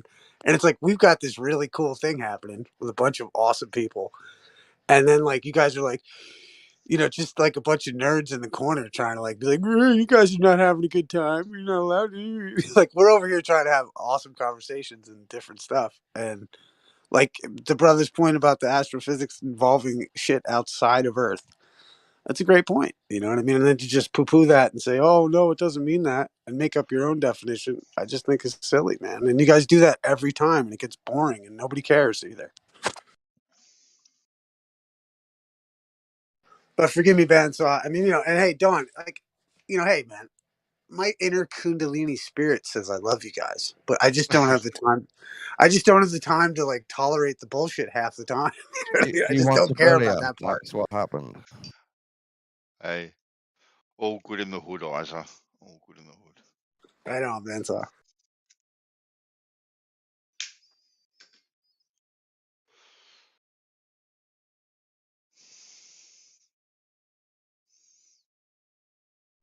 But I just think, like, us as also as for like the flat earthers out there, it's like, yo, like you guys have had 5 years to make your case, and it just hasn't. You know what I mean? And I just think that the flat earthers, we're tired of it. And there's so many interesting things going on in the world that also could be discussed, and yet here we are, like with the latest whatever. And I just think it's like it gets boring, and it's boring to there's other cool ideas. I get that, Isa, but also too, I think Geo trying to start up his platform and get stuff out there and have discussions. He's kind of starting from scratch, and I think he wants to kind of encompass it all, a little bit. And unfortunately, even though we have heard a lot of the stuff before, sometimes there may be a little bit of tolerance, which is hard at times. You know what? And Just forgive me too. I may be totally out of line, in some, especially with yeah, regards to this is Geo's place. You know what I mean? yeah. And but but I just think also it's become more and more apparent to me that I think flat earthers need to recognize, like, yo, we don't need to deal with these people. Also, like, it's okay to deal with them, but like, don't take anything that these people say seriously. They'll buy anything that BBC News is selling. You know what I mean? And I just think like it becomes like why would I talk to somebody about their opinion when I can look it up on Google and find out exactly what they think? Yeah, well, the definitions are there. They're all in Wikipedia, aren't they? Everything. Right, but then Text you go to like definitions, and it's like all of a sudden you're literally dealing with like someone trying to like. This is why I've made my go-to question. Can men get pregnant? Because if you can't distinguish the science of that, why would anyone discuss anything more profound with them? And that's what they'll do to every issue is they'll just try to hyperinflate each side, to what Google wants them to say. And, you're not really going to get anywhere. And nobody cares what these people are saying anyway, really. I can find it on Google. True that.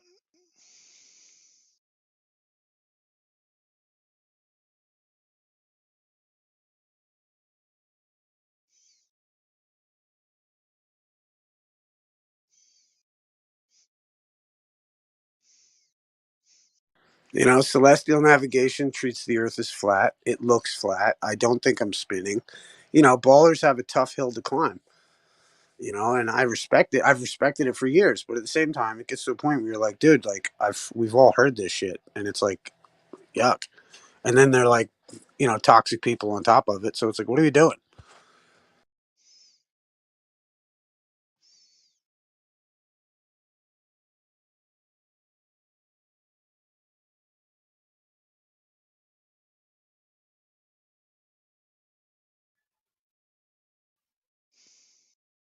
Yeah, that was textbook how they handle it. Just ask them what they need, what they want. They won't be able to explain their needs and wants because as soon as they do, they'll just look like an ass clown. Which is why they get, on global spaces, they get all these funny roles like autistic retard and whatnot. So they come here thinking they're going to win something. They're going to defeat the flat earthers, come back to the global space. The globe earthers will deem them some kind of hero. and that just doesn't happen. And they just keep doing the same thing over and over again.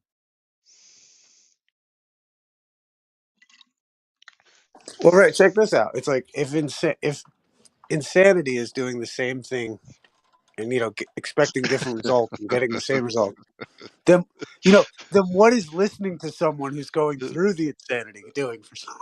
Like, what are we doing? Yeah, for me it helps because like I had been before like in globalist spaces, and you get them all telling you're crazy, you're a minority, no one thinks like you do, there's something wrong with you, jump off a bridge, drink bleach, and then you say, well, wait a minute here, I can go to a Discord server, and the majority of people think just like I do, with some variation. And we're all able to share our lived experiences with logic, reason, and science.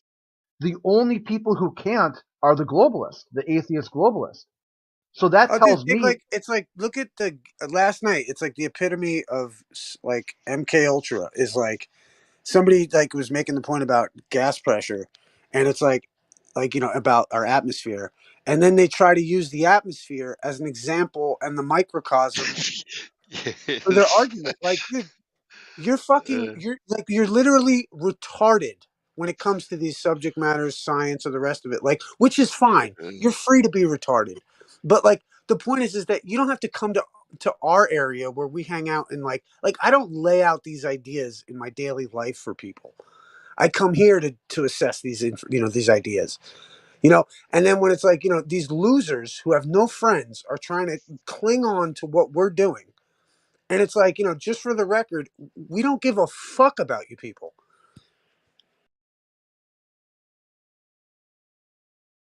That's my stand. Like even just even more and more as it gets into it, it's like, dude, because what are they now? They're offering like Bitcoin and they're offering money just to try to get anyone to pay any attention to them, and they have got to learn that nobody gives a fuck. Like nobody cares. Are you talking about the McLooney challenge there, Isa?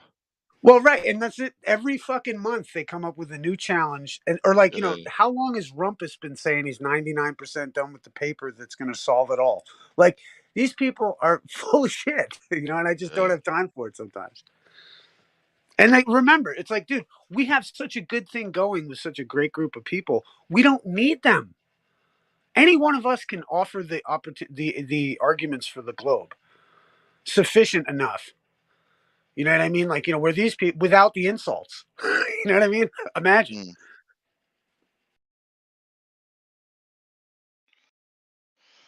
No, they'll And just they just say, can't "Oh, get they'll just say we don't understand the globe model well enough." That's their comeback. Right. Or no, or better yet, bro. Here's the one that gets me: is that like if they've told you about the sphere, and then you say, "Well, it feels flat, it looks flat," they're like, "You're lying," because I just told you the Earth is a sphere. Mm-hmm. Like, dude, again, no one gives a fuck about these people. Like, they're complete morons. Like, these are the type of people. I don't know. Steal their girlfriends, take their weed, like, have at it. Like, you know what I mean? Because they don't know what to do with it anyway. Their girlfriends are depressed. You better keep away. The weed's not getting You better smoked. keep away from my weed. I'll kill you. Fucking right. That's right. But I mean, it's like these people think like we give a shit, or like they come in here. Like, look at this dude's name, the sheep professor. Like he's like gonna come in here and teach some sheep, is what this dickhead thinks his name means. And like in reality, like he's just one of the sheep who thinks he's a professor. You know what I mean? Like, it's just like, oh my god, you're retarded, dude. Get away from me.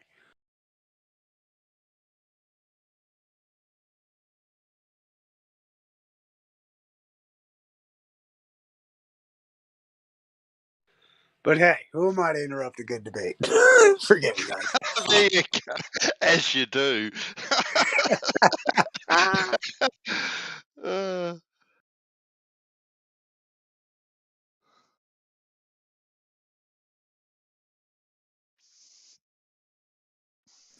See, it also too is it's like there are witty ballers, there are intelligent people on the other side. You know what I mean? Like and those are great, fun people. But then like some people just think that because they're a baller, they've got like more standing against a flat earther for some reason. And you know, I'm just here to remind them that again, nobody cares about still nobody cares. Still, we don't care. Even they don't care. That's the point I was making. At the end of the day, they're just wait for a flat earther to say something so they can spiral about it and then blame flat earthers into a trigger. And today he triggered, he muted you instead of actually having the conversation. Then tried You to know what? blame Maybe you. maybe all these guys had like their chicks taken by a flat earther and they're really butthurt about it. They got a little society, you know, a society of men who's had their wives taken away from them by flat earthers. And they're just like, you know, we're gonna get these guys back. I think what they are is like, you know, science nerds. They can really make a lot of money. But these are like science nerds without any science. So they still can't get the girl because they got no money. Like a real nerdy science guy can drive around a Fiara or whatever, a real expensive car, and pick up chicks. They might not like him, but they like his car. These guys don't even have the car.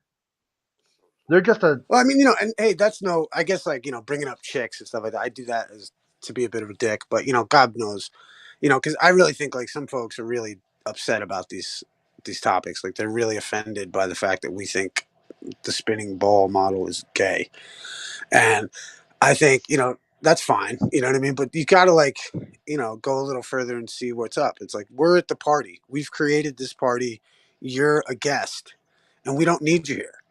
You know what I mean? Like, you know, because it's like, you know, for some reason these people think that we give a fuck. And I just think it's time just for this week, maybe, because I'm on a tirade since last night.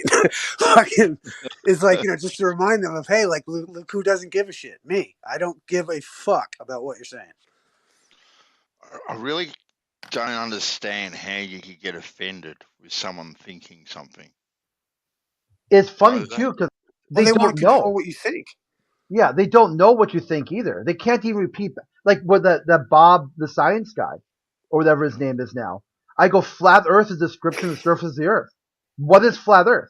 He said, oh, it's a retarded conspiracy theory of anti-science deniers and YouTube cultists. Nope, I didn't say any of those. As a flat earther, I'm telling you what flat Earth is. It's a description of the surface of Earth. He can't. This went on for about 5 minutes. He couldn't even repeat back to me. Okay, I said, Bob, like I tried to multiple frame it different ways. I think flat Earth is a description of the surface of the Earth. What do I think, Bob? He couldn't repeat it back. Crit, he actually thinks, which I just quickly, I blame JJ for everything. But anyway, Crit, Bob actually thinks that he can drive in his car from point A, point B to point C and work out the sphericity of the Earth. He actually thinks that. And yeah, that's a cognitive issue on his end. I heard that, and I was gobsmacked. I was literally gobsmacked that he thinks that he can do these things by driving in his car around America, right, from one mountain to another, that he can work out that Earth is big blue spinning testicle. It is. Maybe I'm not getting something. Maybe I don't understand it. Perhaps. It's technically possible, but a nerd like that would just fudge it on the way, Ansel, if they already believe. How would you do it, Dawn? How could you possibly You have to drive you in have to your car and already work it believe out? it's a globe, and then do lots of trigonometry, I guess, on mountains. Maybe, I don't as you know. go round. Just like the old guys would do on the boats, but you just happen to be in a car on the land.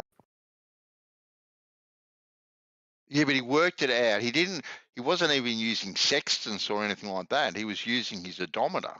I think that's a fudging. That's what I was trying to say. Yeah. He'll just believe the globe, drive around and say, yeah, it matches. Yeah. It was crazy. But I think by driving round large portions of the Earth, if you really understood how to measure the general surface shape past the topography, and you were measuring the stars, maybe you knew about astronomy, eventually going around lots of the Earth, you could get more information about the shape of Earth's surface. I don't know, Dawn. Maybe I don't know, but I listened to what he was saying. I'm thinking, oh, this will be interesting.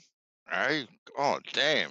If it's that simple, everyone will be doing this type of thing. And yeah, I don't know. Maybe I'm too simple.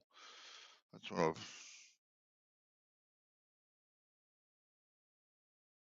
You can confirm the globe model, can't you, by traveling?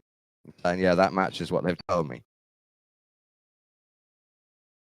Well, what do you mean? I can confirm the globe model when I jump in the car and drive from Adelaide to Melbourne, and my map says it's 800 kilometres. Dawn, I don't see how that confirms the globe at all. I can't see how that confirms the globe. That's not enough to do lots of measurements, triangles and different arcs, and add all the different calculations and estimations up.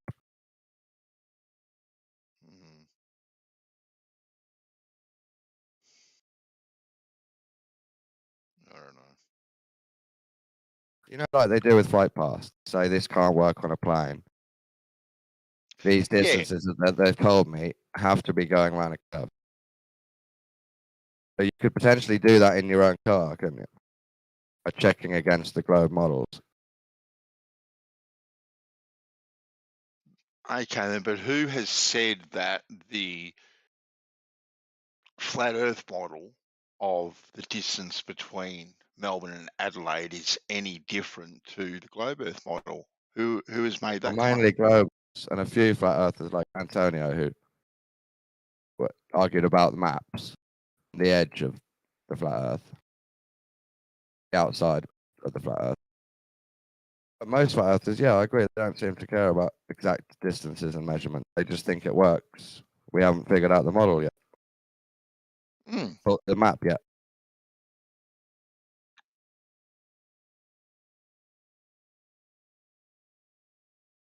I would never claim that I can drive my car and confirm a globe because I can't be bothered to do any math like that.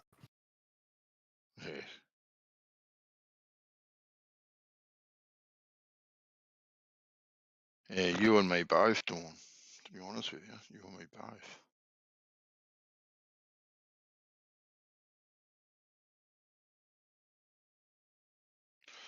But I'm sure he'll pop in here one day and he can explain it to me. Unless he gets triggered by me. Because he doesn't really like me too much, old Bob.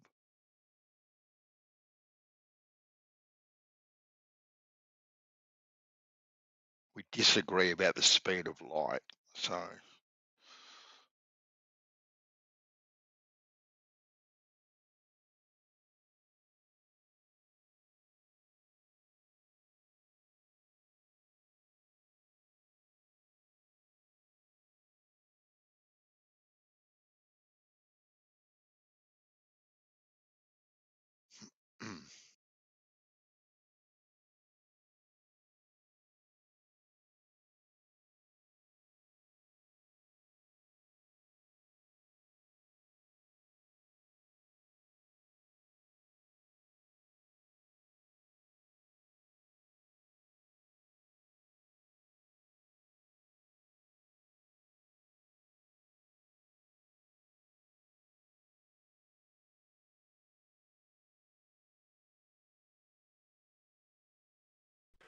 Yeah, did you guys see how they were saying how like the whole, the what was it, the LA Rams and like all the colors, like the yellow and blue, was like all the signaling for the Ukrainian war.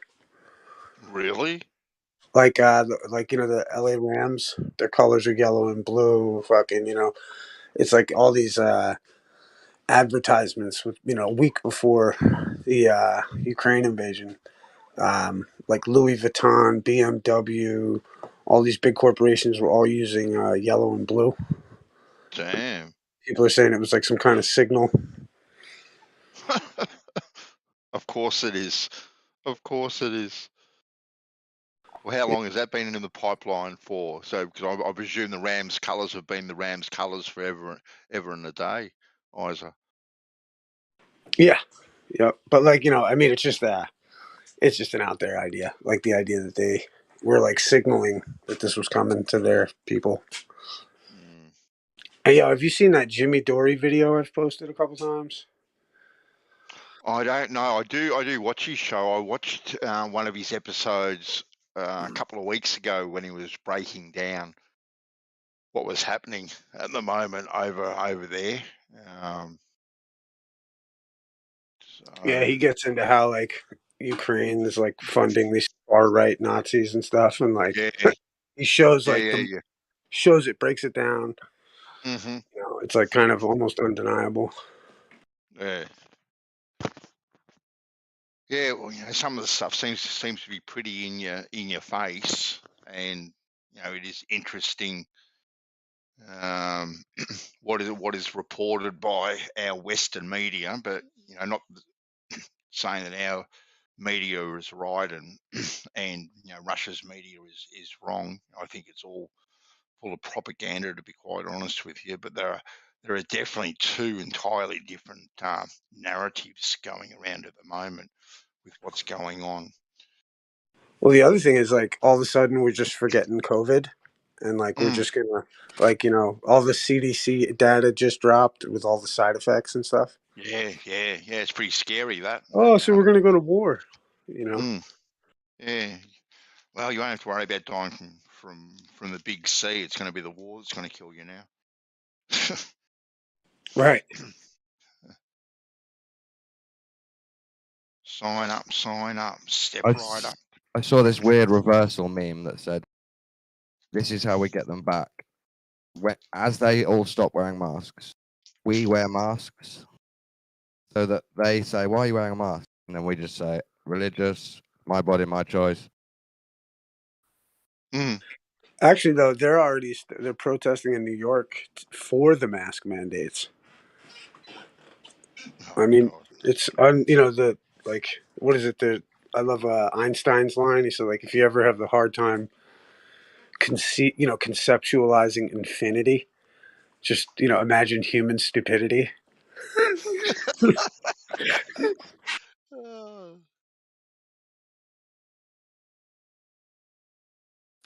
I always like that one. I forget how he says it, but it's so good. And think of it like the guy who like gave people dark matter, the mathematical, formula that necessitates dark matter. He just told everyone like, yeah, y'all are motherfucking dumb. Yeah.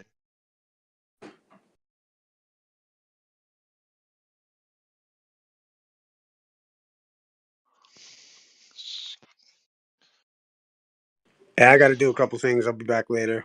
Freaking pick up all All right, flat English. No, that was interesting. That was interesting. Yeah. Later.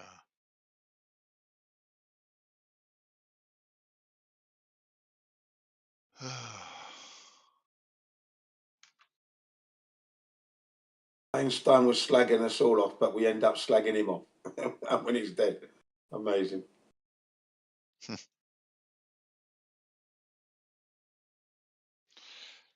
He was a wacky looking dude, old Einstein, wasn't he? Yeah, he didn't give a shit about his appearance towards the end. He didn't.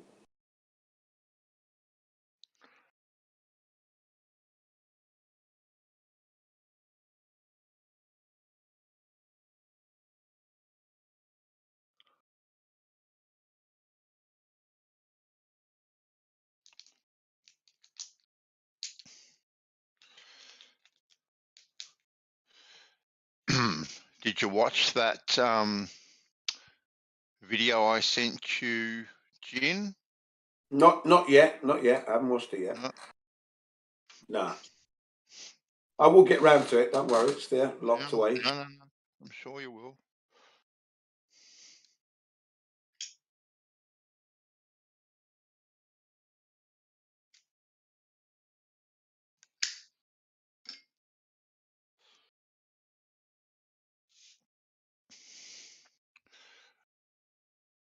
You and Jem seem to go blow for blow when it comes to your favourite topic, or your second favourite topic, I should say. Yeah. Blow for blow. Yeah, I went in there yesterday and we spoke about Flight 93 and the hole in the ground where the plane supposedly disappeared, evaporated, disintegrated, but there's no engine parts and stuff. And Oh, you're talking about the Pennsylvania one? yeah, that's right. Shanksville, Pennsylvania. Yeah, ridiculous, isn't it? That a plane could disappear into that small hole. 93 is the same number of million miles to the sun, obviously. It's also that's right. Yeah. It's also the number in Thelema, which is Crowley's weird religion. It breaks down to mean love in numerology. Right.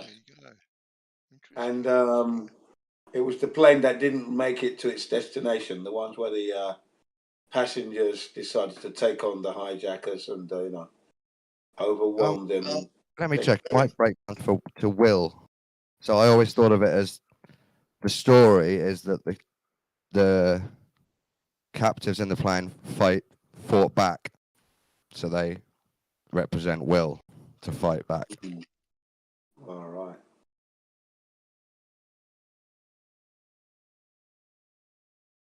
Just that the crash site, that there wasn't enough material to call it a crash site.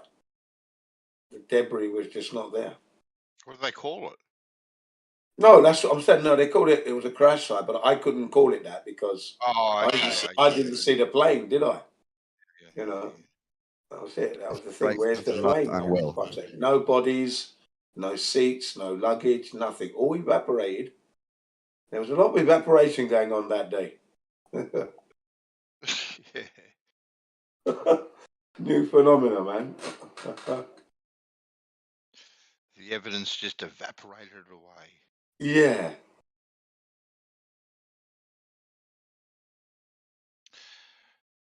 So 93 is actually positive in numerology. Oh, okay.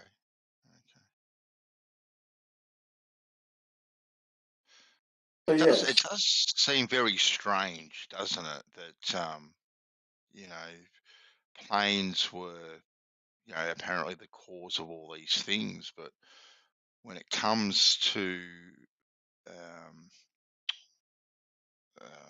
evidence of the planes actually even being there, wreckage and stuff like that, there seems to be very little plane debris. Now, whether that's at ground zero itself, or at the Pentagon, or in Pennsylvania, there seems to be very little actual evidence. Yeah, and I'm not saying that, that doesn't mean one thing or another. Okay, then, right? It does beg the question. Exactly. It's just like not one engine, not one bit of this, not one that. Like, yeah, and with the ground zero, the FBI were caught putting debris there.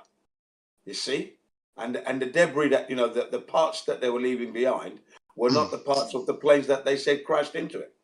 Yeah, like I would, and look, I don't know. I don't know the structural integrity of a plane, Jin. I've got no idea.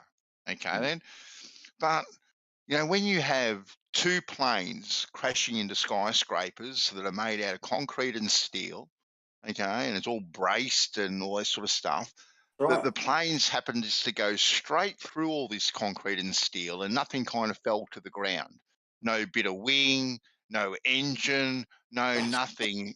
Now, I've seen movies, and admittedly, they are only movies, right, where these things have landed on roadways, for argument's sake, and there's telephone poles, and the wings have hit telephone poles and sheared the wings off, and it's just a fuselage. Now, like I said, I don't know the structural integrity of the planes. What would I expect? I don't know, because I've never seen it before. I only see what I saw there. But and I'm not trying to say that there were no planes involved. That's not where I'm going. That's not where I'm going there. No, you're going with you don't see the parts. Well, said plane. yeah. And Yeah. because Maybe obviously, explosions put on the planes before. That's what. yeah. That suggests. Yes, that sort of thing, Dawn. Explosions on the plane, also too in the building. Like they had to hit the building at a very particular spot, because I've seen some slowed down footage of. It looks like there's explosions, either side of the fuselage type of thing. Like I don't know. Like I'm not one of these people that says the planes were a hologram or anything like that. Something happened. Don't know what it was. I never will know what it is. But it just kind of seems all a little bit doesn't pass the pub test. Really fishy, isn't it? It's really fishy. Yeah. The Pentagon one in particular is really ridiculous, because there was no way even the best pilots wouldn't be able to fly the plane with the maneuvers that was made, and then keep it so many feet off the ground to enter the Pentagon. It wouldn't happen, because the lamppost would have sheared the wings off, like you said. There would have been a gulf of explosion, and it would have hit the ground, and it wouldn't have made it. It wouldn't have made it to impact the Pentagon wall. There were too many things in the way. Not only that, Jin, I was under the impression that the Pentagon was one of the most secure buildings on the face of the earth. Right? That's right. With their security, with their camera footage, all this type of thing there, the security that they got in place. And it just so happens that at the time that all the cameras were switched off, and the only footage we've got is from some petrol station across the road, apparently. Like, that doesn't make sense either. Yeah, because they confiscated. Why does Israel have an Iron Dome and the Pentagon doesn't? Sorry? Yes, the protection Iron Dome that Israel have, yeah. Jin, why does Israel have an Iron Dome protection to fire back at incoming things? The Pentagon doesn't. Oh, yeah, that's ridiculous, isn't it? Yes, you're right, exactly. Yeah. And why did NORAD stand down? Why did they have NORAD stand down on the day? So, no, I just laugh when I look back on that stuff. It's just hilarious, The things they want us to believe. Even some of the highest ranking military said that. The ex-military, I think this guy was, he said, retired, yeah? He said it wasn't a plane that hit the Pentagon. I don't know what hit the Pentagon, but we've got to find out what indeed hit the Pentagon, he said. Because that is not the whole of an airplane, he was saying. Where's the bits and pieces? And then we have Donald Rumsfeld. Donald Rumsfeld, I think it is, yeah. He was supposed to be in the building at the time. He's out on the lawn picking up bits and pieces, tidying up. Oh, really? Yeah, Donald Rumsfeld, he was there picking up bits of debris from the supposed plane hit, but everyone said that the pieces that he was picking up didn't match the kind of plane that was supposed to hit the Pentagon. Here we go again. And then some massive thing, the size, like we could only say the size of like a drone, was draped in a blue tarpaulin, and it was picked up by about maybe 15 men, picking this thing above their heads and carrying it off. Okay. Under a sheet of tarpaulin. Now that could have been the drone thing. But there should have been, like you said, bigger pieces, the wings, the tail piece, the fuselage. Come on. And then the luggage and the seating arrangements, all that stuff wasn't there. And that the so-called Labrador retrievers that they had came back out. There was no blood, no bodies, nothing. Nothing was found. When you look at the hole in the Pentagon, I saw photos a long time ago now, Jin, and it's just a hole, like the hole of a fuselage, for argument's sake, right? Or a missile, whatever you want to, whatever it is. Yeah, missile sounds better, but yeah. Okay, but let's just go with it's a plane. Like where are the wings? Where were the engines? Like you have massive engines on the sides attached to these wings. Why didn't they punch holes in the Pentagon as well? That's right. And then the idea that you could see that the table with a computer on it, book opened, unsinged, that's ridiculous. That Pentagon one didn't just blow through the first wall. It like went through a few walls to the inside. Yeah, I think there was 3 rings they call them. A Yeah, small 3 hole rings. on each one. That's definitely a missile. Yeah. What's the fuselage going to break off and slide through like 4 walls? That's not possible. It's never going to make that. It's never going to make it. It had to be a missile. Yeah, there was no way it was. The fuselage would have been too big for that hole anyway, right? But it couldn't have done it. The nose would have crumpled up, and if it had the force, you would see the wings and the tailpiece. None of that was found. None. No. And then it was the French that brought it to our attention. That hunt for the plane. Where's the plane? But if the plane really did hit that Pentagon, there would have been such a disaster from all the fuel that there'd be a massive chemical cleanup, and that you could play golf on the lawn when you looked. I think unfortunately, when it comes to the events of that day, the more questions you ask, it just opens up more questions. Well, there's no answers.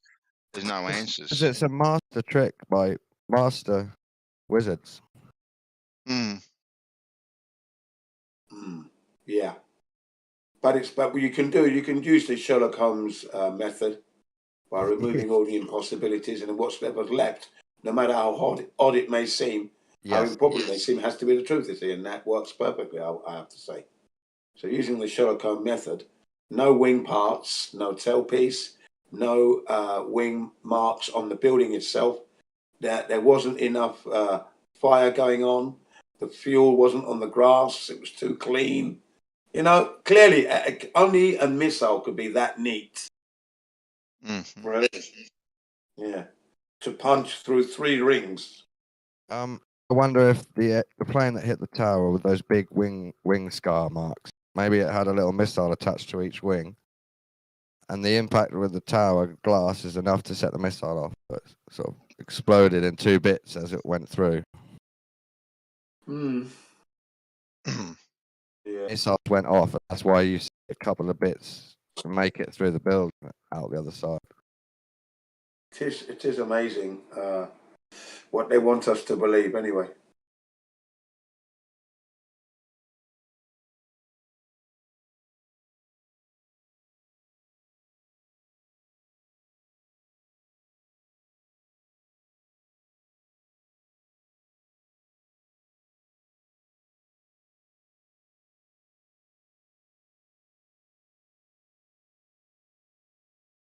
Truth will come out one day, though.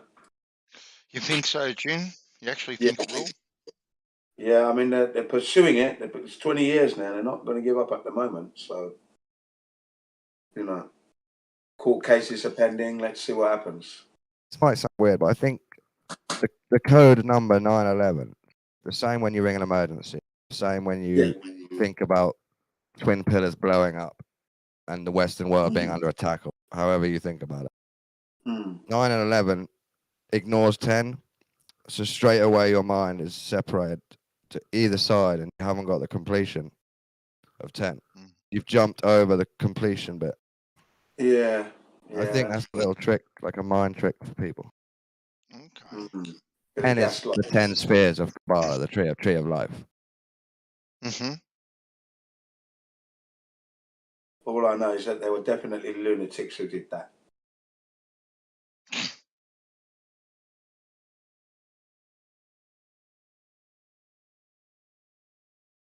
No, total disregard for life. The actual thought that your own people, like your own people, right, that are apparently supposed to be there for you. Jim. Like, these people are supposed to be there for you, to serve and protect you. Just the thought that these people could be involved in something like that is Well, when you look at the people who lost their loved ones, and you hear them speak of that, what you just said there, you can see the loss on their face. You can see it. You can see that what you said there, they realise it. They're living that. They're living that every day. You see that realisation. It's on their face. I remember, be 18 months ago, I got into quite a heated discussion with Pete Shea about this very right, and he was along the lines, Jim, that no one died. Right, no one died. They were all actors. Right. You know, there was no one in the towers. No, nothing. And I remember it was one of the times I lost my shit really, really bad at him. Well, yeah, rightly so as well. Rightly so as well.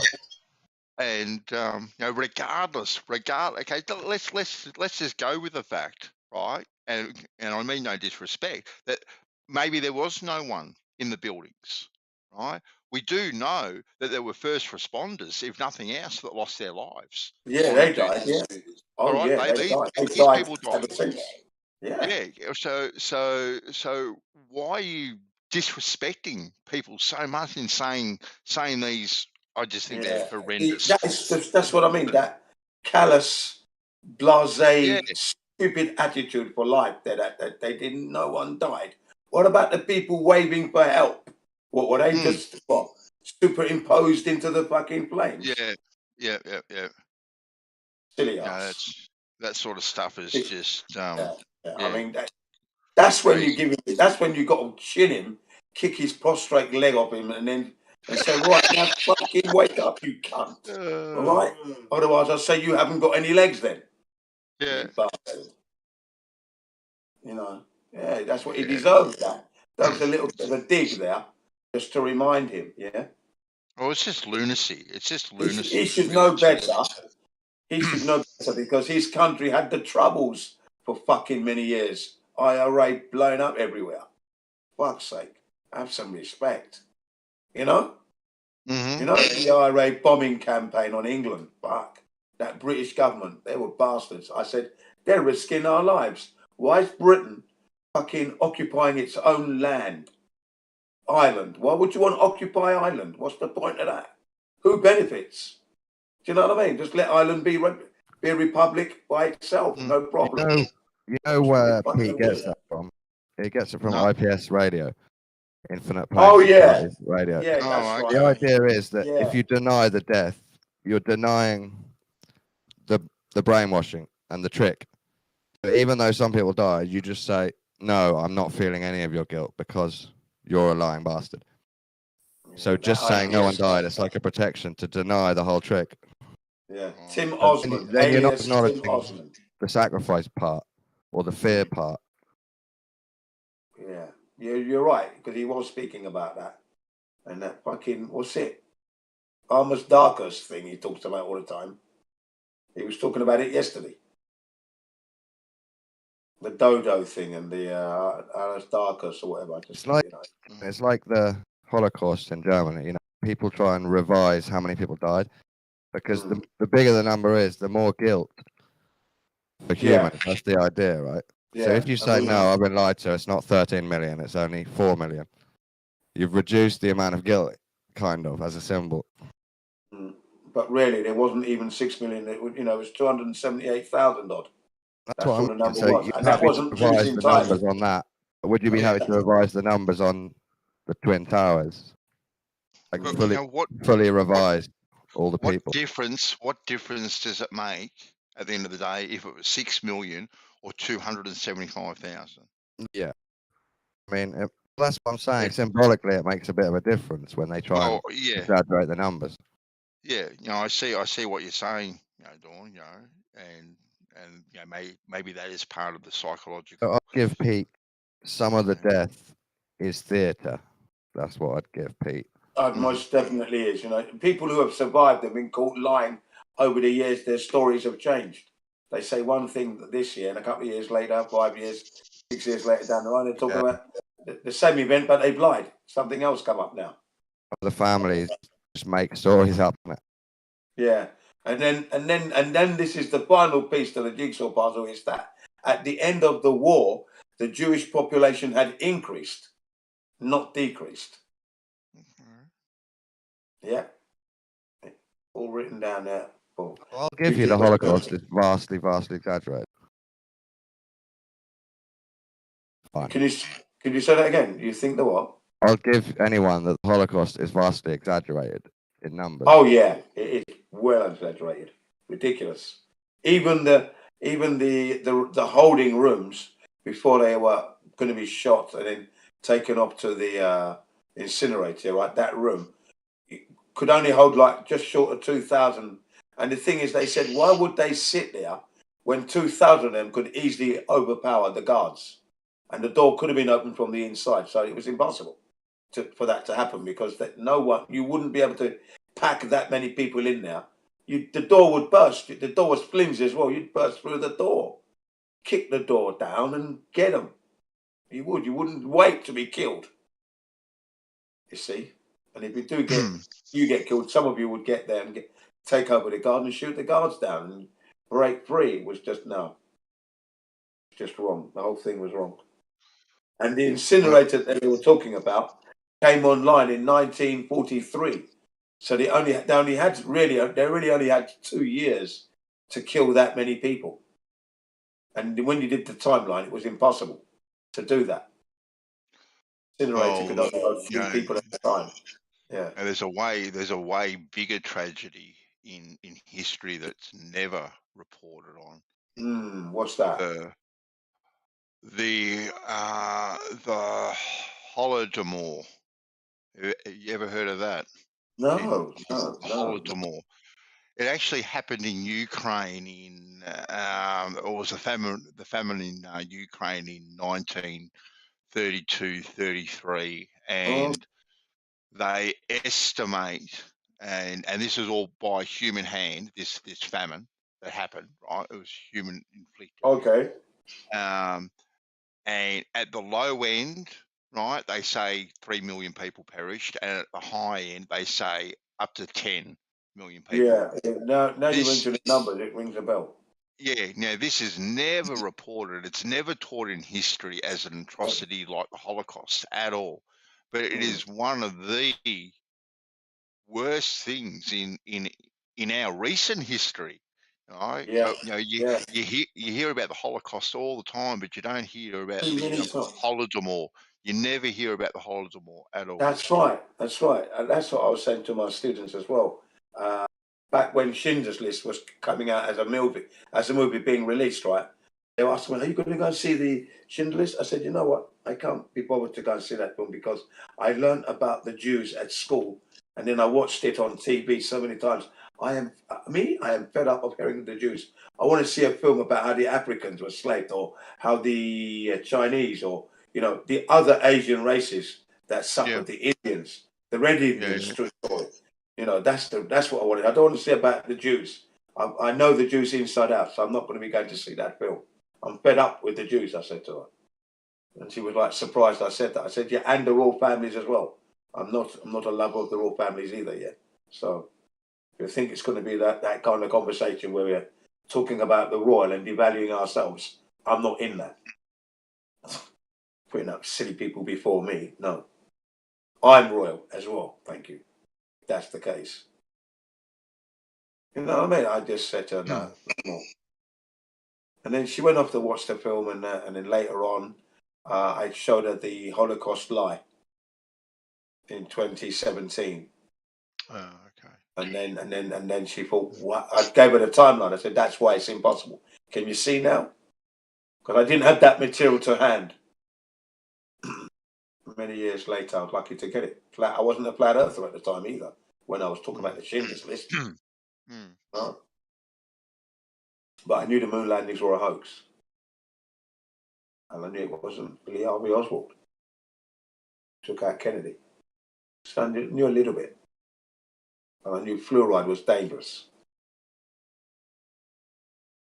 So I learned a little bit. And then when I got this, I thought, yeah, it makes sense now that they've been lying all this time. anti-Semitic. You can't even mention the word without him saying you're anti-Semitic now. Well, yeah, if you do perhaps look into it or even mention it to people, you are. That's exactly what you're branded, isn't it? Yeah, I just said, Even you know, if you just do, you know, even if you look into it and bring it up, and it's just like, oh, have you heard this or have you heard that? And it's like, bang, straight away, anti-Semitic. I just said, no, don't be ridiculous. Yeah, got to be able to talk about this thing. So sit down, let's discuss it. No, not up for discussion. It's discussion every day, mate. Yeah, the fact, like I said, I come back to it. Gee, you know, whether it was 6 million or 300,000 or whatever figure you gave, it's Yeah, neither here nor there. It's still a hell of a lot of people, right? Innocent Yeah, people, yeah, innocent people. yeah, Okay. Of mixed nationalities, by the way, that Yeah, 278,000, yeah. according You to know, the Red Cross. you know, exactly the same with 9/11. You know, if you want to go down Pete's thing, you know, no one died. Well, you know, first responders died. So whether or not it was 12 first responders or 3,000 people, people still died at the end of the day. You know, now we're fighting about numbers and whatnot because, you know, obviously the numbers do invoke, as Dawn said, some sort of emotional attachment to these things, and the bigger the number, you know, the more emotional attachment. There You is, know, you can get attached to things, which is. We were talking about this about 7 hours ago, like the exact same conversation. I just switched off and switched back on. Same conversation. Oh, yeah, it's just well, come round again. Yeah, it just. I wasn't here 6 or 7 hours ago, so I missed that one. Only joking, mate. I'm just saying for fun. That's all. Yeah, you're right, Ralph. You're right, buddy. You're right. Yeah, bring up whatever you want. You know, we were just whatever we were doing, just meandering around. No, yeah, it was the discussion that nobody died and that's a bit weird. You know, bit weird.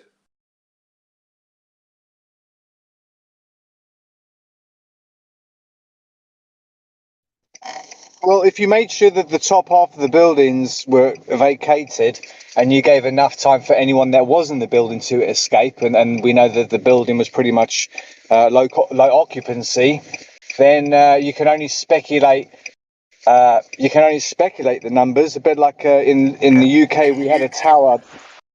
Sorry about the echo. We had a tower that called the Grenfell Tower, and it burnt and people got killed. But they said there was a lot more people in the building because they were all immigrants that weren't registered, and that it was all to do with the cladding on the outside of the building. Then all of a sudden, That's it right. caused. That was an actor. And it caused an issue. Underestimated that. The devaluation of buildings because they wouldn't put the cladding on. People couldn't sell their flats because they're like, oh no, I'm not fucking, I'm going to give you 10% less for your property because it hasn't got the cladding or whatever. Big issues, but the point was the occupancy was not what they said it was, and and the cladding, that particular cladding, was banned for use in Russia. Wasn't allowed to be used in Russia, but yet it found its way to England. Wow. Because the Russians fucking sold it to us. That's why we thought we got a good deal. Fucking hell! Look at that. You see that? Terrible. Banned in Russia, yet it's found its way onto the towers. Right. Now there's a place called Swiss Cottage. There's a place called Swiss Cottage, and you've got 3 skyscrapers there that've got the cladding on. Now they've got to check those out now. Make sure this is it, man. This is it. Yeah, White City, Shepherd's Bush. It's all. Definitely, man. Good on you. Good on you. Yeah, definitely, man. They ain't gonna tell you the fucking truth, are they? Because if we realise that the people that are fucking governing us are fucking more irresponsible than our most irresponsible people, then you're gonna think, fuck that, mate. You know what I mean? Let's take this to a vote and fucking vote someone else in. That's a civilian, you know. You know what I mean? Yeah, because even the fire people who okayed the cladding, they're in trouble. You know, but no one's been found guilty of this or taken responsibility for it yet. No heads have rolled, as they say. Which again speaks volumes. But guys, I'm going to love you and leave you guys. Catch you up on the flip side. Too easy, Jimbo. All right, mate. Yeah, Have a good nice, one. man. Yeah, you too, guys. Thanks a lot. It's been great today. Great.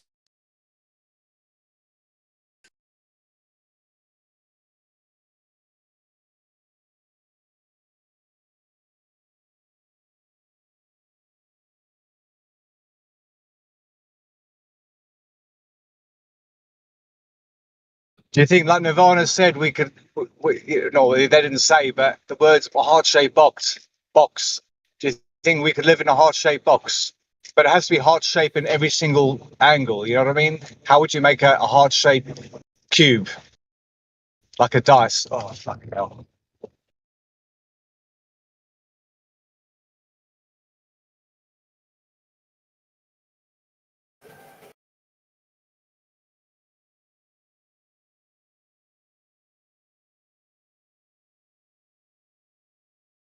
Two drum and bass gin references. Heads will roll and flip side.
I've invented my own technique.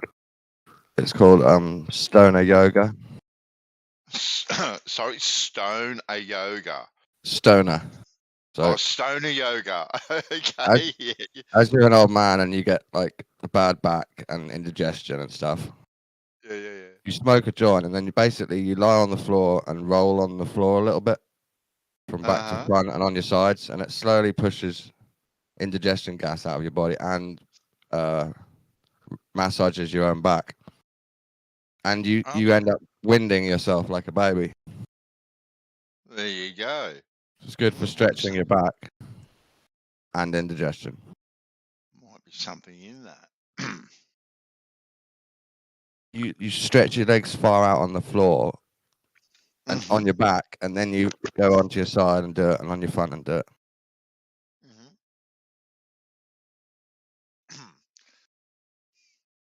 Sounds like more fun if you are stone, though.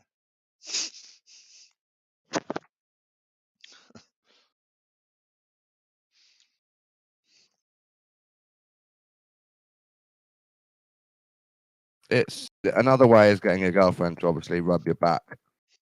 You just lie on your front when you're stoned. when you're on your own, you've got to do a bit of stoner yoga, roll around on the floor.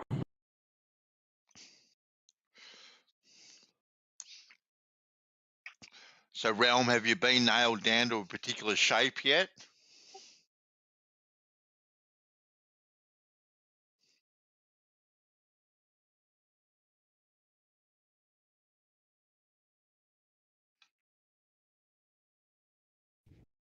Yeah, sorry, man. Sorry, I got my window open. I'm just trying to this Discord is fucking hard to use sometimes. Yeah, that shape are two eyes from the side. The eyes of Horus and the eyes of Set. The height is 1/3 of its radius, as Anaximander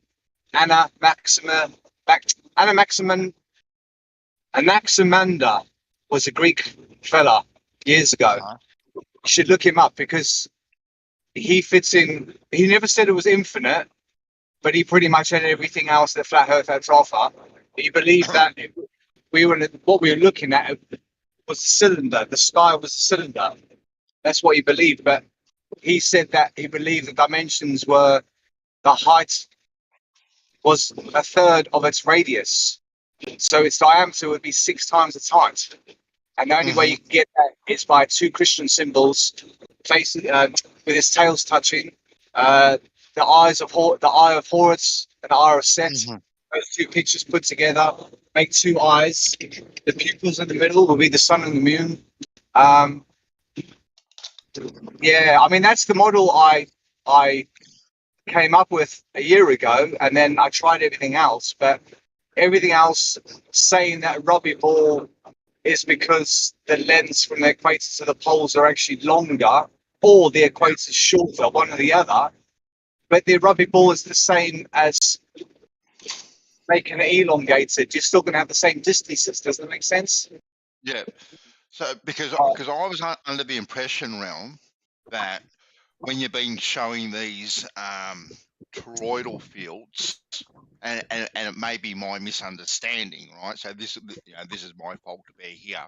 That it was basically, because I thought you were a concavo, not necessarily the traditional one, but we'll just go with that for the time being.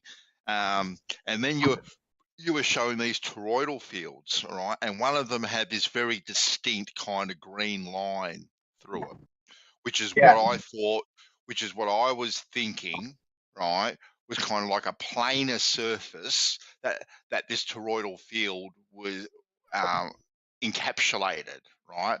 But that's not really the case now, is it? Like you've got these two fish type of things, and in your world, very basically in your world, me here in Australia, if I was to look directly above my head, right, if I could see that far, I would see you hanging upside down from the ceiling. Yeah. You would see someone. You would probably see the likes of Japan if you're lucky, Hawaii. Look, it doesn't matter who it is, but you know what I'm saying. I'm not trying to go, it's Japan, not England, but you know what I'm saying. Yes, with that. Yeah. Cool. Okay, then that makes it a bit clearer now, because like I said, I was just had a different idea of what you were actually presenting, and now it's a bit clearer now. Yep. Yeah, that makes perfect sense because it looked plain in the middle, but actually that plane in the middle is the solar system, right? But the problem with those pictures is that the celestials split, so we need to account for that. And I'm putting a presentation together, trying to do it in 20-minute segments, and then try and capture the whole thing. Trying to do is if I can get it to sound like you are and on. That type of quality, well narrated, straightforward, sounds good. With the pictures, but definitely this is how. I mean, I always had two circles, but then flattening them made it. I wasn't into astronomy or zodiacs or anything a year ago. Never knew. Never looked into it, and then 10 minutes work on it, and it was like. Yeah, and then you record the data. That takes about a week or 2 weeks, Fair enough. And yeah, definitely, they're definitely getting so close. I've got a guy that I bounce off, and he's already at the concave Earth apple sort of idea where you've got flatter sides. So the problem with the apple, it's not symmetrical, and their asymmetry is only because our sun equator is actually offset. So naturally, we might be seeing it more actually 10 degrees south physically.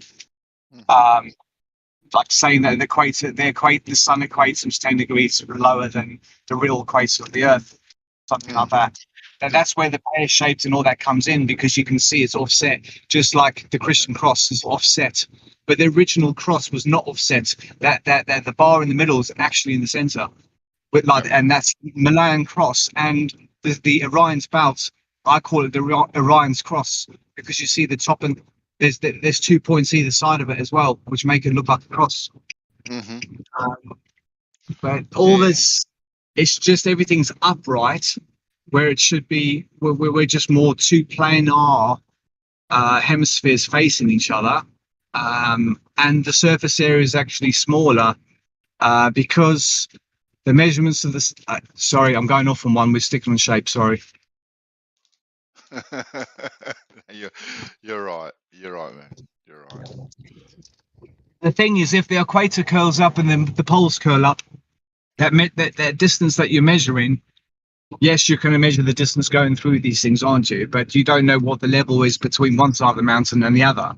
So all these breakages that we have, these cracks in the ground, in the sea, and all these different things, that's where the allowances are. So you can pretty much say it's almost flat, and it makes up for it in the basins of the seas, the Rocky Mountains, Atlas Mountains, and person called Atlas, you know, the Greek, whoever these guys are from years ago, he called Atlas or something? You know, was he holding the sphere pivoted at the Atlas Mountains? You know, something, you know, we've got a magnetic pole, geomagnetic poles that don't move. There are locations that are hidden because they've made up land to hide those areas there. And then people just end up going around in circles at 90. They don't end up going to a central point. They end up just hopping around outside. So this model of yours, which very simply, I think, Kosho, I think, posted something that had like a couple of fish, but you know, kind of one arch on top of another arch, right? Kind of very, very flattened. But where these 2 points meet, right, is very, very narrow. Okay. What's there? What's in that area there? I would have to look at that picture. But you were saying 2 arches. Those 2 arches would be one. If you're looking at it from the side, that would just be the right hemisphere. You need 2 of those. So yes, the fish symbol, the bit in the middle, that diamond there, the diamond there would represent.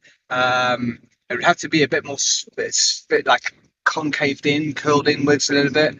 And that would be your celestial sphere, because when we look at the celestial sphere, we see it branching outwards, but it's not branching outwards like a ball. It's actually branching outwards because it's going inwards. If you're looking at a diamond from the side, maybe you can, the pattern would go away from you. Does that make sense? It's trying to. Yeah, I'd probably have to see more diagrams. I'm trying to think. Like, if you're at the equator and you're looking up, you see these stars split, don't you? Well, not looking up, but you'll know that they'll split at some point, because if they appear to split on the horizon, then naturally further up, everything's going to be a lot more splits, isn't it? So there's there's 2 things at work here that are going in the same direction, but they are recycling themselves by separating as they meet each other. I don't know. I think the other problem is that our actual horizon makes everything converge.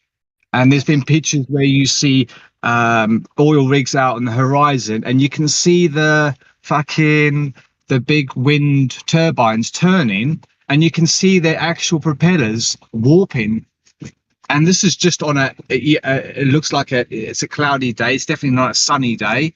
So there's moisture in the air, but the temperature is not too hot because you can tell because of the moisture that's in the air. And it's kind of giving maybe a truer understanding what we're seeing, that maybe the thermals aren't causing that. It actually is there. That's black haze when you're looking at a bridge and you lower your camera to the floor, and then it disappears because you have black haze. And that black haze is the mirroring of the problem is that light is not reflecting back to your eye because it's so flush.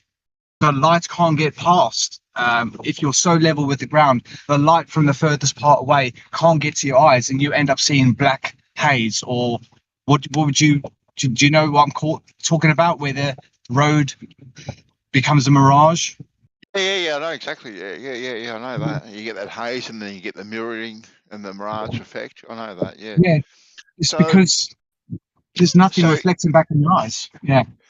So in this totally enclosed model of yours, because I presume it's totally enclosed, okay, encapsulated. Yeah.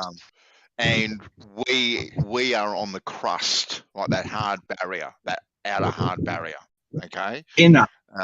Or inner. Sorry. Yeah, inner. Yeah, we're on the inside, but that inner also too makes the outside. All right, it's all one and the same. Okay. Correct. Yes. Okay.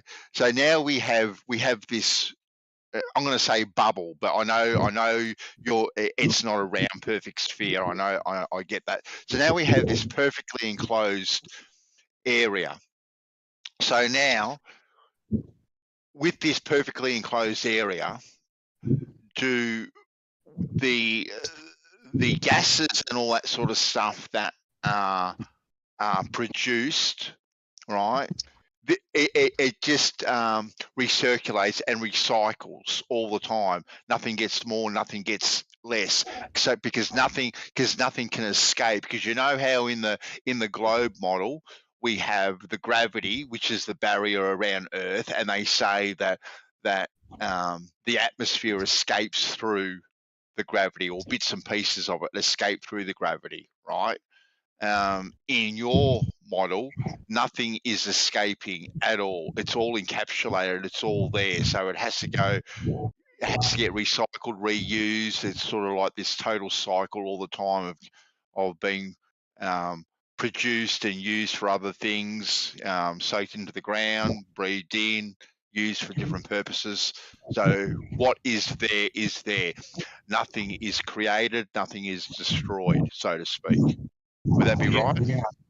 Yeah, when the dust settles, it's all going to just be as one. Yeah, so eventually, if all the humans disappear, Earth will just fucking restore itself back to its original thing. I think humans are adding ammonia to the pollution in the sky. You know, all these things that shouldn't have been unlocked or made, created, discovered. These things like ammonia, all these different things that were within our crust, or we've discovered them through other means. All these things we've released it back into the atmosphere. It's polluted our skies, and yeah, pretty much. I think, you know, Chinese lanterns, man. So going back to you saying recycling, it's recycling. If you look at the recycling logo, it's an infinity symbol, and that infinity symbol isn't toroidal as you think. It's actually more of it's infinity symbol. The snake that eats its tail. It's always a figure of 8, but it's on its side.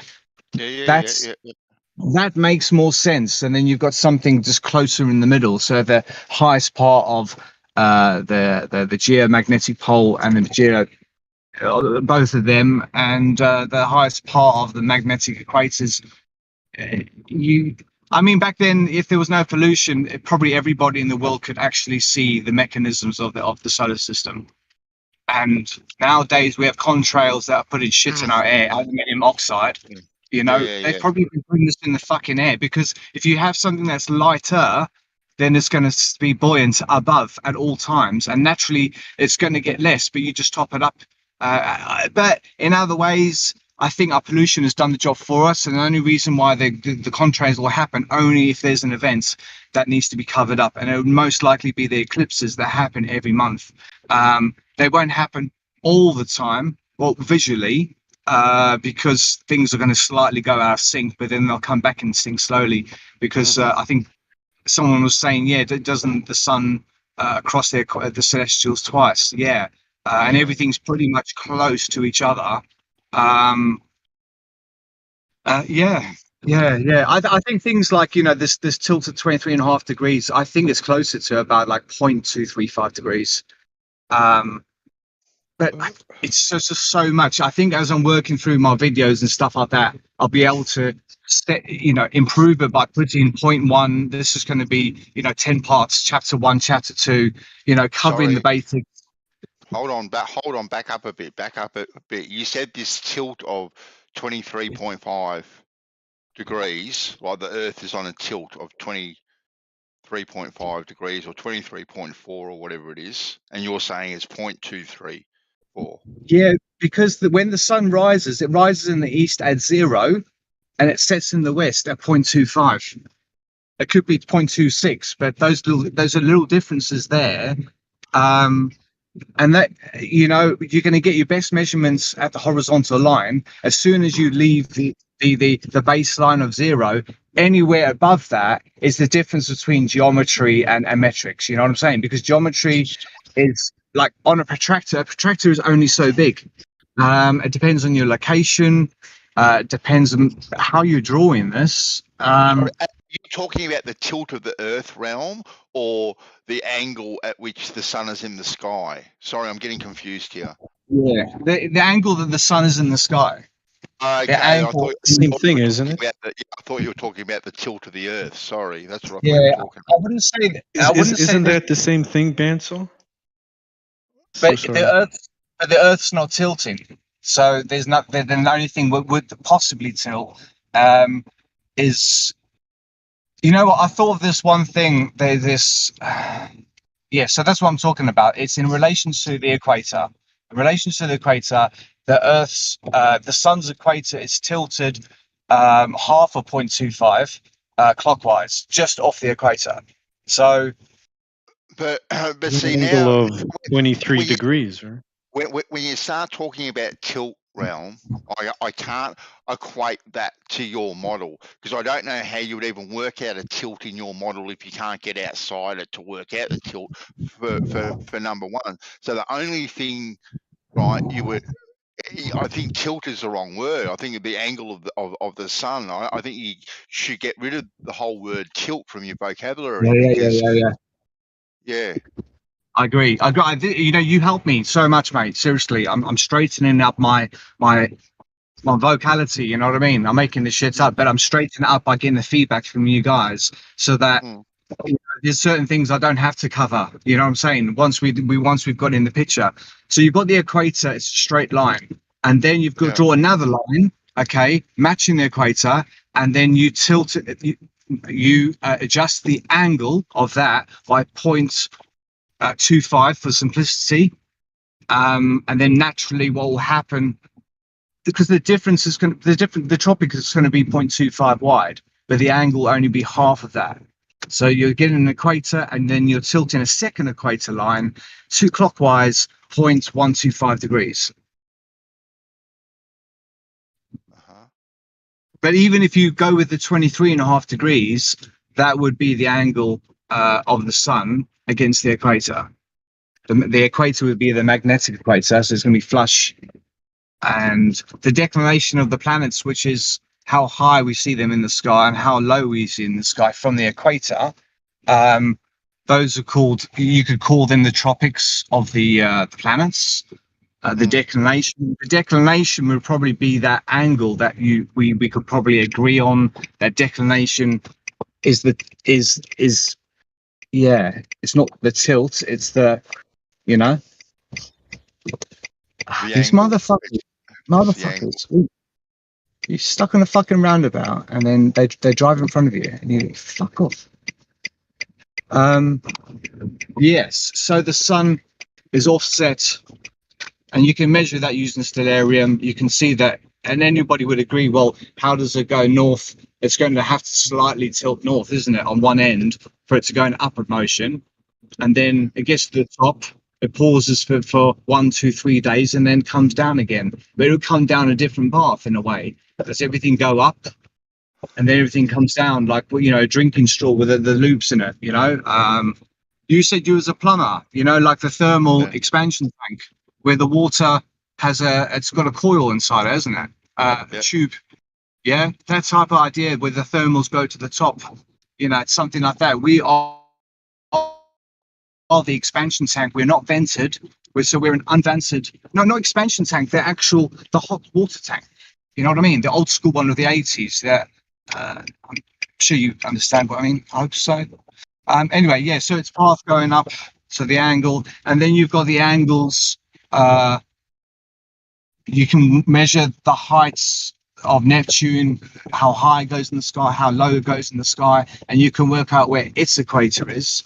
So everything. So you've got the celestial equator, which is a straight line, and then I think, yeah, it's all it's like we all think that the celestials have one axis. They don't. I think it's got 2 or 3 axes.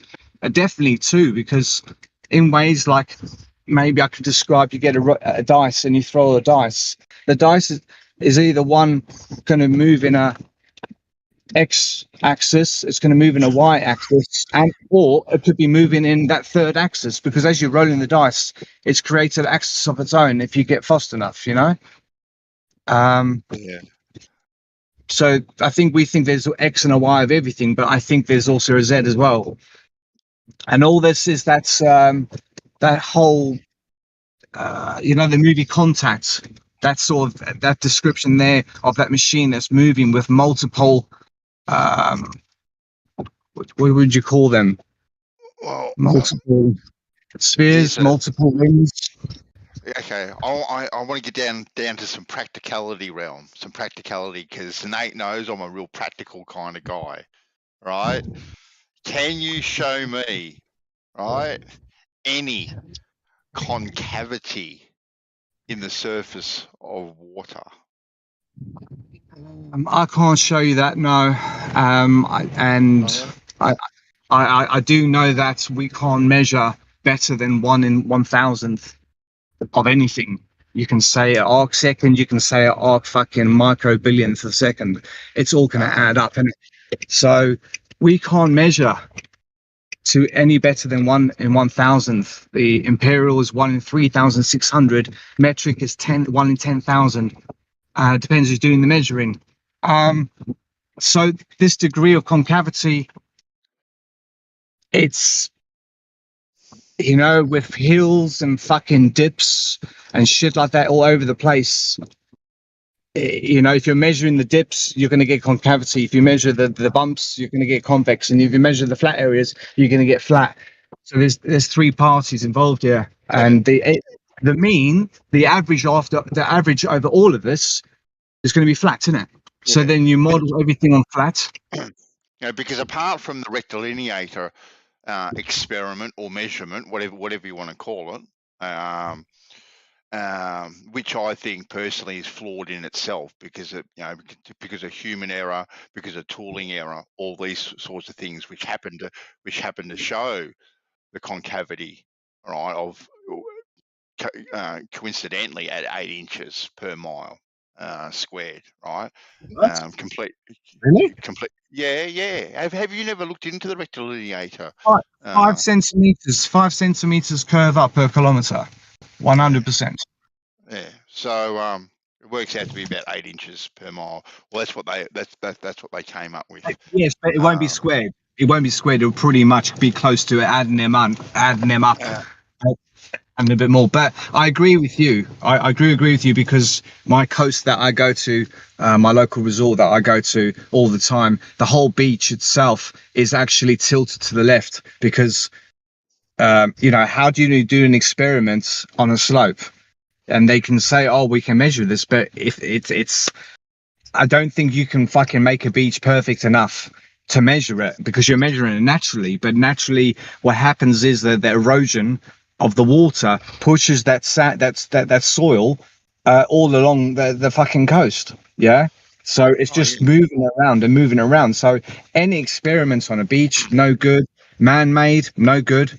But with the rectilineator experiment, they were comparing it to the mean sea level, because they had measurements right next to the actual set squares in the water where they had the mean sea level measured and marked at varying points all the way along it for some astronomical distance, 3 or 5 miles, whatever it was. Like, it was a huge measurement. So they were comparing it to, even though the beach went up and down, and I'll grant you that it'll go up and down, but that's no difference to the terrain itself realm. Like, when you're using an auto level or a theodolite, whatever, the terrain is going up and down, but when you're measuring this horizontal that you're trying to get, you account for that. Right, you make the relevant adjustments. Your measurements will go up and down, and all these things are taken into accordance all the way along. So to say that the beach is slightly tilted to the left or slightly tilted to the right doesn't really mean that it can't be done. It is very difficult to be done, and I actually cannot believe how difficult it is to draw a perfectly straight line. I wouldn't have thought it was all that difficult, but with the accuracy that we're told that we need, right, to measure these differences, apparently it's got to be extremely accurate to be able to measure.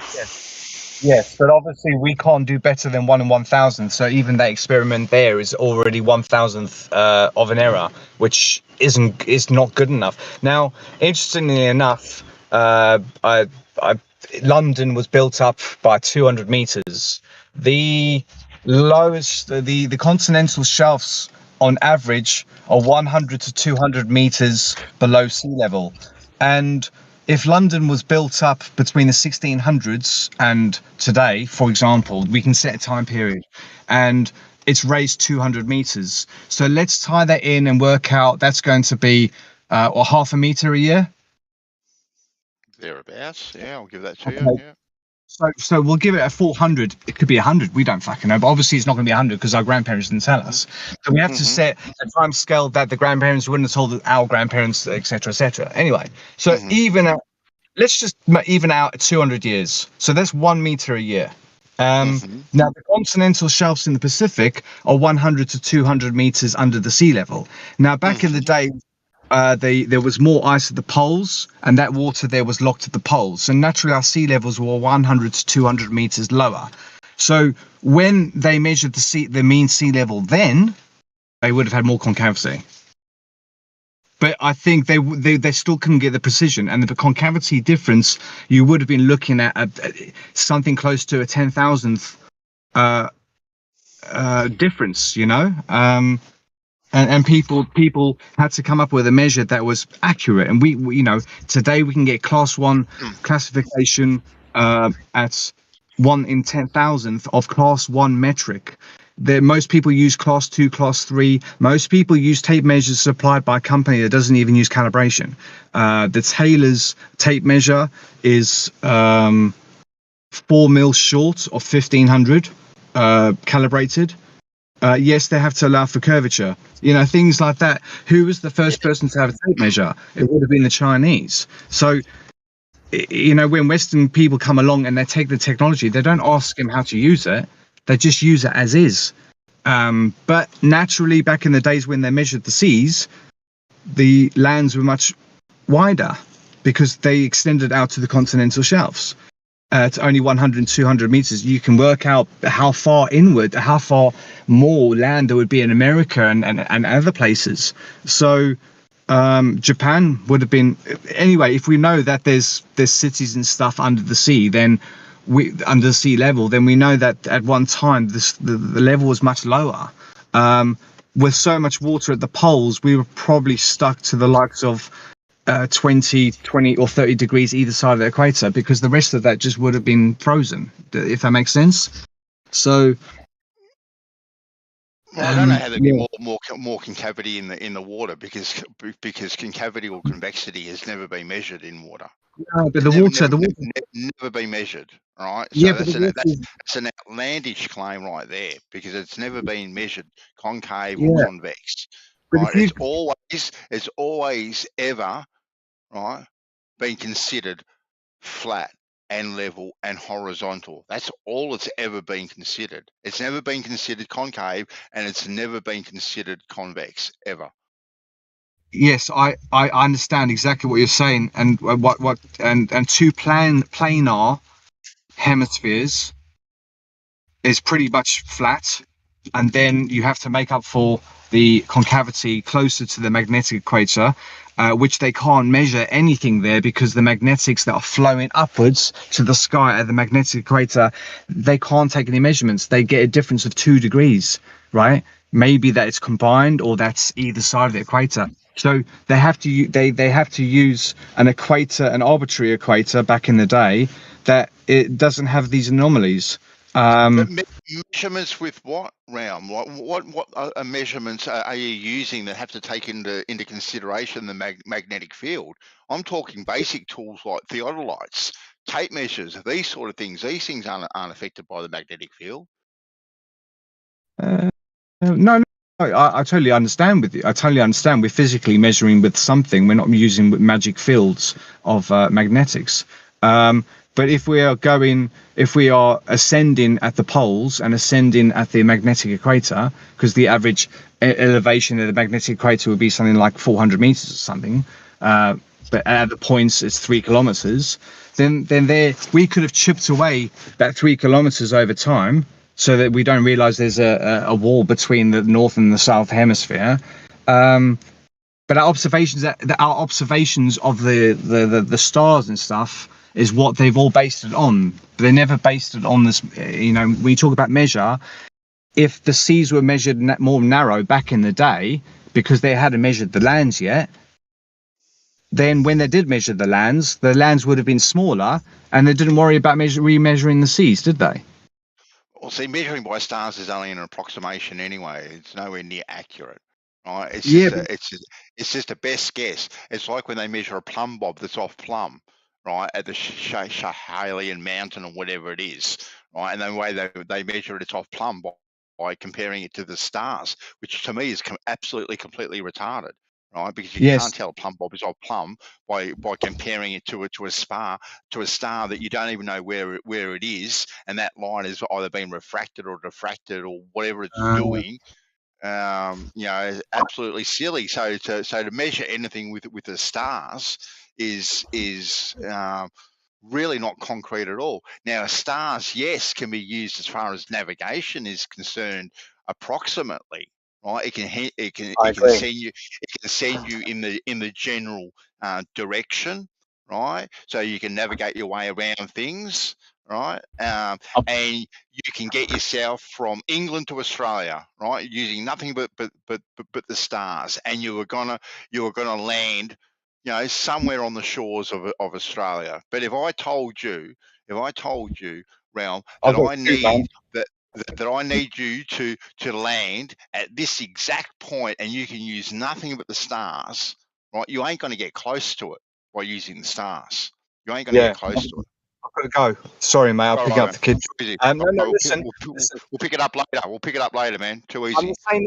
I'm the same as you. I don't trust anything except for practical. So maybe remind me, Gavin. Keep it practical, and I'll forget about the stars. All right. Easy, man. All right. Catch you later. Have a good one. Cheers, man. Boom. Happy days. There's no way he's gonna forget the stars. Navigation is pretty accurate. Sorry, Brenda, what'd you say? I said celestial navigation is pretty accurate. It's not accurate enough for you to land at my back doorstep. That is for sure. It can get me within 100 meters of your back Not door. a chance you can get within 100 meters. Not a chance.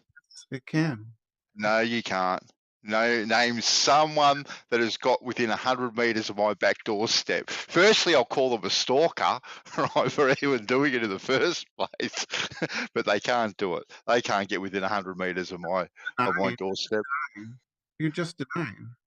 I'm not denying anything. Show me someone that has got, right, traveling across the oceans to 100 meters of someone's back doorstep, because that's the claim that you just made. Yeah. Okay, show me evidence, citation. Put it in chat. Let me see it. Let me see it. Takes a quick Google search. It isn't hard at all. Let me see it. Cite it. You made the claim. Cite it.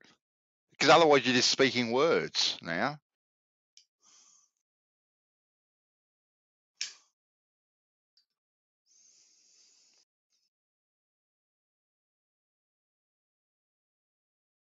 Who's this? Hold on. I've got to go. Who is Need for Madness? Jump up to voice check-in, Need, and I'll have a chat to you for 2 seconds.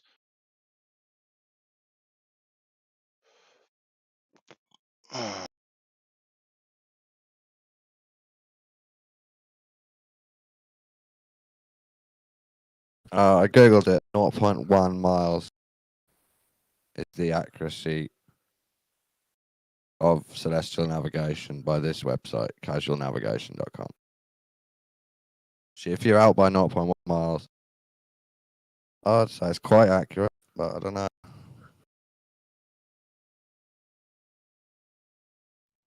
Yeah, it's 190 meters. Yeah.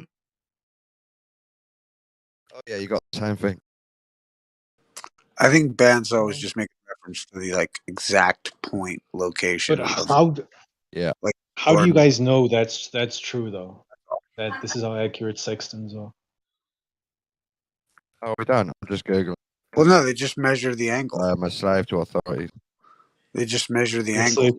So we know that they're like, like let's say if you were going to take your distance and check the angle of a building, that accuracy is already known.